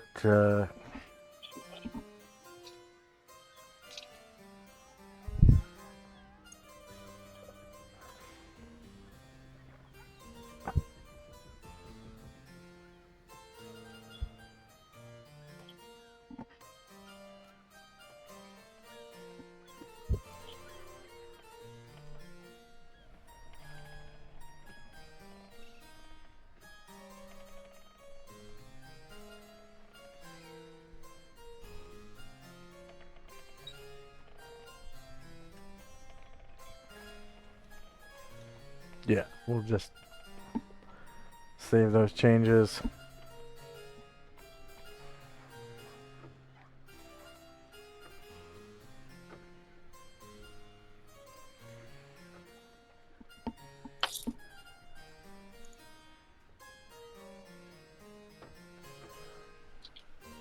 And what did I call that picture of your monastery?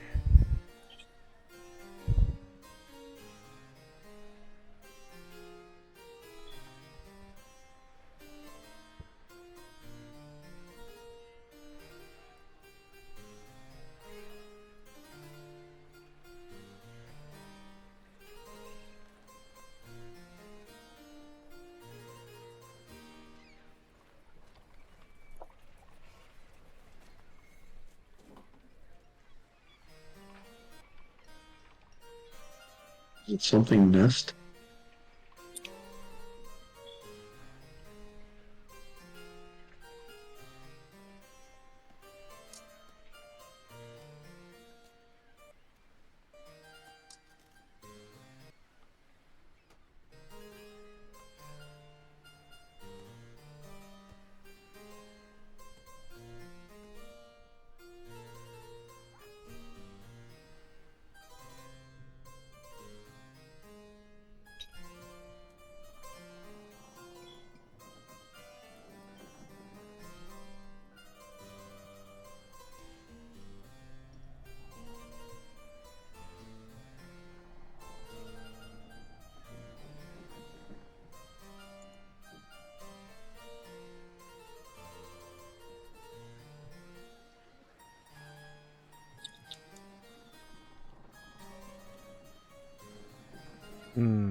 Oh, there's one I need to rename.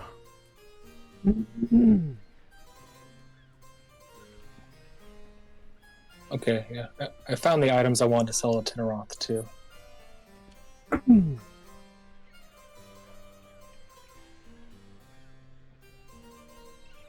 it's a good thing we caught him because this is a good bit of gold.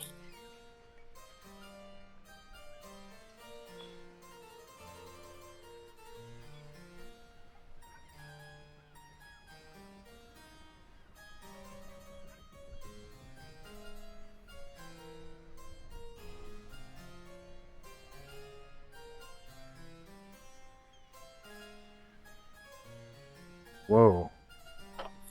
I don't think it was this far back. Okay. You said it was something nest? Pretty sure. Yeah. Tiger's Nest or Eagle's, I think Tiger's Nest or something like that. It sounds familiar. Yeah, a desert nest.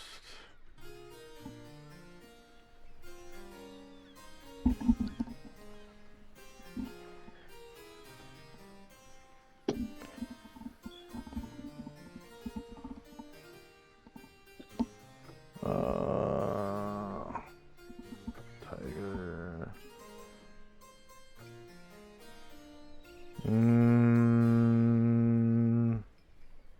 Nope. Temple.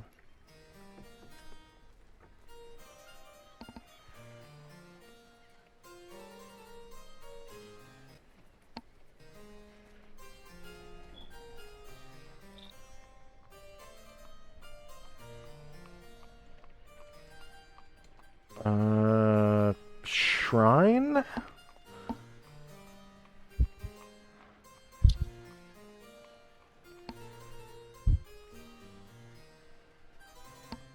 How about Ming Dao?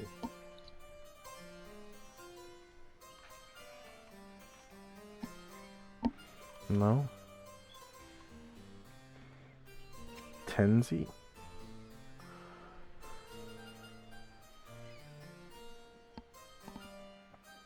No?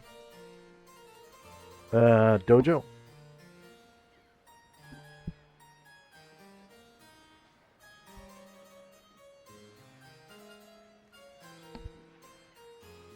How about Cliff?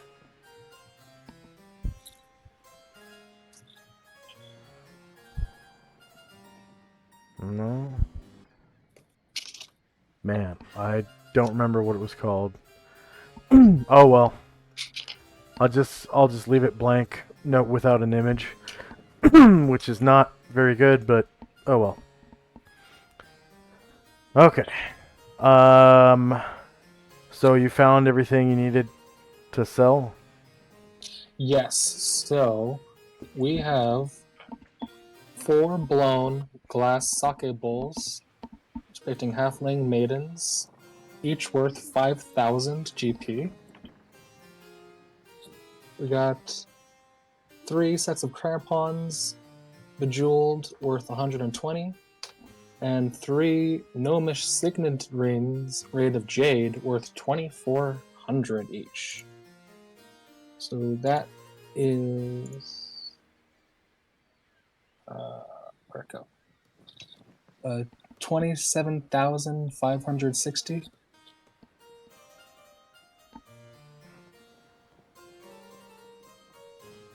And then divided by 2-player characters. Yep. So that divides evenly into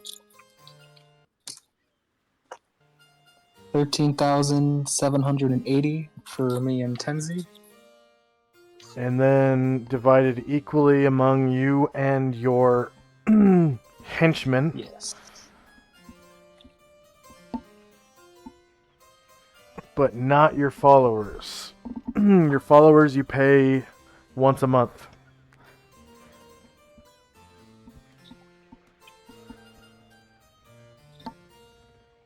And they have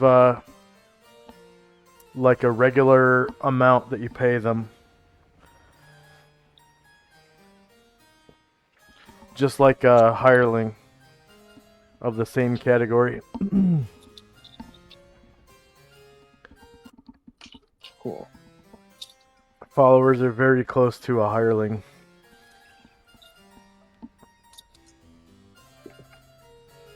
Rather than a henchman. They're not as loyal as a henchman, but more loyal than a hireling is.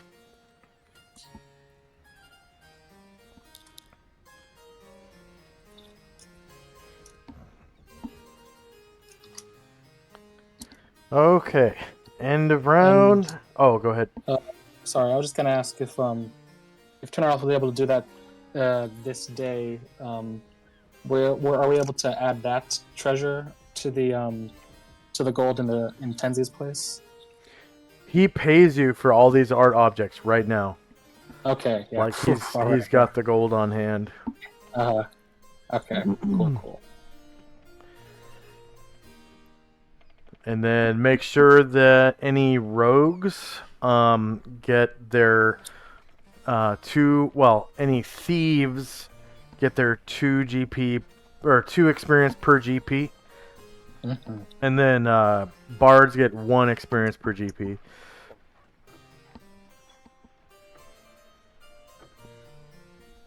And ninja don't get any, I don't think, but there's no ninja in the party, so.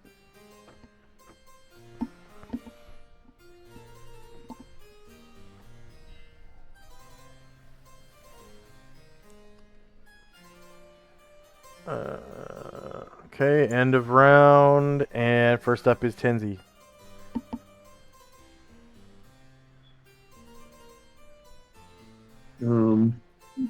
Just dispersing the gold here.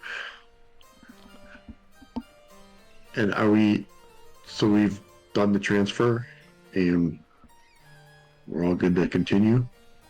Yeah, so if Yeah. we've sold all that, we can just move all of our stuff on the dagger to the place, right? We can just assume we move it all into a pile and push it in. Yeah. Alright. And I'll skip forward like... And that includes like my library, right? My level 1 library. Sure. Yeah, I'll skip forward like half an hour. And then I'll just narrate. So you get you guys get all of your property off of the ivory dagger and into Tenzi's temple now. And he sails the ivory dagger out of Aquabelia. There she goes. Steady as she goes. So these characters are all...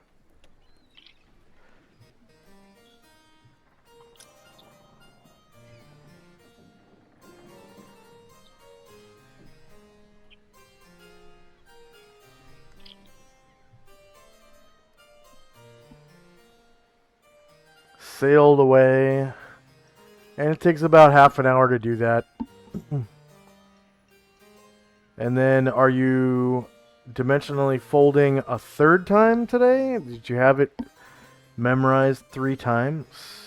I have it memorized 4 times today. Okay.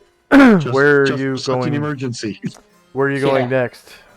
Well, hold on. So we just got out of Aquabelia and we dumped all our stuff in Tenzi's temple. So Tenzi, do you want to try that scrying thing you were talking about? Yeah.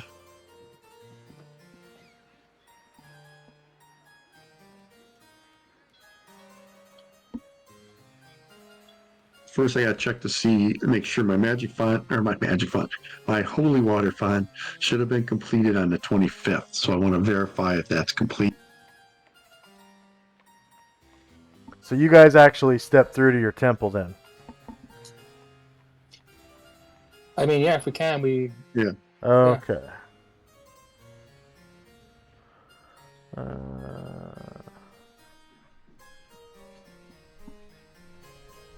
Because before you were just pushing treasure through. Oh, well, I mean, pushing it and going after it,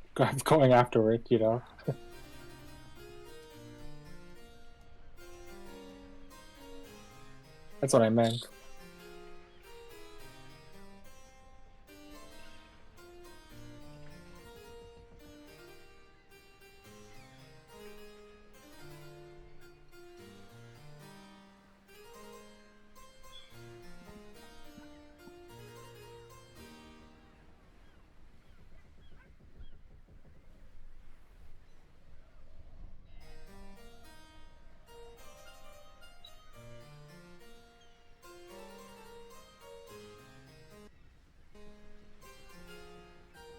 So that's to the monastery.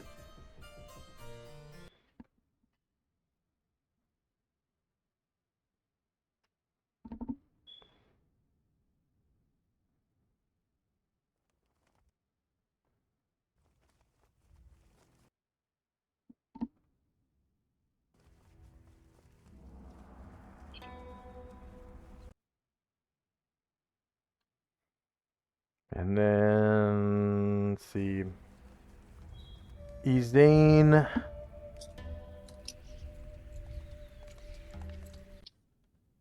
and Colt are in the safe house here. Oh.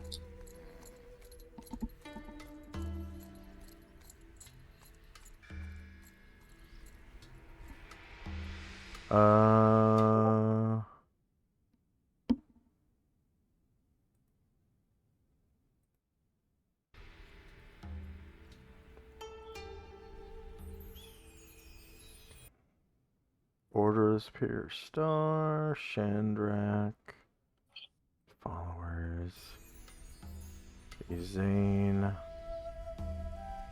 Colt.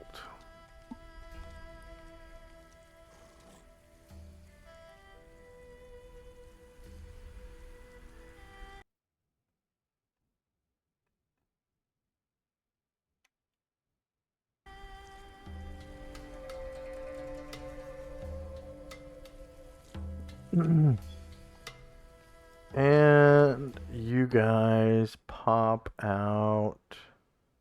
Well, that's Lao Shin. He's not supposed to be there.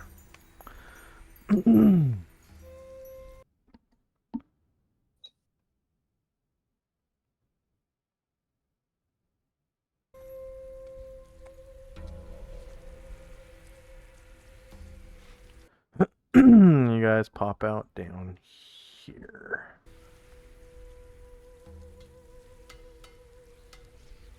Actually, that's not a very good place. I would imagine you probably would have stored your stuff in your secret room thing. Yep.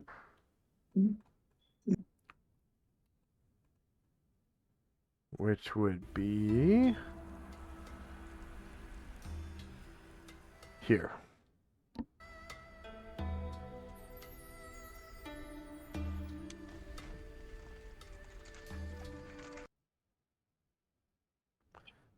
So some of you pop in the secret room, some of you pop in the bedroom.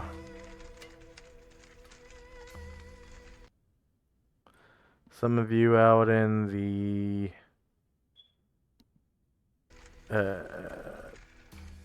walkway. You know what? That's not a very good place either. Let's say one of the dojos is empty for some reason. Probably the one up above. And that's where you pop out. Because that room is, for the most part, big enough to fit everybody inside.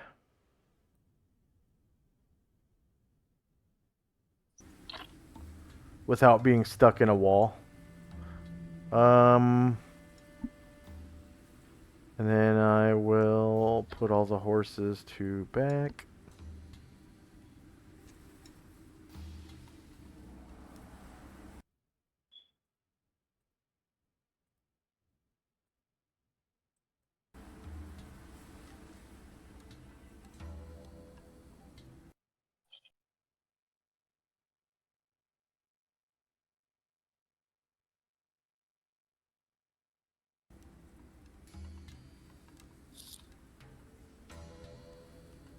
Okay, so everyone pops up in this dojo, which is really pretty close to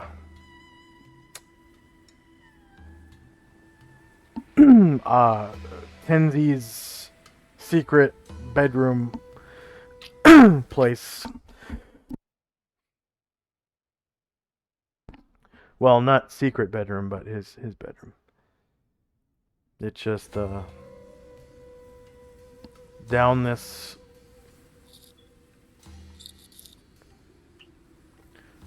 hallway over here, and then up around the curly Q staircase, and up one level. Okay. So go ahead and roll base size initiative for the PCs, if you could, please.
All right. So time now is 7:31 a.m. November the 1st, 1185. First up is Shandrak. So I'm pretty sure you've seen the inside of Tenzi's place before. Never on horseback before. So No. it's a little strange. Yeah, so Shandrak and all his people will try to dismount.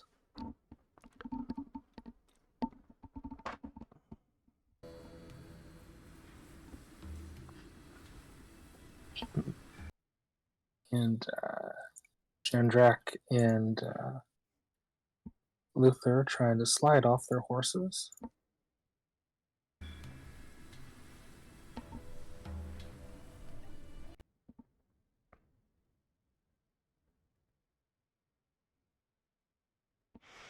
So trying to dress Mad Moen up in samurai armor, right? With Kote. Yeah, we got yeah.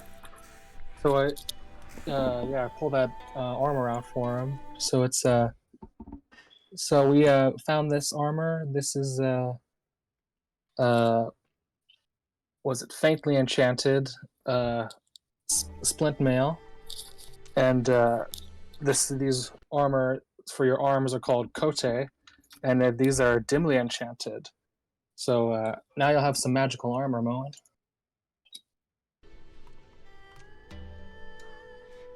And he says, Right on. Thanks, Chief.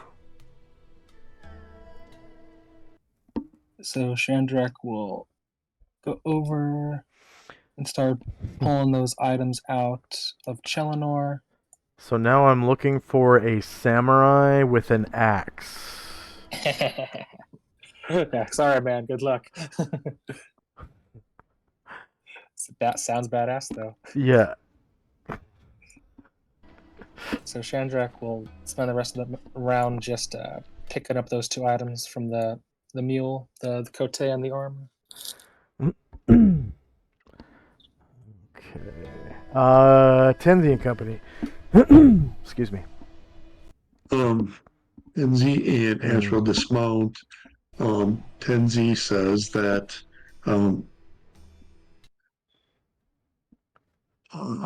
I have the vault protected.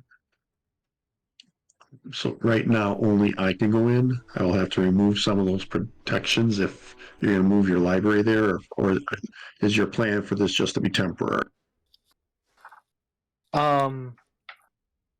Yeah. Well, I do. Well, yeah, I do plan for it to be temporary, but who knows how long temporary could be? I would like to store my library in there if I could.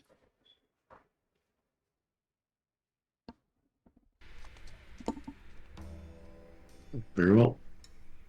And Salman dismounts, and I'll do a check to see if he can start going.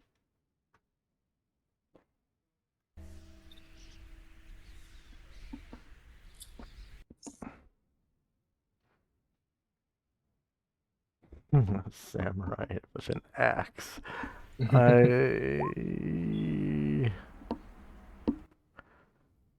I might be able to do samurai with a pole arm.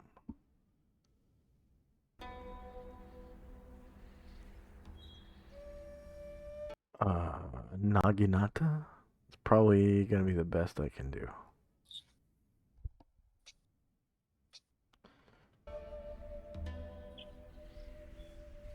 Will it take? Would it take like a day of resting for you to change the wards on in your place for us to enter? I can just dispel them.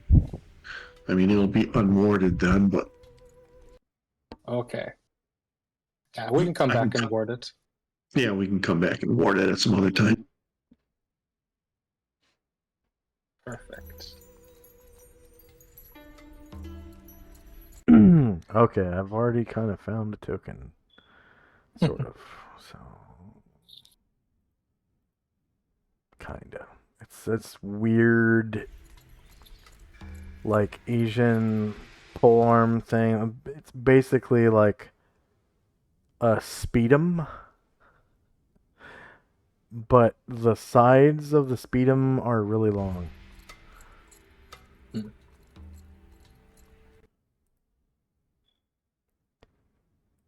And then he's got some kind of weird fire effect above his head.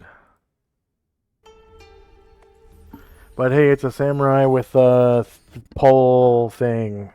Mm-hmm. So rotate. All right. End of round and Shandrak and Company. Shandrak will begin bringing those items over, and He'll set him down for now, and he'll ask Ryer to come over, and we'll start taking Mullen's plate off so I can put the splint on. Okay, and it's not magical. He's got full plate, right? Yeah, he has full plate. Not magic, but full plate. And I think he might be proficient with full plate too. I think I Yeah. spent a damn slot. Which you can, limited wish to change. Mm-hmm. So he's got tight group, axe, hammer, pick for 2. He's got tight group, spears and javelins for 2. He's got two-handed axe specialization for 1. Two-handed axe mastery for 1. Two-handed axe high mastery for 1. So no. Oh, yep. Full plate proficiency 1. He's got endurance for 0 for free because of his kit. Swimming 1. Full plate proficiency 1. He's got 2 empty slots, and he's got direction sense 1. Yeah, he hasn't spent any slots since he was created. Any non-weapon slots. And I think he's got crossover slots to weapon. Pretty sure. Because you get 4. You get 4 when you create a fighter. And then he gets a free specialization because of his kit. So two-handed axe spec should be 0. Or 1 of 0. 0 of 1? Yeah.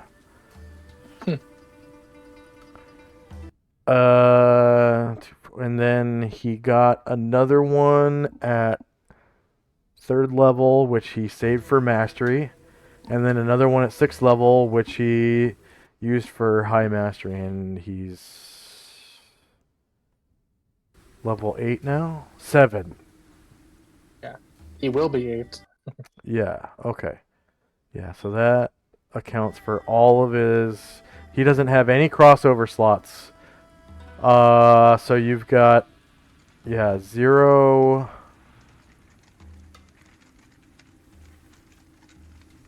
So two-handed axe specialization 0 kit. He got it for free because of his kit. And then two-handed axe mastery he got at 3, save till 5. And then high mastery he got at 6. And then axe hammer pick tight group and tight group, spears and javelins, he had a level 1. Okay. So no crossover. And then I have a new token for him.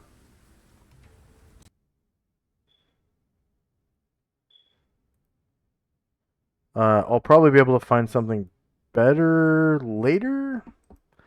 So this is going to be rename Warrior Adrian with, let's see, Warrior with polearm. Okay.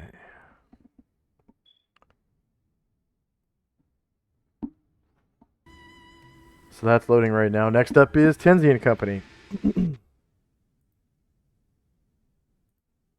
Well, Zalman's heading down the stairs back to the main, I hope, to the main area. If I can remember the way. Okay, come on. Oh, boom, boom. But yeah, as far as tokens go, I can always find something terrible right off the rip. And then kind of fix it later. And have Zalman go to the next level or whatever. So Zalman goes up to your personal bedroom level. Yeah.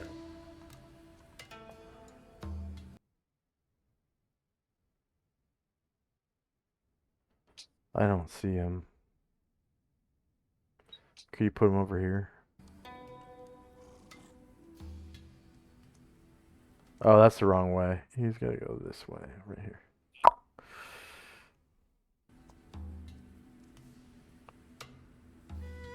So he goes up this weird little spiral staircase. Gee, I wish the map would move when I right click on it. Okay.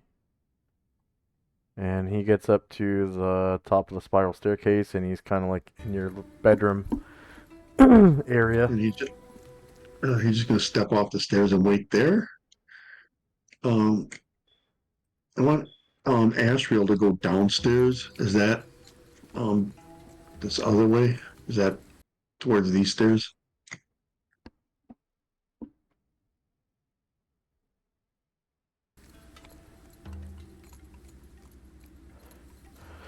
That's downstairs toward the shrine. Yeah. Downstairs dojo is this way.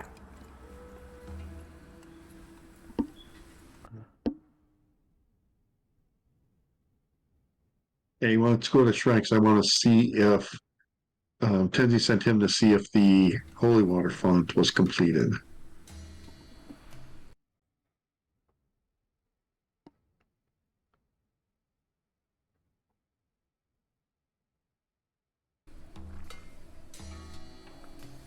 Okay. So he gets down here.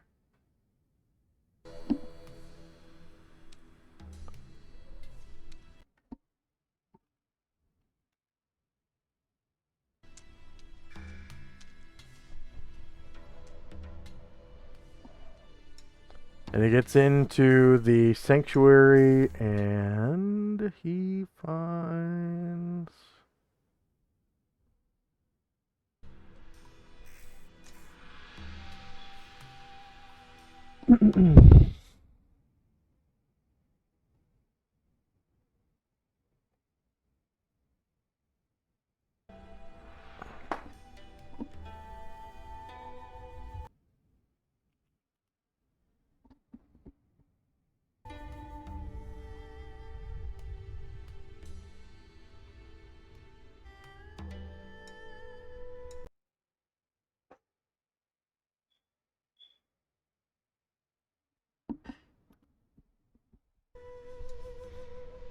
I can't remember which one you had made. Was it gold? Um, Was it the best one or the worst one? it's it was high quality, but it wasn't the biggest. It was 24. The capacity was 24, not 32. Okay. 24 vials. I don't remember if it was vials. I think that's how they measured it, but it was. Let me just look here. I got it.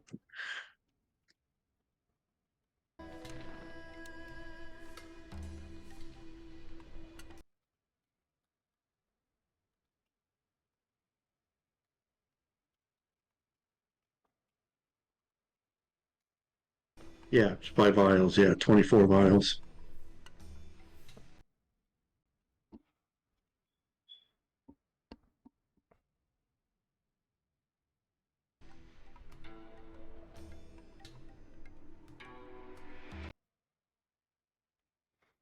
Okay. And yeah, you make it in there, and you can see new holy water font.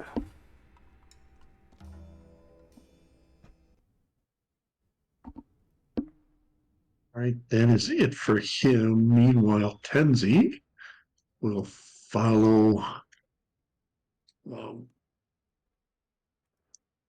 Zalmand up to the bedroom.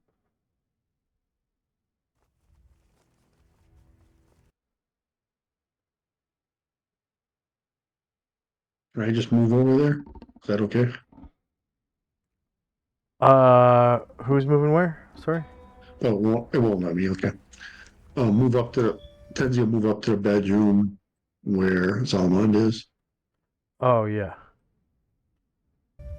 Come on. There we go. There you go. Thank you. Yep. And he will say, just wait here, and he'll continue on across the rickety bridge. And he will dispel the first ward on his door. Then enter in and dispel the ward inside of the room. And that'll be it for him. Okay, and I can finally put doors on this map. Place door right here.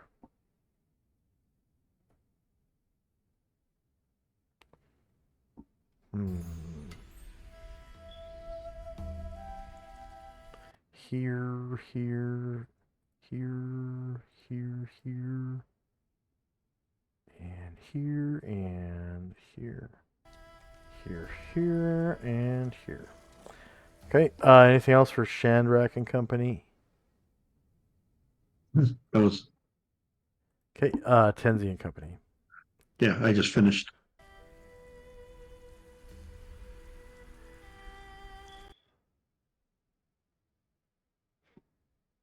Oh, shit, sorry. End of round and Shandrak and Company.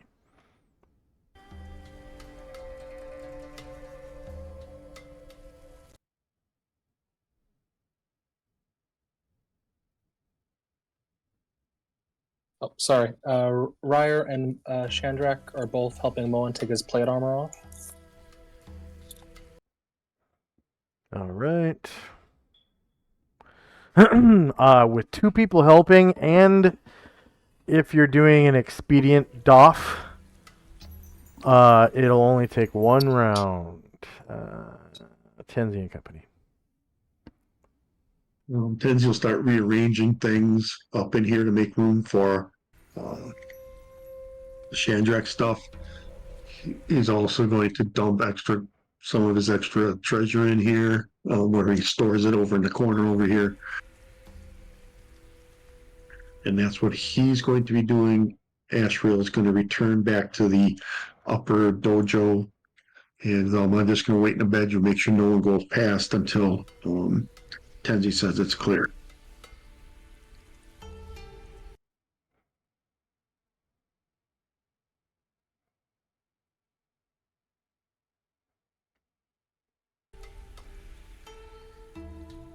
All right, end of round. Shandrak and Company. Alright. With the armor off, Shandrak and Ryer will help put on the +2 medium splint mail onto Moen.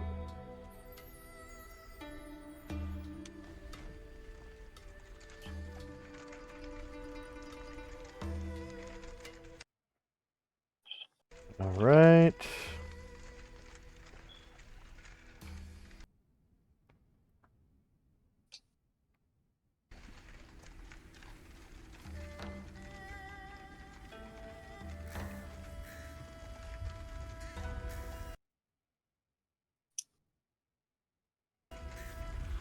And Tenzi and Company. Tenzi, can you move Ashriel back to the dojo where the others are? Yeah, please? yeah.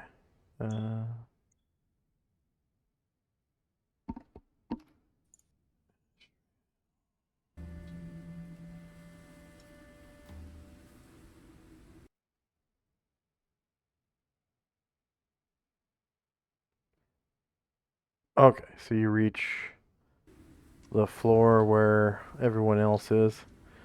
All these doors up here are flung open. You can see toilets through open doors.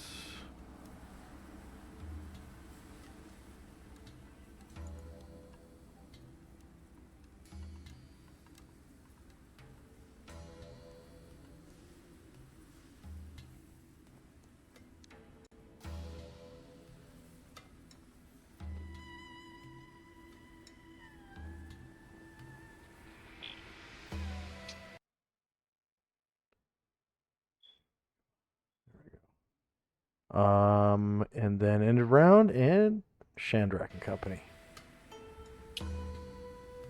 I don't know how long the split mail takes to put on, but we're doing that. With Gotta- two assistants, it just takes 1 round because it's not even as complicated as plate mail. Nice. So yeah, at the end of this round, you'll fully have the splint mail and Cote equipped on Yeah, him. and the Cote, I was gonna ask if Airdron could come over and help with the Cote then, if with the sound of that. Yeah. Perfect. Okay. Yep, my whole party is working on that. Tenzi and Company. Tenzi's finished organizing things here, and he's just going to wait. He's going to come in and tell Salman that's okay for people to start bringing stuff up. And Salman will go down there to start bringing some stuff up. Okay.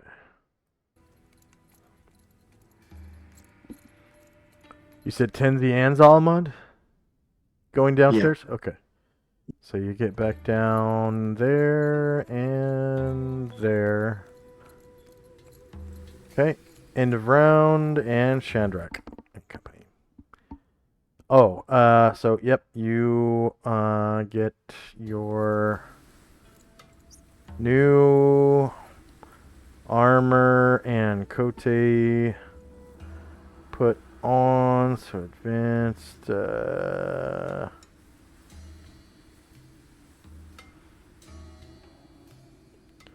Flip vertical. Flip horizontal.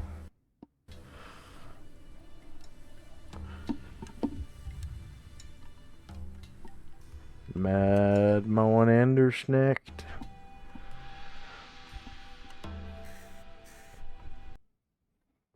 HP. Base speed. AC. Save settings.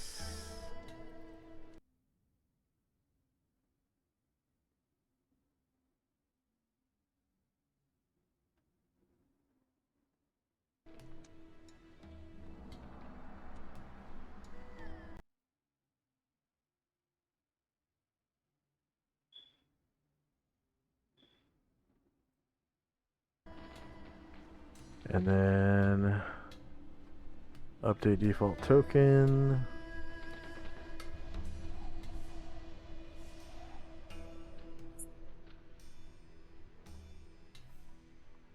And then open character sheet. Edit. Okay.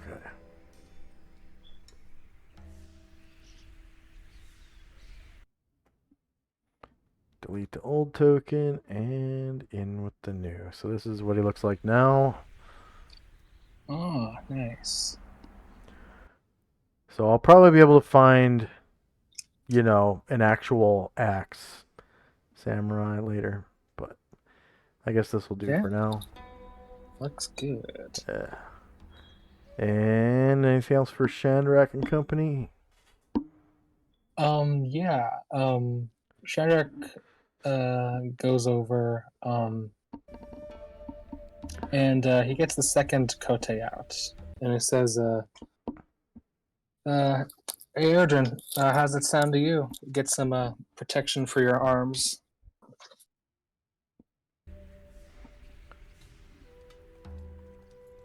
Oh yeah. He's a thief, technically. That's his class. And thieves can totally use shields. So yeah. And as you know, Cote is it's a pair of sleeves, you know. So it counts as 2 bucklers. So you can block, you know, 1 attack from the right flank or the front, 1 attack from the left flank or the front. And After that, you're shieldless. So That's alright. That's 2 attacks better AC than usual. yeah. So Chandrak will come on over and offer to help put those sleeves on Erdrin.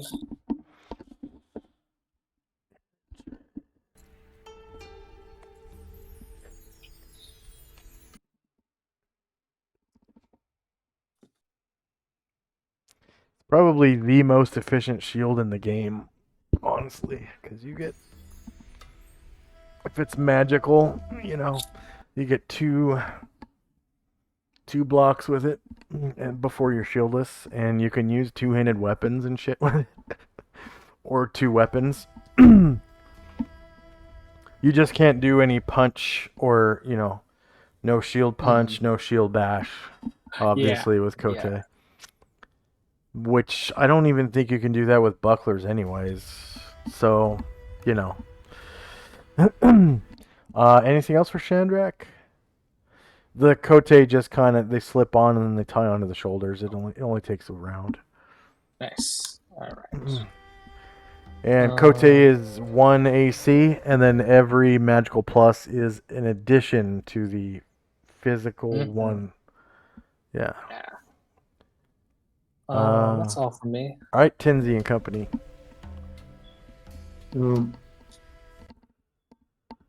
As he comes out, says that if, as Chandrak, if you want, we could maybe use a dimensional fold just to move the treasure from here to the treasure vault. Oh, yeah, sure. Yeah, that'd be a good time saver. Yeah. Then I'm only going to have 1 left after that, but we can use it to go to Enervia and travel, or go to the scrub and travel, Yeah. and then go to Enervia tomorrow and get your bullets, or we can go to Enervia, but we'd be stuck there. Yeah, no, that's fine. We can. I'm sure my people won't be. They won't be worried too much. They can wait an extra day. Right.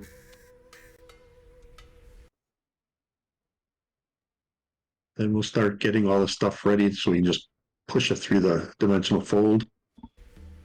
And it goes into the vault. Yeah. Okay. So I'm just going to put down. That's where your altar is, too, right? I have a small one up there. Yeah. Okay. So, got. There's your.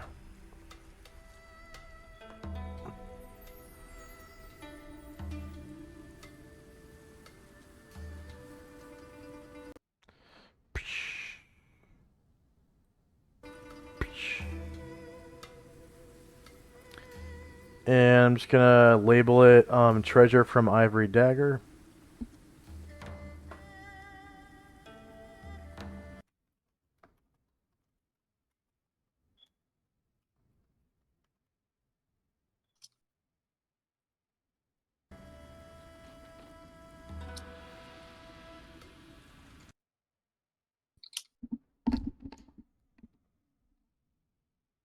And stick it on the map layer.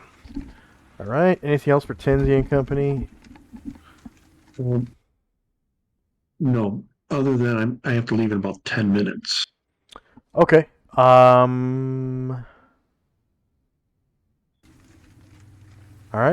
So end of round, and are you guys just leaving now and going back to the Velt on Adria, in Adria?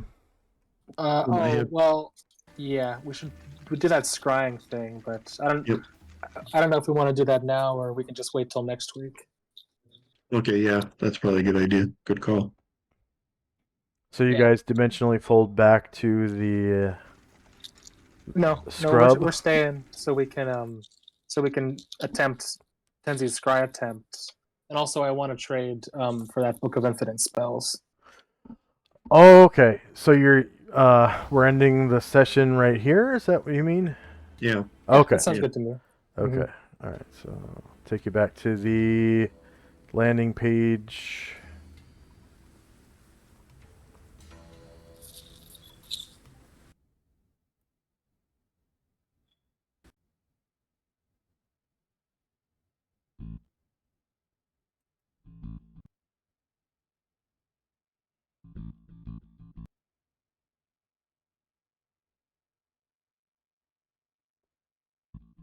And did anyone gain a level? There were No one some. did. Moen did? Nice. There were some Yes. significant experience bonuses. And then go ahead and drop Mad Moen's new token. And you can Oh, delete the old one. And I will hopefully find a samurai with an actual axe. Yeah. I do like what you found so far, I will say. Okay. Alright, fingers crossed.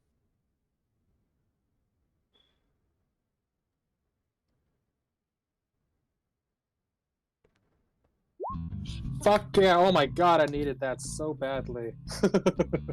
Oh, nice. Ugh. Moen's health isn't Yes. really Now up to it's par. pretty good. Not really, but now we can take a fireball and live, so that's good. Oh, he's level 8 now. Okay. Yeah, you got a 10.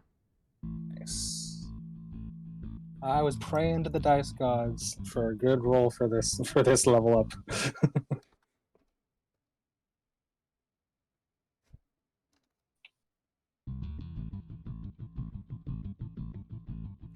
And he gets one more hit die after this. Yep. So fingers crossed for that one too. Weird, what happened to his...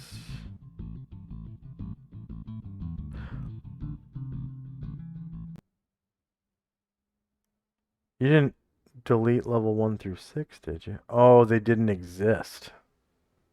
No, yeah, it came up. Yeah, level 7 was the first one that I Okay. did. Mm-hmm. Yeah, the other ones were he there. was level 6 when you got him? Yep. Okay. And he doesn't have a con to speak of, really. Yeah.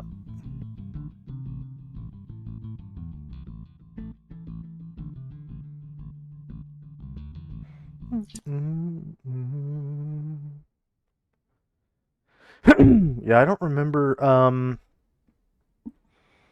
my friend Mac rolling shitty hit points on him, but I guess that's how it went down. Because that was his henchman for the longest time. But I thought he got... Well, I guess he only got him to level 6. Yeah, Gargamond and him. He got them both to level 6. And his character was multi-classed. I think he was multi-class 6/6. And they both left at the same time. Gargamond and Mad Moen. And lo and behold, you have both of them now. Yeah. they're pretty good. Yeah, they are. They both use a similar weapon too. Yeah, both two-handed fighters. Yeah. And both axe-like weapons. Yeah. Okay. So level 8. He doesn't really get anything at level 8. He just gets an extra hit die, and I think the warrior saving throws change at level 8, possibly. Like, Nah, it's 9, but that's the good one at 9. It's like 2 or 3 bumps. Yeah. But I have automated saving throws, so you don't have to worry about any of that stuff. Yeah. I like to fill in anyways, though. Any questions, comments, or concerns? And then, is everyone able to make it next week? That'll be good. Yep. All right. And maybe, depending on hurricanes and stuff, maybe we'll have my friend Walter. Maybe. Oh. Mhm. So, yeah. Yeah, He's the one that was in. gonna join before. Yeah, and he just moved to Alabama, which is, weather-wise is not very good. It's better than where he was at, though. He was in Georgia. Yeah. So, but Alabama is still kind of scary place right now with hurricanes and whatnot, all the storms. And then, his mom's not doing too good right now, so we'll see how it goes. But maybe next week. Who knows? And then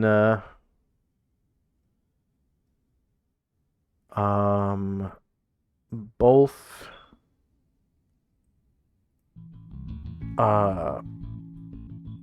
Dante and Asher are still pledging, so they can come back whenever they whenever they feel like it. And I got a new token for Dante too that he might like. It looks like this. It is basically exactly like his character, except for the hair is blue. And his character looks like that. Yeah, it's pretty good. So I thought it was almost exact. And he plays harp. That's his main. It's his main instrument. So.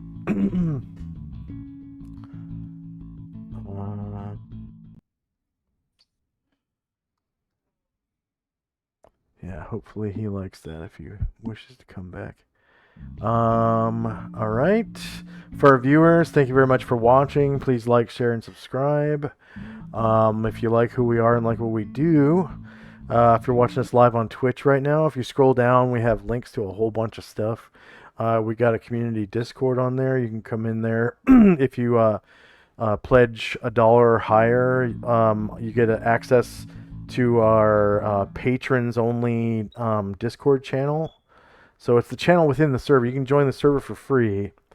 But when I do world building streams, I chill in the patrons Discord channel. So patrons can come in and talk to me on stream when I do world building streams. And then, we have Patreon and PayPal. If you want to join the game, there's a link to join the game, and then you would go to Patreon and pledge $10 or higher, and you can join the game. It's $10 a month, right? And we play 4 to 5 times a month, and each session is about 4.5 to 5 hours. So pretty cheap entertainment. It's like 50 cents an hour, give or take. So, there's that. And then there's some other stuff. I think I deleted the link to my X. I don't use X anymore. So I got kicked off of X right before it changed over to X from Twitter. So, yeah, permaban. So I'm pretty sure I removed that. And then I think down below also there's like shows what kind of system I use. My computer, keyboard, mouse, and everything. And I don't even use a mouse. I use a trackball. So I don't like moving my hand around on a mouse pad. But anyways, thank you very much for watching. If you want to earn some extra channel points, some extra GP, you can stick with our raid as we raid into Lord Gosumba.